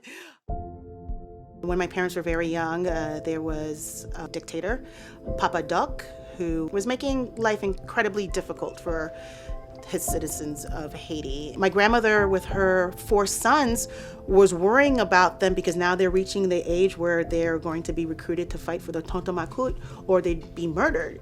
So she and my grandfather, they devised a plan to immigrate to the United States. My grandmother would come first, and she would send for them one by one, and then my grandfather would follow. She did it. She landed herself a job, and my grandfather didn't follow. My grandmother, no, she was like, no, I'm gonna make it here. My kids are gonna make it here, and everyone's gonna go to school, and everyone's gonna do well, and that's what they did. I think that's another thing that people need to understand about Haiti. We're really, really resilient people. And I don't think there's any better way to tell a story, to share your culture than through food. It's so trippy to me to watch like those holiday movies where everyone's sitting at a table and then, you know, there's this drama with the mom and the stepmom and the dad and like all that. Like, I don't know anything like that. Like, our Thanksgiving, our holiday parties were straight up parties. For my Thanksgiving, I am making the griot and the pickles and some pickles to go. We're also having a bacon weave turkey. As much as I want to get Haitian food out there, I'm also not very much a traditionalist. So we have a popular dessert called pain patate and pumpkin creme brulee. Macaroni and cheese versus macaroni au gratin. Gratin means like crunchy. So you have like these different textures and layers than you would have with just, you know, mac and cheese.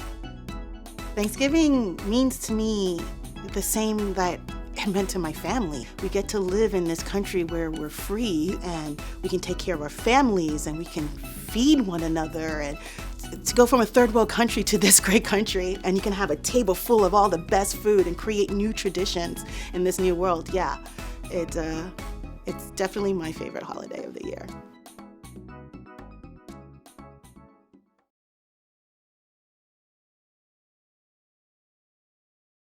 Attention shoppers, how much are these currants? Yes! Hello, America. Are you ready to play Beat the Receipt? Let's welcome. Hey guys, Chef Fermin Nunez over here from Suerte in Austin, Texas. Very excited to be beating the receipt today. Looking forward to this moment since the day I was born. And our foodie challenger. Hey guys, happy holidays. I'm Joe Camasta and I'm back to beat the receipt. And what will they be cooking today? Let's spin the meal wheel. All right, $40. That's nice. 4 servings, doable. 1 main dish, 1 side, and a dessert. Thanksgiving is a good one for me because growing up in Mexico, Thanksgiving is just a Thursday. That's like $10 a person. I want to make something that's going to be kind of simple. I live in New York City and I wouldn't want to honestly turn my oven on because that's where I store things. $40, I probably won't buy a turkey, maybe chicken, maybe spatchcock it and then cook it like a break style. I don't want to do something traditional, I don't think. I think it's overdone, and let's be honest guys, turkey's kind of dry, bland, and not that yummy. Some veggies, maybe some herbs, maybe some peppers, definitely some squash. Fall is my favorite time of year because the produce is yummy. Dessert is what's stressing me out right now. So I'm gonna have to call a friend and budget breaker. Now dessert, I don't make desserts much. I'm sweet enough. Okay, girl? And Bill was very excited to eat some Thanksgiving meal. We're off to the grocery store. Wish me luck. I still am up between like 2 things I'm gonna make. I don't know what exactly is gonna happen today, but I wanna see what I can afford, and I wanna see my budget breaker ingredients gonna be, and who I could harass to get some free stuff today. Okay, girl? I'm a warrior, okay? I'm a pilgrim, girl. Okay, let's see what like pre-done veg is costing these days. $7? Yeah, it's just better to cut things yourself. All right, we're heading to Este Garden. We're gonna see what herbs are available, what vegetables are available, and then boom, we'll go to HEB after that. We just made it out to Este Garden. It's a community garden. See what I can find and make a donation based on what we get. I'm looking for mostly herbs and maybe some chilies. I've got a couple serranos on that end. These are bay trees. Chocolate mint for dessert. I've been standing in the produce section for 5 hours, and so far I only have this yam and this bag of currants. Maybe we'll just get this and call it a day, guys. Butternut squash that are probably Yes! beautiful. Cool. Definitely want to do the butternut squash as a side, but I gotta get more Flavor Town in there. Maybe some Thai peppers, maybe some serranos. They're not spicy, but I'll still take them. What I'm gonna do is turkey cutlet rollatini. So I'm gonna actually make my own stuffing, flatten out the turkey cutlets, roll those up, sear them, bake them, and then I'm gonna slice them into pinwheels. How cute. And then I want some fall festivities on the bottom of the plate, so I'm gonna do a butternut squash puree, or maybe I'll do a yam. I'm gonna do some kind of refreshing fall salad underneath the pinwheels. And for dessert, boom, boom, boom, boom, boom, we are gonna make a pear crust. And then the radicchio I'm getting $5, but I only got 2 of them, and it's definitely not a pound. Attention shoppers, how much are these currants? I don't know if I should switch out the butternut squash for bok choy. That's not very Thanksgiving, huh? Okay, fine, I'll stick with butternut squash. Cuban oregano. This will be great for basting the chicken with some lemon. I think I would donate $5 for all these bounty, and I'm gonna put that towards my budget. I decided to do pork instead of the turkey. The turkey breasts are here. They're like $12 for 3 little fillets. I want to stuff it and roll it. Is there any way you can cut it like flat open?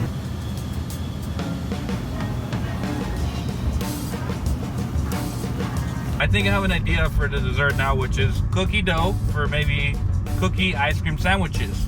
And I'm gonna call my friend Mark Bewley from Sourdough. What's up, Chef? Hello? A butternut squash puree. And now I gotta figure a way to dress up my radicchio salad. So I need to get oats, I need to get butter, I need to get brown sugar. These are just organic pumpkin seeds, because I'm gonna roast them anyway with my salt shaker. $5.99. Oh my God.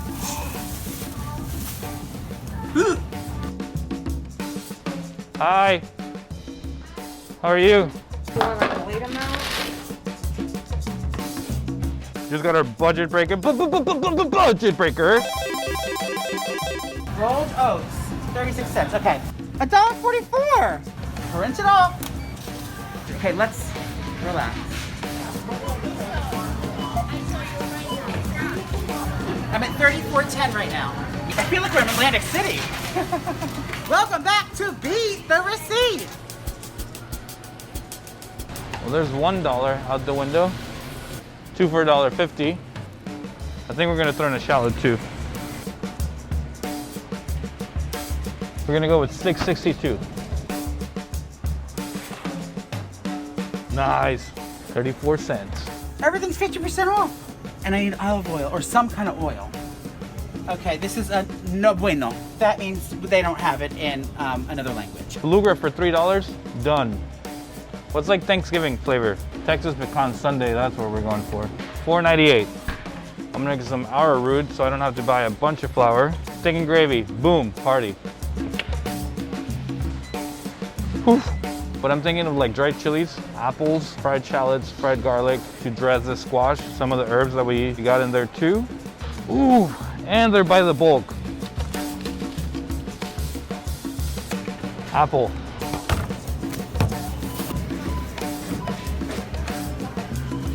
Olive oil?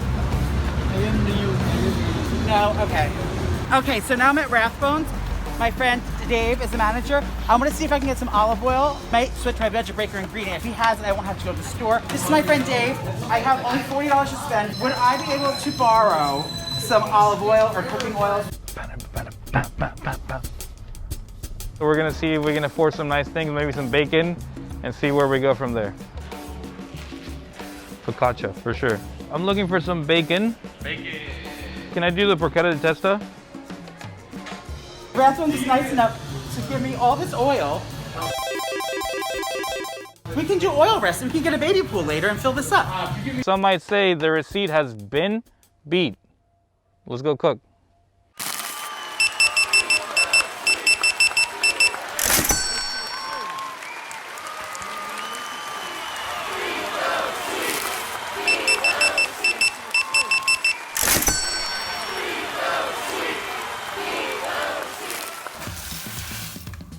Oh, and it has all the seasoning in there. This is amazing.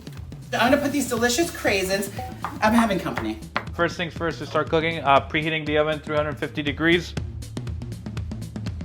Oh, you ready for this one? Hi, hi, hi.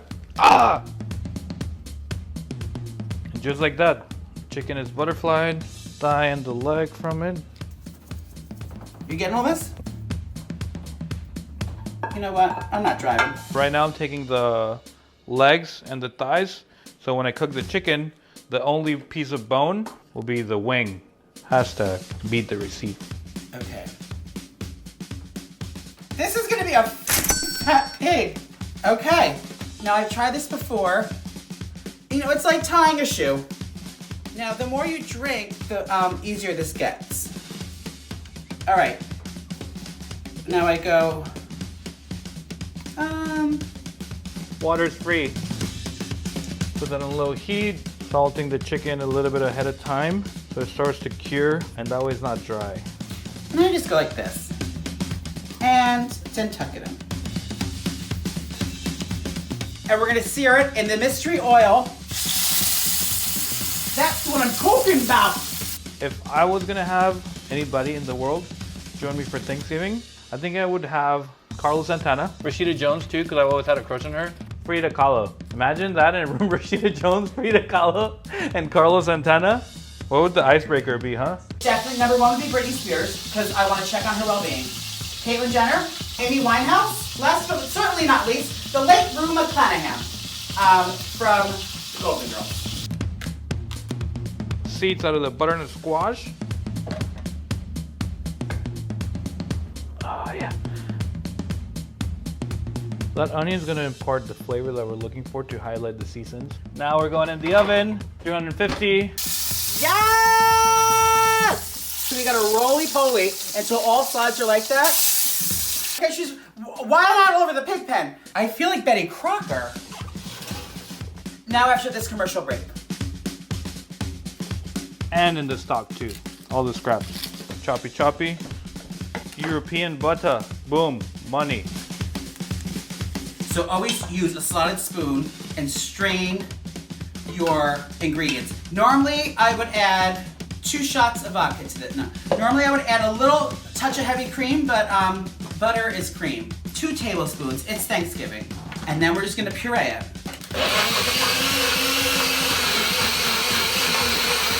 Add the garlic in there. I'm gonna add the shallots as well as the chilies. I'm gonna add the sunflower seeds to the sauce. Now we're just looking for everything to get toasted. It's all about butter, timing, and patience. That's how I live my life every day. That's how you should do it too. What do you think Joe is doing right now? I wish you had smell-o-vision. The spoon. You can make it and lie to friends and say you thought of it yourself. I won't say anything. This is some cranberries, a whole cranberry sauce. Now, Fermin, I'm sure that you flooded and bogged your own cranberries from a cranberry bog. Joey, are you nervous? It's okay if you are. I'm not. Take that. Real chefs out there, don't yell at me. I think it's called a coulis.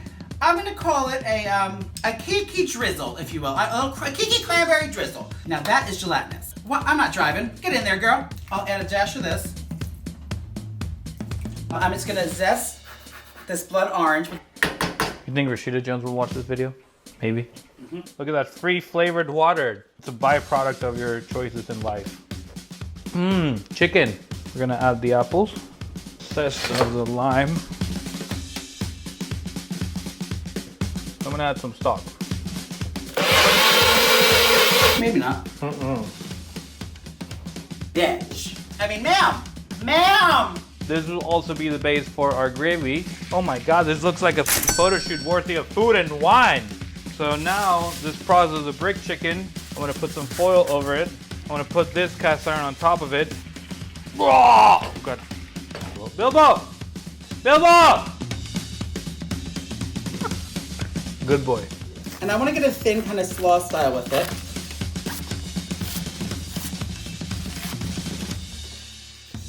You get as much off as you can. Pro tip, whatever's left in there, we're gonna squeeze just a little double do ya. Add a little salt, a little apple cider vinegar. Wow! We're gonna add a little bit of lemon. Thanksgiving o'clock. Wing o'clock over here. Then we're gonna slowly start adding some of this stock. We're gonna add some of this arrowroot thickening agent. A little bit of lemon. A little bit more butter. Oh yeah, gravy-licious. I don't want to toot my own horn, but toot, beep, beep. Any of my friends or family watching at home, look at me now. We're gonna add the rest of our butter. brown sugar, and a pinch of salt. I've done it again! Budget breaker. Cookie time, cookie o'clock. Ooh, look at those bad boys, huh? Add a little bit of the chocolate mint that we have from the garden, then ice cream. Boom, budget breaker in the freezer.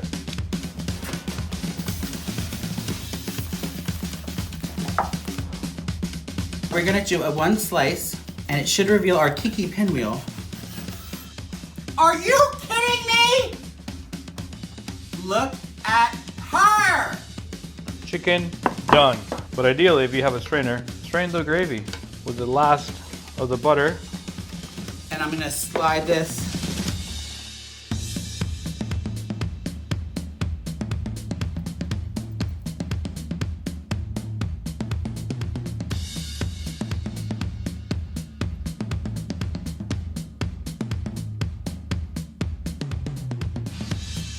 Let's taste this. Play for myself, huh? Mmm. Tastes like Thanksgiving. The creamy butternut squash, which is just so velvety and decadent. You get the crispiness of the skin, which is that caramelized skin. A little salsa. Salty, creamy cheese. Spicy chili de árbol. Tastes like Thanksgiving times 2. All the flavors of Thanksgiving. Only $40 for 4 people. It's definitely doable. Use your imagination and have fun. Budget breaker. This year, I am thankful for my friends and my family, because without friends and family, we probably would not have gotten through this year. I know it's uncertain times. I'm thankful for a lot of things that have happened in my life and in the industry that I've been a part of for over 10 years. It's okay to take a little bit of a breather and realize that life is still happening and appreciate the things that you are successful for and learn to value them a little bit more than you did before. I'm also thankful for this pear tort, or whatever it's called. And Bibble, I'm thankful for Bibble, my dog. Ooh, steamy. So decadent. I'm very proud of myself. I will like to dust my shoulder off on camera, okay? The she's been beaten. I think I did pretty good creating a yummy Kiki meal for $40, 4 people, plus dessert. Thank you for joining me on Beat the Receipt. Thanks for watching, Chef Fermin Nunez in Austin, Texas from Suerte. Happy Thanksgiving to all. Don't forget to link and subscribe. And then maybe we'll see each other next week for some leftover actions. Wink, wink.